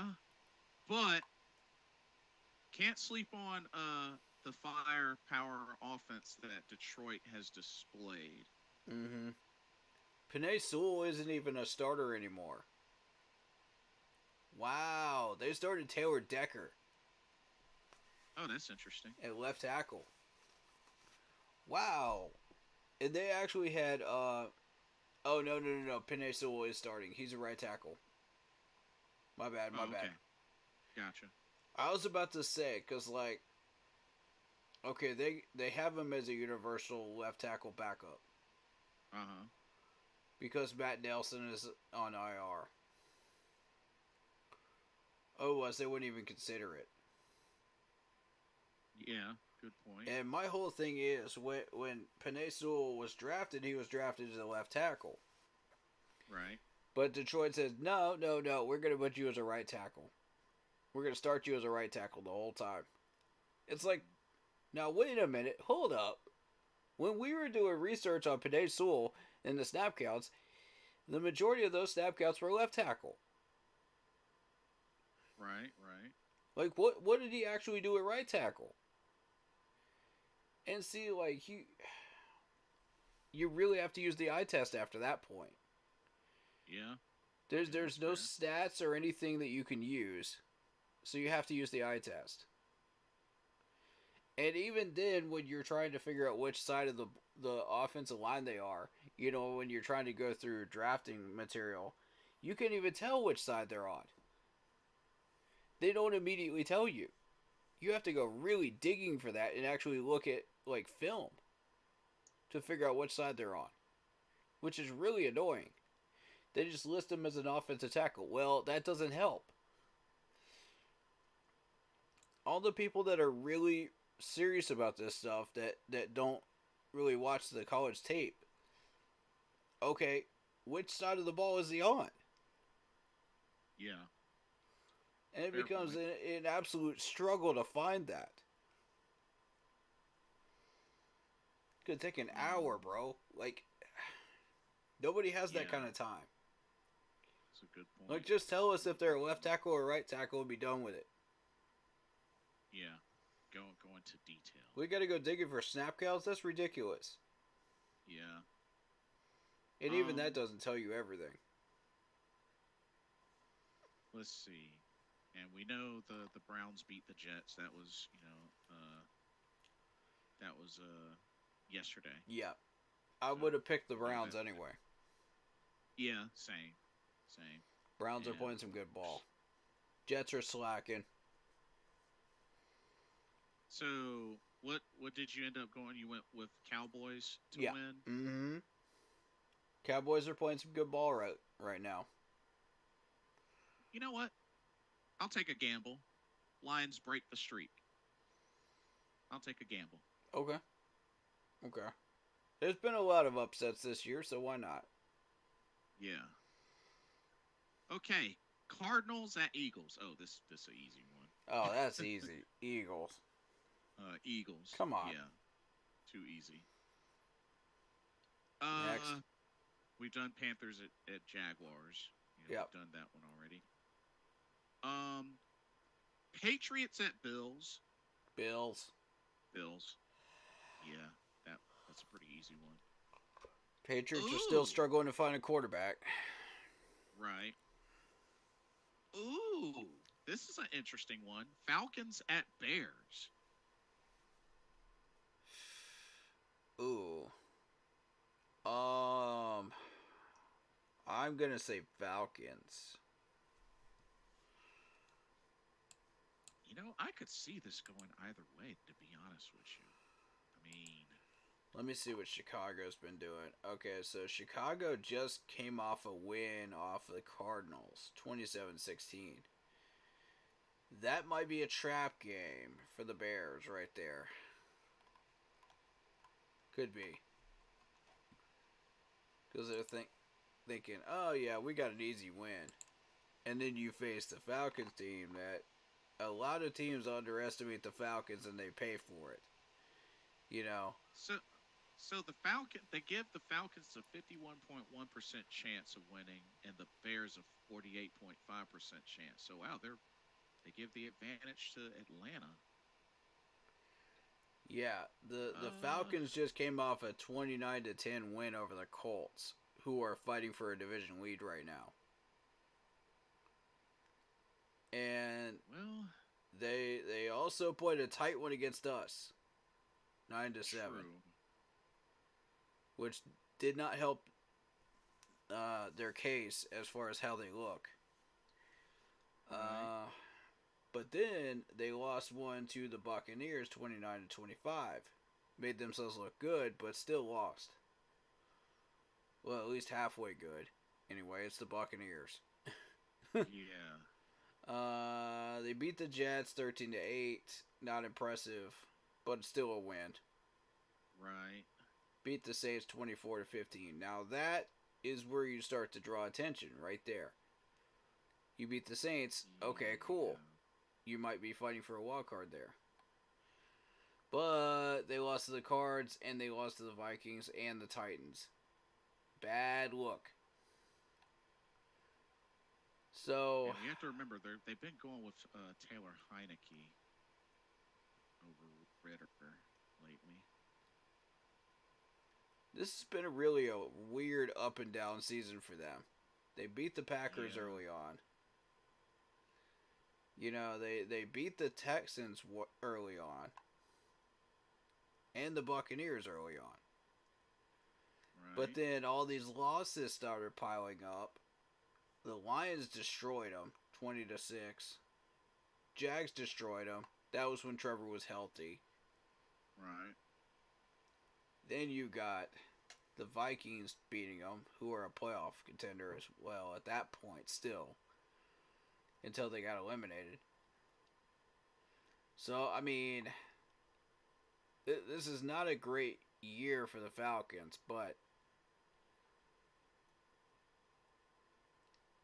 you know what?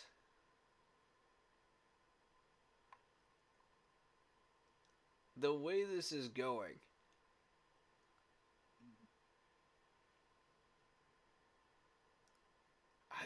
I really don't know what to say about the Falcons at this point. I don't. This is a confusing team to me.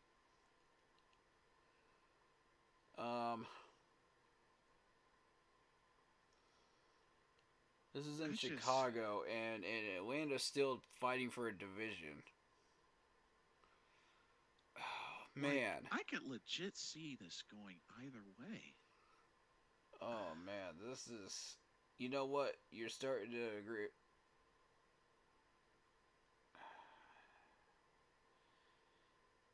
starting to make me agree with you there. It could go either way. Wow, this is tough. Well, if the Falcons think that they're high and mighty coming off that win against the Colts, that could be a trap game for them too. true. And that's a very dangerous trap game because the Falcons have the Saints after that for second place fight. Right, right. And let me see where this game is at. It's in Chicago. Oh, it's in Chicago, Soldier Field. Oh, The Bears have been known to upset people this year, though. You know what, Damien? This is for you. I'm gonna take a gamble and say the Bears pull it out. I'll say it.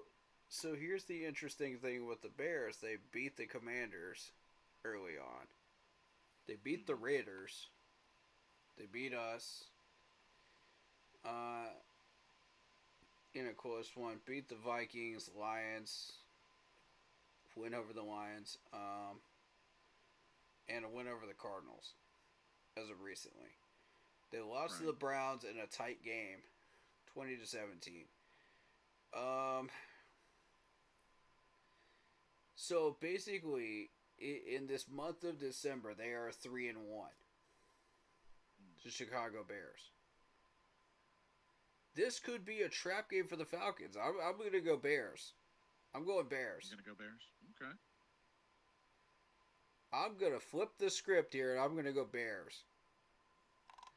This is one game the Falcons cannot afford to lose, and we all know the history of the Atlanta Falcons. Choke Soda, the official soft drink of the Atlanta Falcons. I see what you did there. Dare I say the joke? I have to. 28-3. Come on. I can be on board with that. Oh man. Let's see. Raiders at Colts. Raiders at Colts. Okay. Of course, Raiders recently beat the Chiefs. This is correct. They beat the Chargers the week before, 63-21 in video game numbers. And this is going to be tough for the Colts because Colts are still Jeez, fighting man. for that AFC North. Wow. This is in Indianapolis. Yeah. Or excuse me, they're fighting for division of the AFC South. I'm sorry. The interesting thing is, this Raiders team got absolutely destroyed by the Chiefs like 2 or 3 weeks earlier in Oakland. In LA, I mean. True. I keep wanting to say Oakland. I'm old school. No, I totally get it. Totally get it. Heck, Oakland just lost the Oakland A's, too. The Oakland A's got sold to Las Vegas, too. Oh, wow. Yep, so... Yep, the baseball team's gone, too. Rip Oakland in professional sports. We heartily knew ye. But... yeah. Interestingly enough, the Raiders got absolutely pummeled by the Chiefs like 3 weeks earlier. 31-17. So, the Raiders have come back from all of that. From that 3-loss stretch of the Dolphins, Chiefs, and Vikings to come back and beat the Chargers in video game numbers, 63-21, and then beat the Chiefs.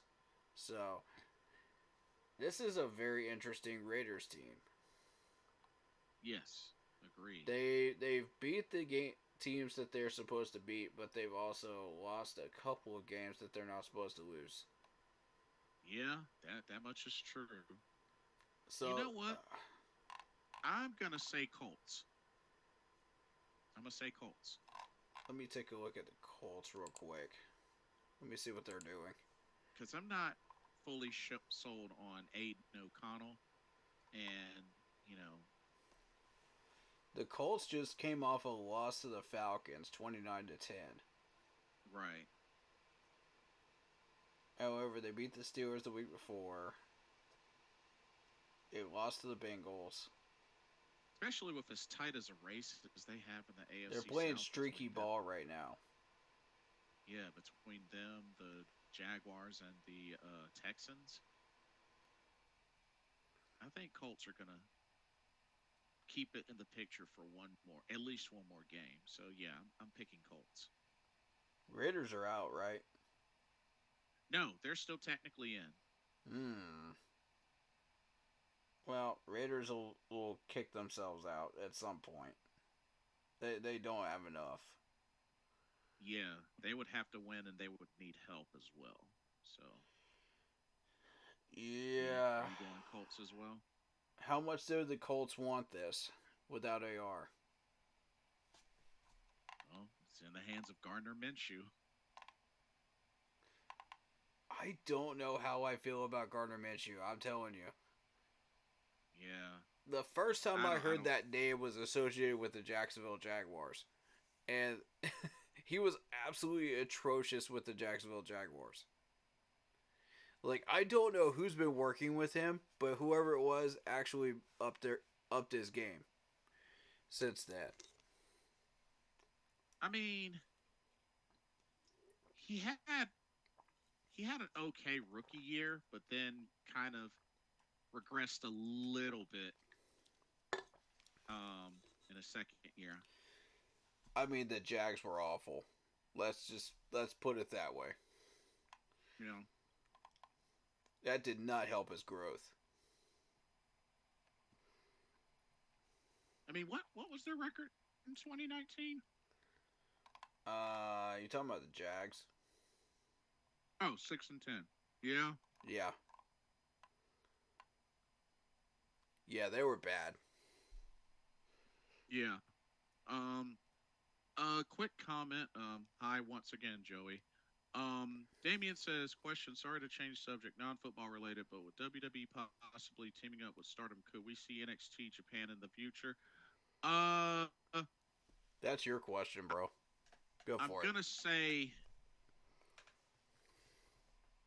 I'm gonna say it's possible. Maybe not so much NXT Japan, but I think it really comes down to the details of whatever the partnership is. My only concerns is the Stardom talent having to tone down the stiffness, and it really just comes down to the partnership. But I think this is WWE's way of trying to get Mercedes Monet, aka Sasha Banks, and also trying to go hard for Julia. That's why I think that this is even a thing. That's my personal thoughts. But anyway, uh, yeah, there was 6-10 in 2019. So, I'm not sold on Gardner Minshew at all. that's fair. That's fair. Uh, oh shoot, man. Sounds like you might be going Raiders. Yeah, I'm gonna go Raiders. Raiders. They just came off that big win off the Chiefs, It's so fair. yeah, they're riding that momentum of two big game wins. So yeah, Yeah, fair. ride the wave, man. Rams at Giants. Rams. Yeah, definitely going Rams. Rams are red hot right now. Yeah, They're my dark And they're horse in the they're NFC still- right now. and they're still in the picture. Saints at Buccaneers.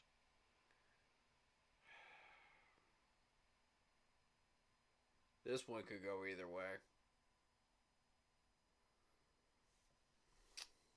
Right now, the Saints have more weaponry, Yeah, but the Bucks are playing better.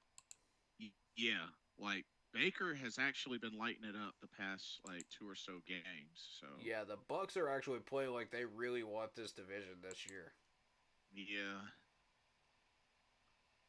But I mean, at what cost though? Because they're not getting past the first round. That's my thing. Neither one of these teams are getting past the first round. So all you're doing is losing draft point picks, as far as I'm concerned. I mean, yeah, but they're. I mean, they're gonna push for Yeah. going as far into the playoffs as they can. You know. Oh yeah. They're just not going to get very far, and it's just, so.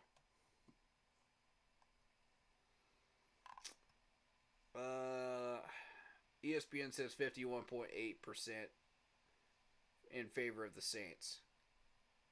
Interesting. Yep. I mean, the numbers are basically the same. They both have 8 picks, but Baker Mayfield has 26 touchdowns. Derek Carr has 19. Yeah. And again, rushing wise, Tampa Bay's got the advantage. 873 yards versus 649. Same amount of touchdowns. Well, Reggie White's got one more. Mike Evans versus Chris Olave. Oh my goodness, it's not even a contest. Mike Evans by a long shot. Yeah, that makes sense. Yep. 13 touchdowns versus 4. Yeah. Oh yeah. On paper, the Buccaneers should win this.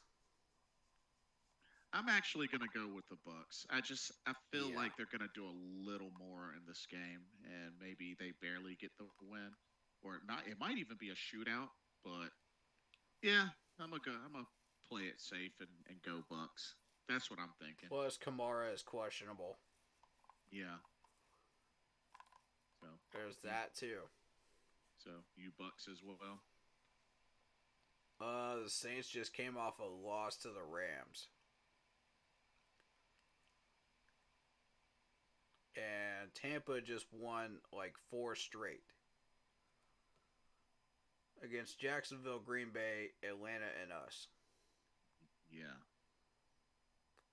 And I mean, convincing fashion too. Yeah. I got Buccaneers. Buccaneers. Okay. Buccaneers take the division with this game. Okay. Damien had a quick comment. I think WWE is doing it to get Okada because it's been rumors that WWE is trying to get him. That is why WWE is giving Shinsuke his. Yeah, but what does Okada have to do with Stardom though? Like, what does that have to do with Stardom? Like, that has nothing to do with Stardom. And don't forget, AEW has a relationship with New Japan Pro Wrestling, so something to keep in mind. He also says, "I can't believe I'm saying this because I'm not a fan of Mayfield or Carr, but I trust Mayfield more than Carr." That's understandable. I mean, the numbers are better. You got 26 touchdowns versus 19 touchdowns. Yeah. So, that's a fair argument. And Baker Mayfield has more yardage too. 3,598 versus 3,417. Yeah. In as many attempts, you know. Definitely playing a lot better for the Bucks than he ever did for As the many completions Panthers, and the same amount of attempts, basically, right around that same area. Yeah. This should be an easy one. Niners at Commanders. Niners. I definitely think they will bounce back after Brock Purdy stunk it up. Yeah. This is a big one. Dolphins at Ravens. This is in Baltimore, right? Yep. Ooh. That's what makes this interesting for me. Because once you start getting into playoff prep time for the Ravens in Baltimore, it's dangerous to try to walk into that stadium and try to get a win. Good luck. Yeah. You better have some serious firepower, and the Dolphins do. So, this could get really interesting very quickly. Tua owns the Ravens. Yeah, that's true. Oh yeah, did they win their first matchup? They did, yes. Oh yeah, good point. Good point. And I mean, I like Tua. I'm interested to see what ESPN has to say here. 55.7% in favor of the Ravens. Get this right, and you get my. Yeah. Oh wait, this is their only matchup. Yeah. He meant overall. Damien meant overall. Oh, overall. Yeah. Oh, okay, gotcha. Yeah. Well, Mozart's playing better than Lamar Jackson as far as rushing yards. But I mean, that's a running back versus a quarterback. I think it's Lamar really going to come Jackson's down. leading the rushing yards category right now. I think it's really going to come down to which defense performs over the other. I think that's really Tyreek what it's gonna come Hill's down to. absolutely slaying Flowers in the wide receiver category. 12 touchdowns versus 4. Pretty much double his yardage.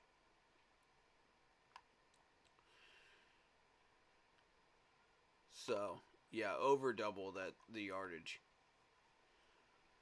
But I mean, where's Zach Flowers been all year? They say the Dolphins ranked number 1 in total defense since week 5 and are first in quarterback hits, second in sacks, and 5th against the run. Oh, Waddle is out. Waddle is out? Yeah, Waddle is out.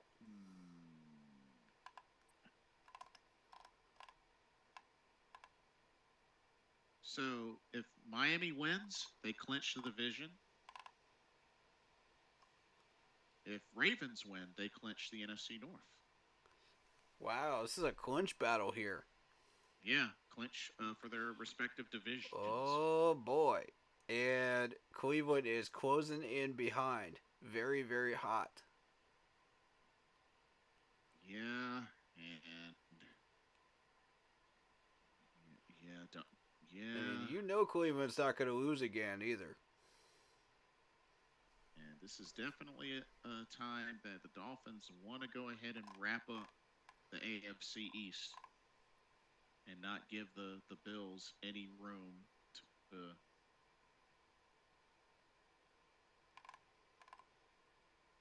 let's see, the thing with the Ravens, though, says the Ravens are in the AFC North, The Ravens already don't have that room.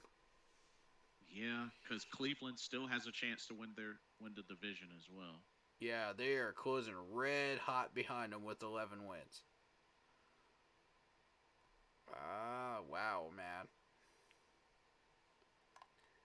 It's time for one of those Ravens legendary games in Baltimore. Bills beat New England, then the Bills Dolphins in Week 18 will decide the division. Oh. And with all those substitutions going on in Week 18, oof. This could get real spicy. Oh, man. Ravens without Mark Andrews, Dolphins without Waddle. Who needs who the most? Yeah, exactly. Good question. That's what it's going to come down to. Yeah. You know what? I've made my decision. Dolphins. Yeah, I'm going Dolphins. Yeah, because, Waddle is not the Dolphins' end-all, be-all of weaponry. Yeah, They've got a ton of weapons. Still got Tyreek. Oh, yeah. They got Tyreek. That's their number one, but that's not all they have. Right. They're going to utilize all their weapons now that they don't have Waddle on the field. Right. You're going to start to see that ball spread around. Now, the question is, how many yards are they going to get off of those spread out throws? That'll depend on how you use them. This is true. But it will also present an opportunity for the Ravens defense to step up and say, oh, we can shut those guys down. You know, that's not Waddle. We can shut them down.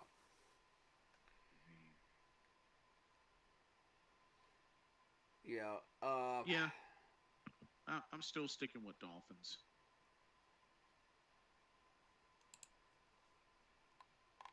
Let me see. Baltimore is just coming off a 5-game win streak. Mm-hmm.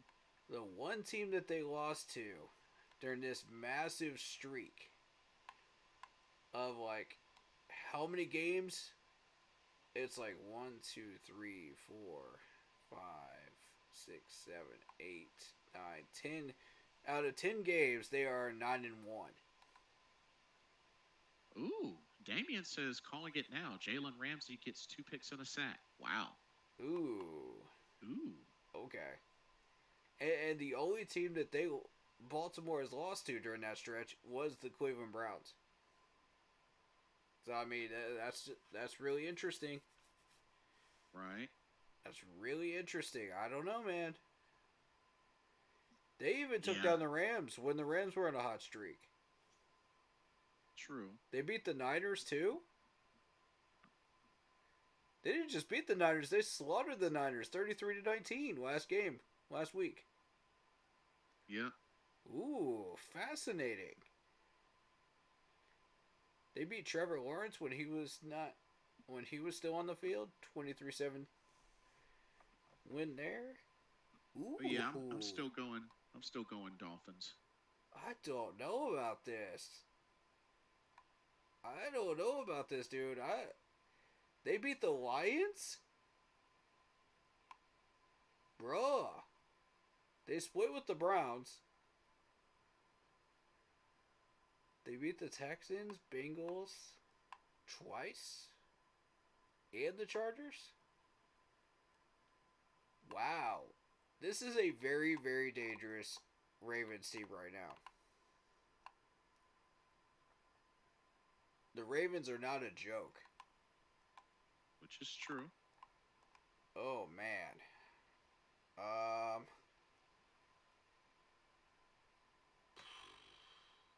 Wow. What have the Dolphins been doing lately? Let me see. What's the Dolphins' record? Okay. 11-4. Okay, so their last 2 games.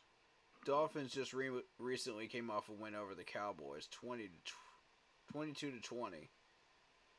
Okay, soft game against the Jets, soft game against the Titans, Soft game against the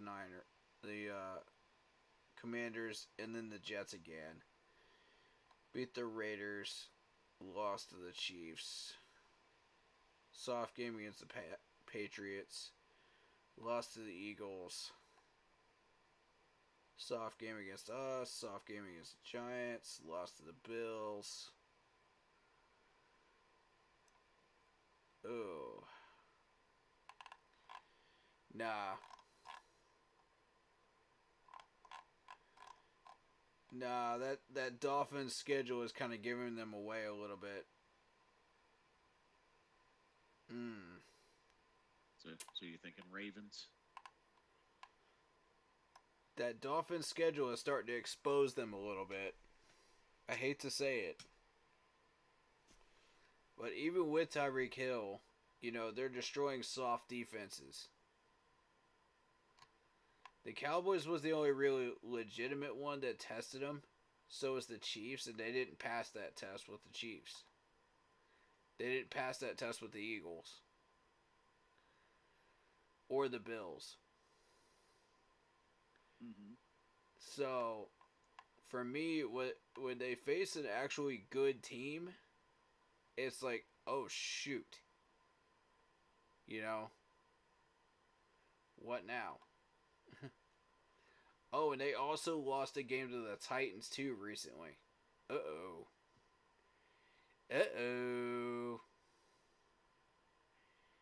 Interesting.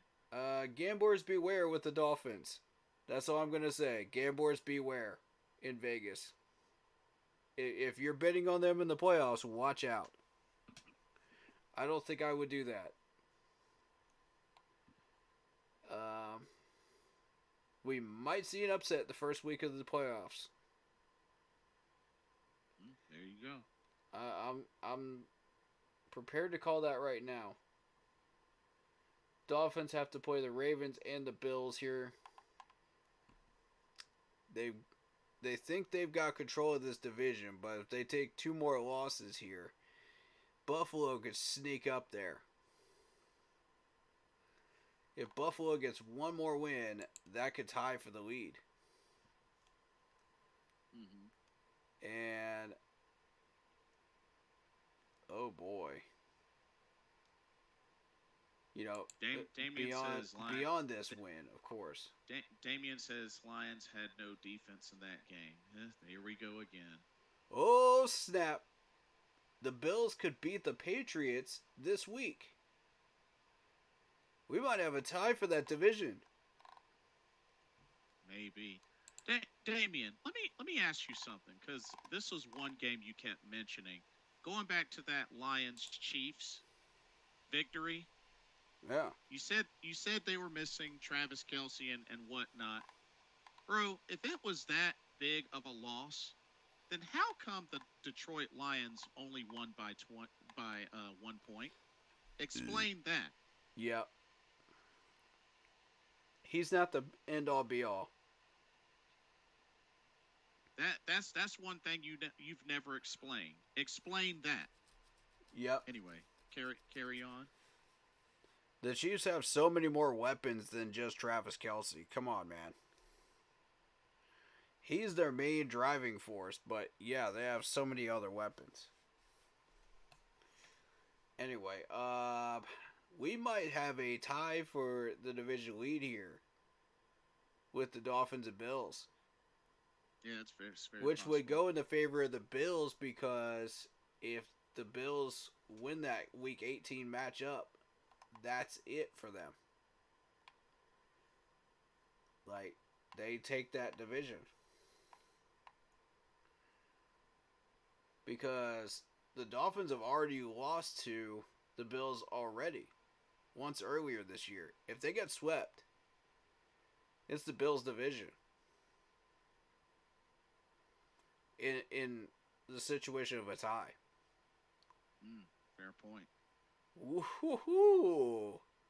This game just got a whole lot spicier than I thought it would. Okay. And the Bills will beat the Patriots in this week. So when they face off against each other, It's going to be.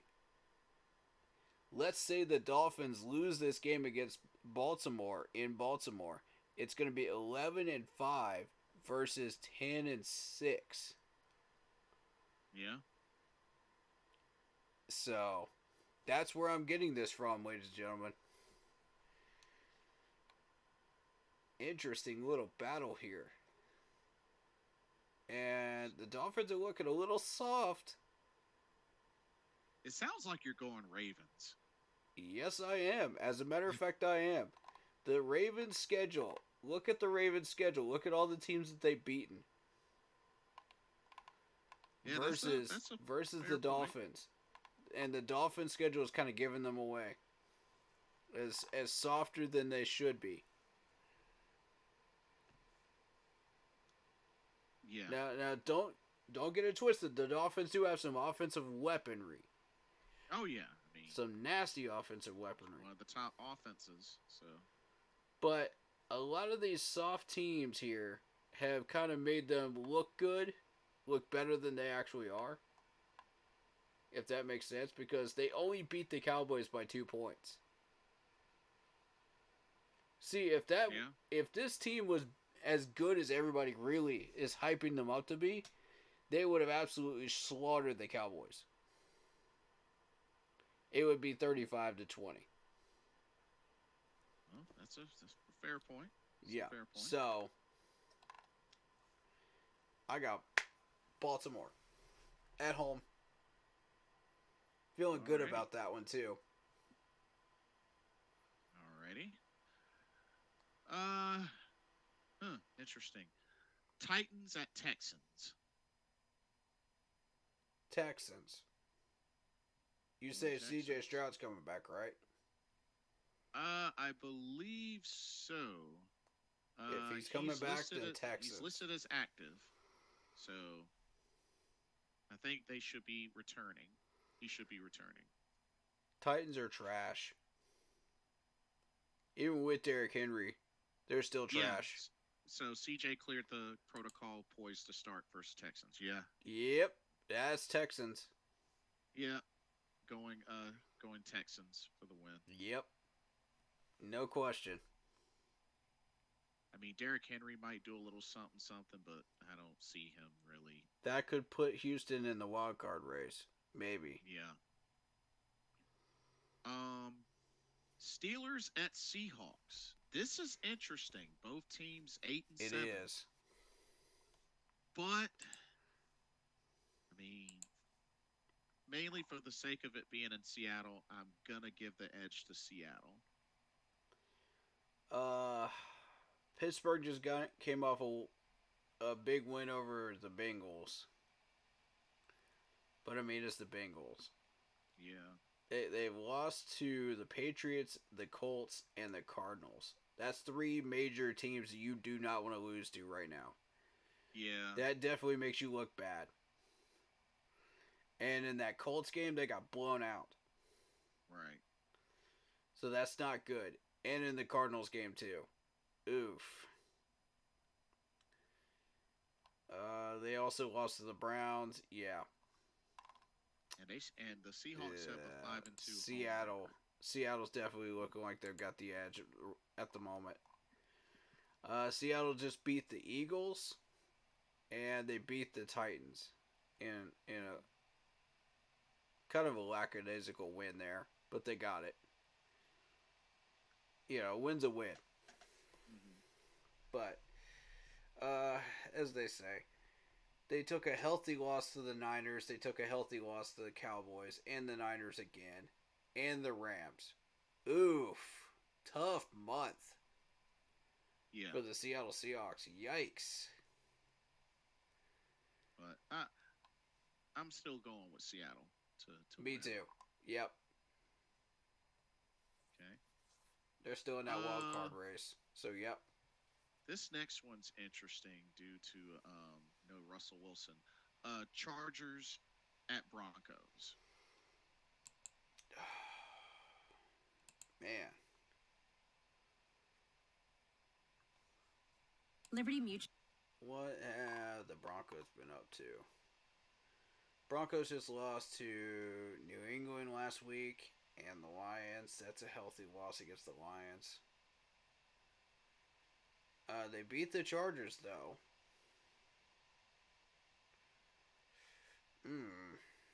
So the deal Streaky with team Russ here. Streaky team. is that he has to adjust contract or be benched. That's the status with Russ. Let me see. The Chargers. What have they been up to? And don't forget Ooh, Justin. Chargers are on Well- a 3-game losing streak. And you got to remember, Justin Herbert's out for the season. Yeah. Yeah, I got to go with I gotta go with Broncos. Broncos. Yeah, Broncos. Yeah.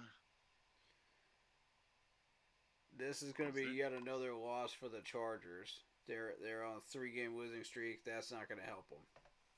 Right. We got a run back of a past AFC Championship game. We got the Bengals at the Chiefs. This is a recovery game for the Chiefs. They've had a rough year in certain cases. They need this game to make themselves look strong. They just took that loss to the Raiders. Right.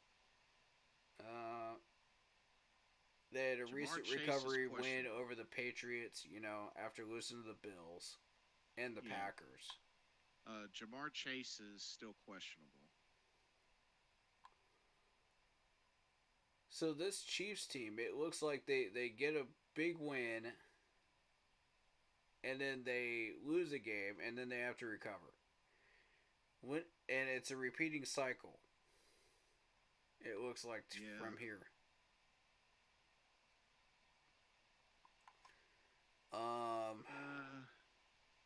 Yeah. So this is gonna be a win for the Chiefs. Yeah, I have to say that as well. Yep. I think Chiefs get back on track. Yep. And then finally, Packers at Vikings. Packers and Vikings. This is in Minnesota, where it's gonna be super duper cold. That's in Minnesota. 27 degrees is the expected temperature. Isn't that supposed to be in a building though? U.S. Bank Stadium. Yeah, that's in a building.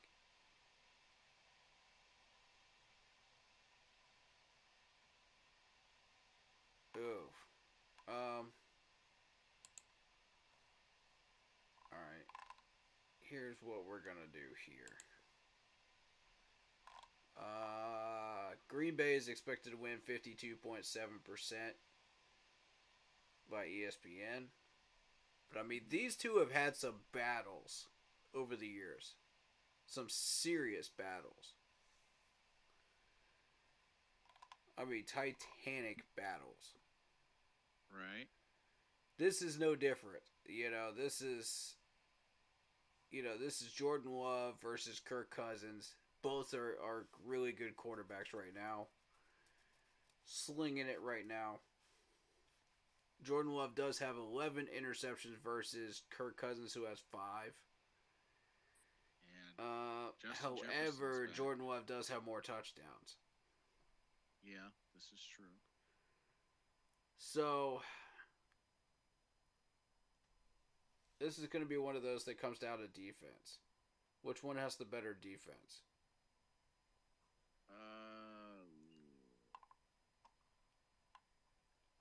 Well, the Vikings have Jaquan and Roy. He's out, and so is Byron Murphy Jr. Blackman. Malachi Blackman is another name I recognize.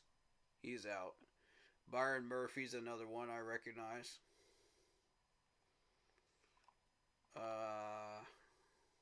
Oh wow. That's that Vikings secondary right there. Green Bay could take advantage of that. Yeah, But be careful with those linebackers because they could pick you off. true. So, my question is, which one do you trust more? Bump it. I will say, I'll say Green Bay. I'll take a gamble and say Green Bay. Vikings just lost to the Lions and the Bengals. They're not looking very strong. Yeah. They lost to the Bears as well.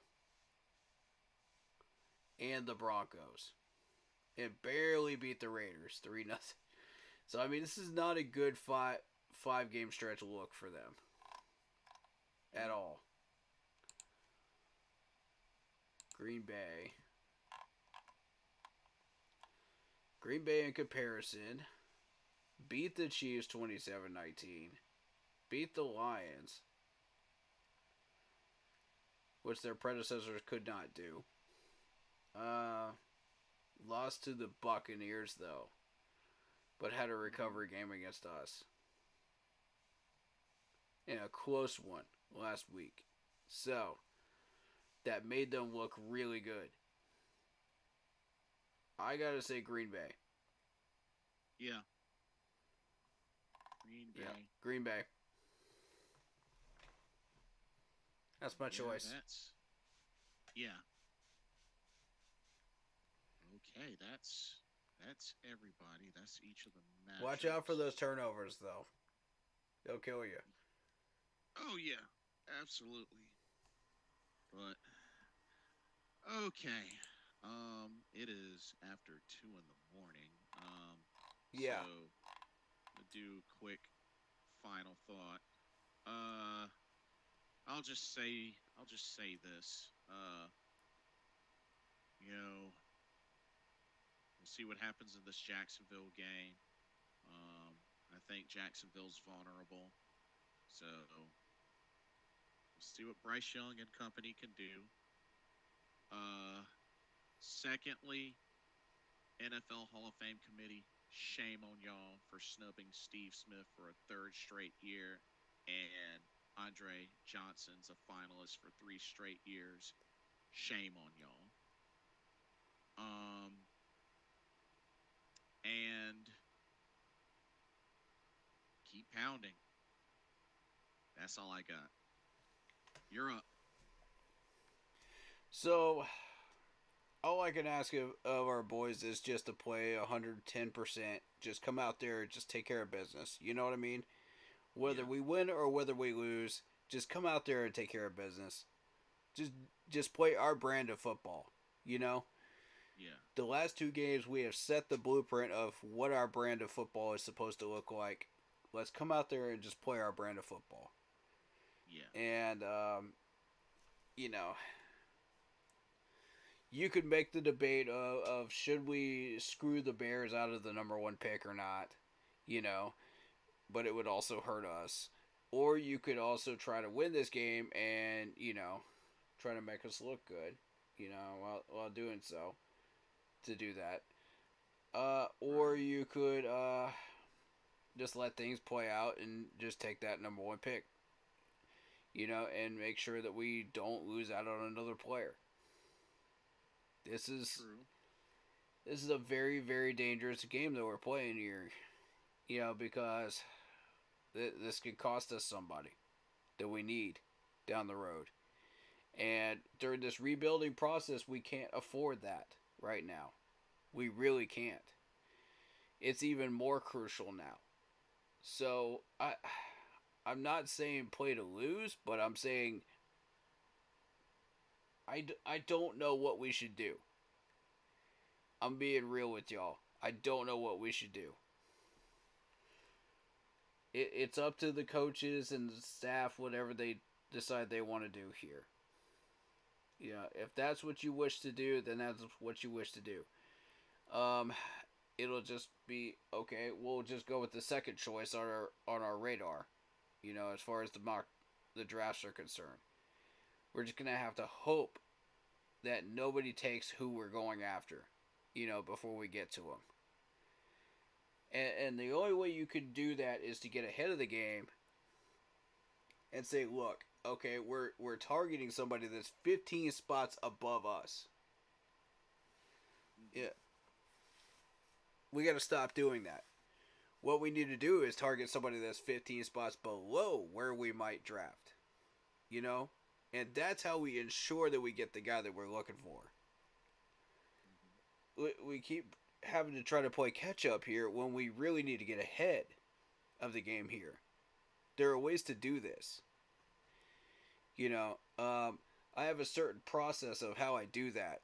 And I'll show you guys on Madden Mondays how I do that. Because I'm going to be going through that process. Because I just finished up the season on there and I'll be doing that. So, you'll get a good look at what that process looks like. You know, Blitz, I'll send you the time spots to watch that. So you'll know what we're doing. You know, and how that process works. So it'll help you guys. For the whole team and everything. You know, of people that are helping us draft. Right. With draft picks and stuff like that.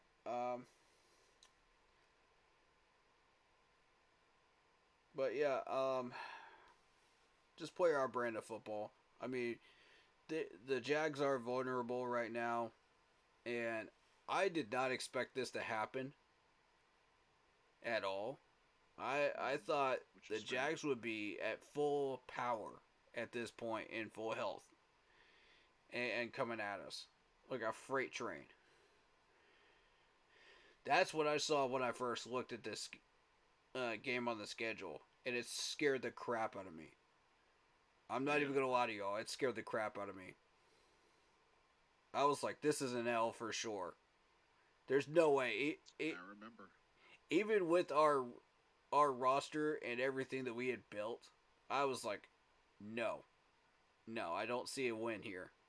I just don't.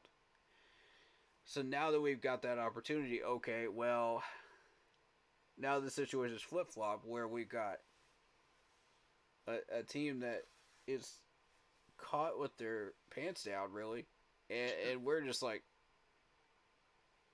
should we really be trying to take advantage of this?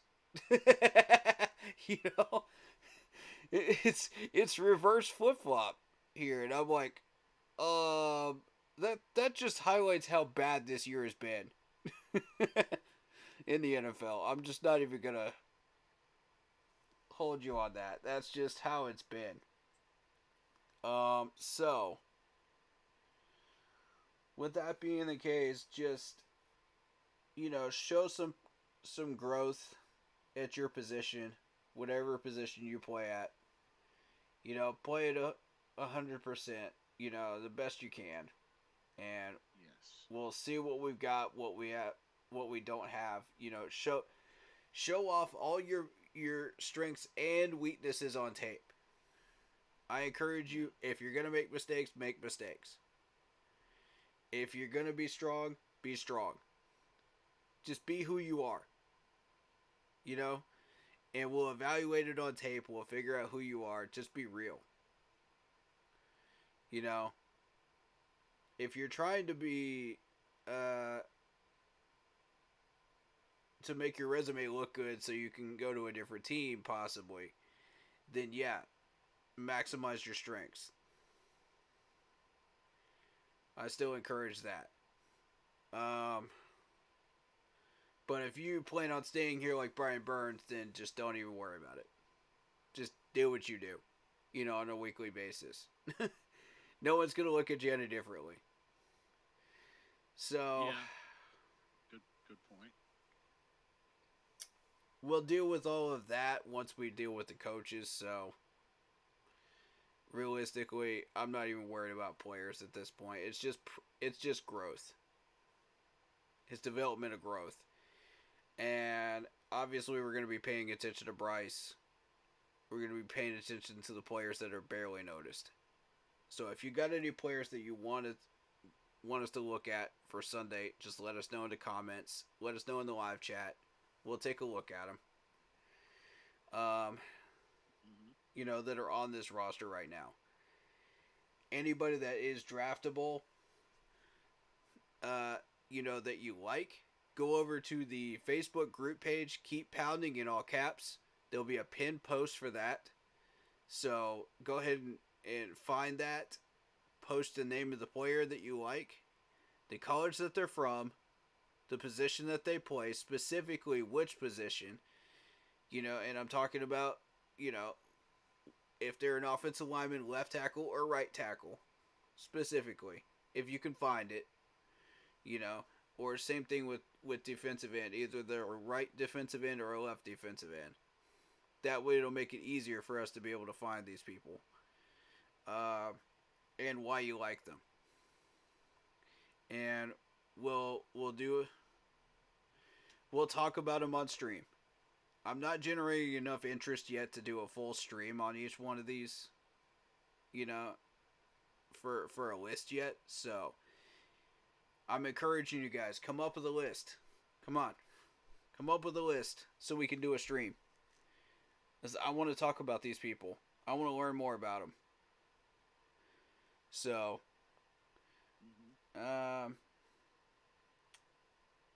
also, if you'd like to suggest a name for our panel of me, Blitzball, and Mr. Carolina, there you go. Yep. Please come up with a name, throw it in chat, throw it in the comment section. We'll vote on the name and we'll go from there, whether we like it or not. Whatever one we like. We'll roll with it. But get creative, guys. It's me, Corey, for the Keep Pounding, in all caps. It's Blitzballchamp, Jason Ingram, and it's also Mr. Carolina. Bleeding Blue Carolina podcast. So, come up with a name, guys. There you go. Indeed. Other than Madden Mondays, progressing as usual. Is Monday is Monday New Year's? Yes, New Year's Day. Okay. So we'll do Madden Monday on Tuesday the 2nd then. Tuesday the 2nd. There you go. And I went really long with it last time, so. But yeah, as I said, I'll send you the clip of what we do with the drafting, and how we regress that system. But otherwise,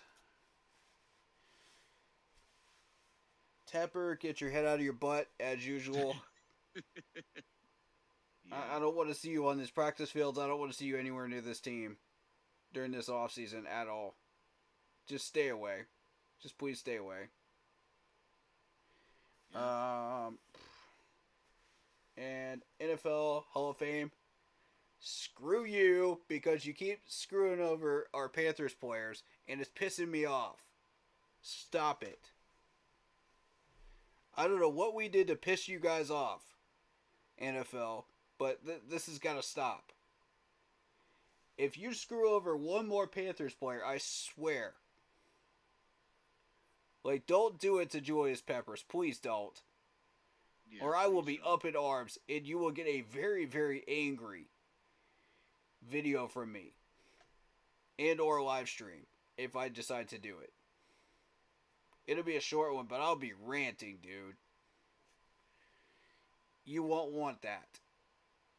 Because I will be calling you out for all of your nonsense. I've been nice up until this point. I know a few things that you guys don't know. That I know. So, yeah. Try it. The right thing. Try it and find out. Mess around and find out. I've been paying attention to you guys. So. Hall of Fame committee, do the right thing. Oh, snap. Yeah, y'all don't want this. Y'all know I got my hands in everything. Yep. Y'all better do so, the right thing. I got my ears open for everything. So, I encourage you guys, do the right thing. Put Peppers in, please. You know it's the right thing to do. You know he deserves it. Why are you hating on my man 89, man? What are you hating on this dude? Why you gotta do this, man? Please. Put some respect on my man's name. Seriously. How many times has this dude actually changed the game? You've seen it. This dude sells tickets. How? How? Literally how? I don't understand it. The NFL continuously screws us over again and again and again and again. And this is yet another way that they've done it. And I'm fed up. Now you could say the NFL scripted. That's fine. You can believe that if you want to. But me, I'm fed up. The NFL's got to get their crap together. And why on God's great earth did you extend Roger Goodell? That pissed me off too. Oof.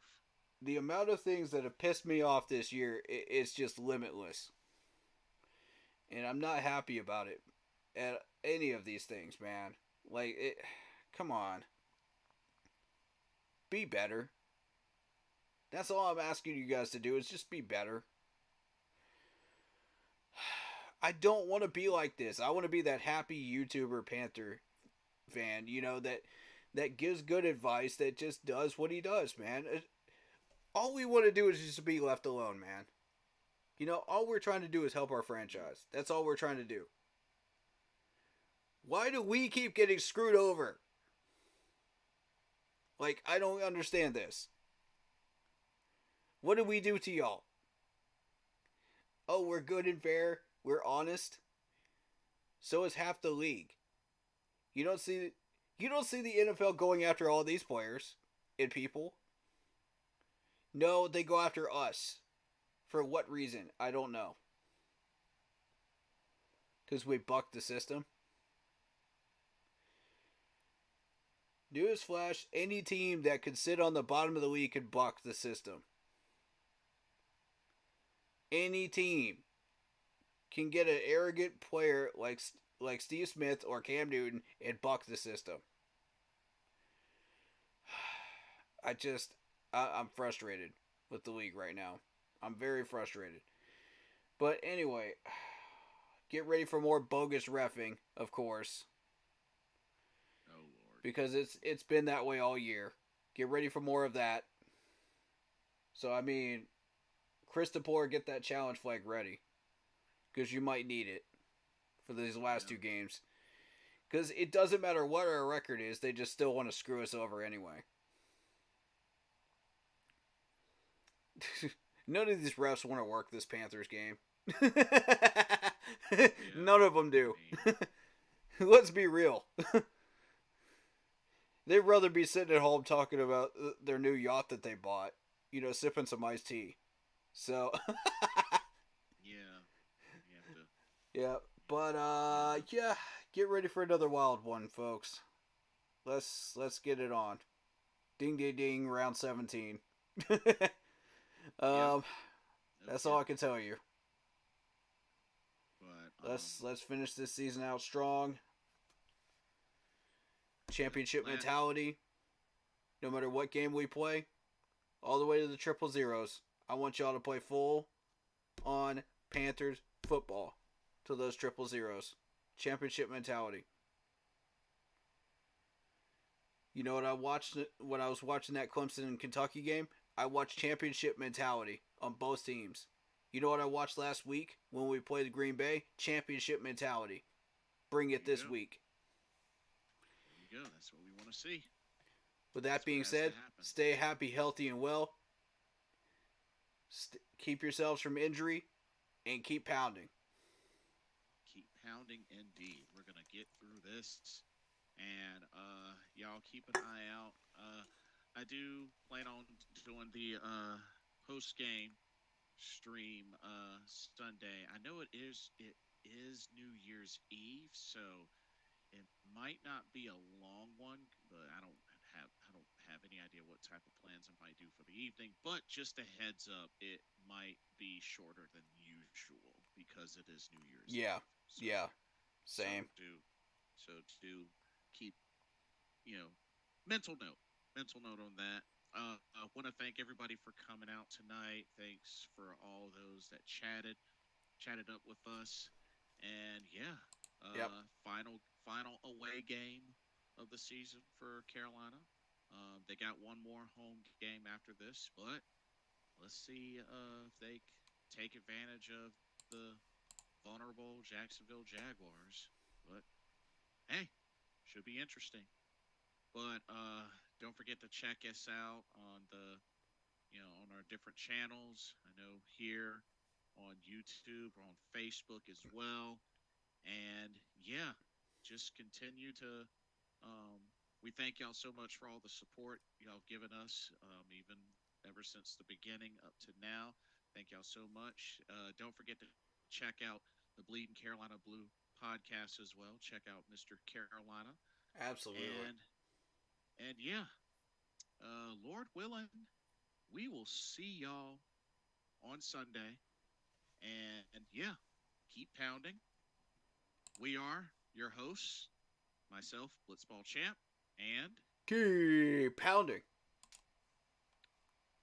hope everybody has a blessed weekend. We will see y'all Sunday. Take care. Peace out.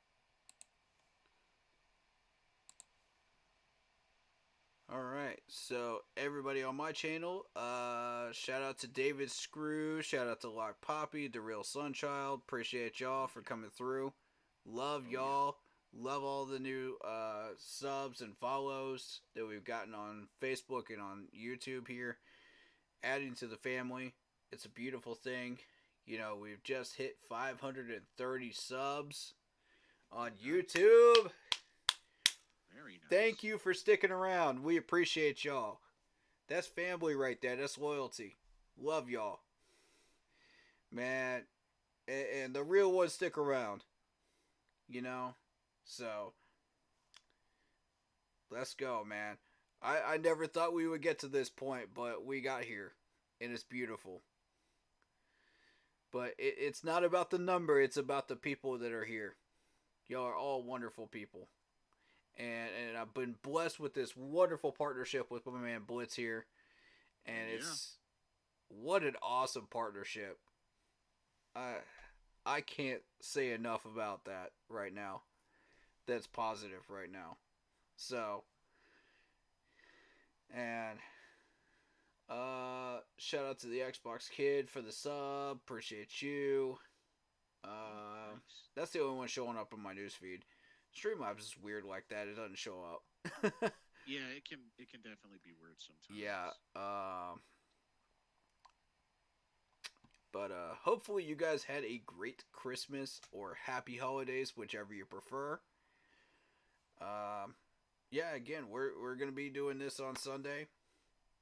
Madden Tuesday instead of Monday. On January the 2nd. Be there. We'll probably start mid-afternoon. And, yeah. Look out for our preview stream, usually around Thursday or Friday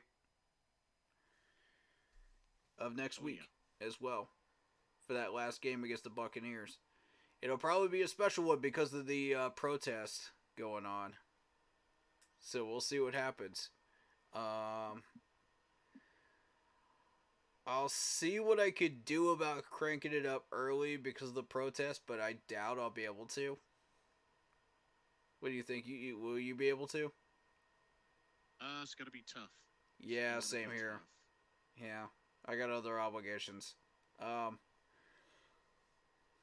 But if I am able to cover it, then I will. If not, then we'll cover it during the live, game reaction. But yeah, head on over, check out the Facebook group page. Keep pounding for in-game posts, polls, opinions, and reactions to NFL news. And I want to thank the Bleeding Blue podcast, Mr. Carolina, and my man Blitzballchamp for joining us today. Much love to the whole panel. Oh, yeah. And to everyone out there. So, with that being said, stay happy, healthy, and well, and as always, keep pounding. Keep pounding.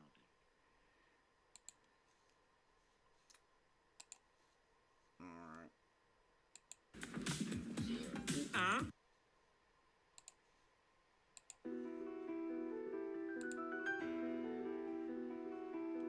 Alright. Good on your end.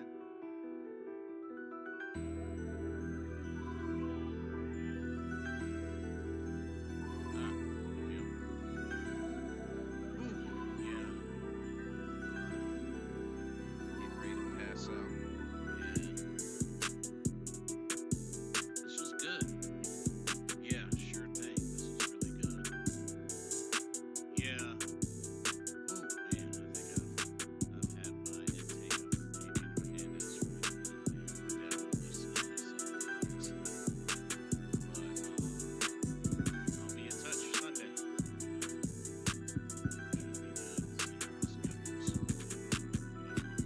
Alrighty, I'll catch you Sunday.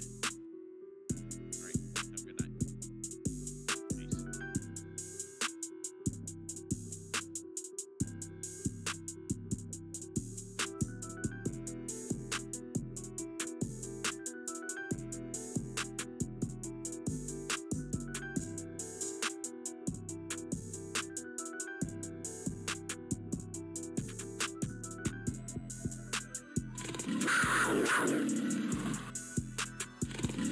Wow.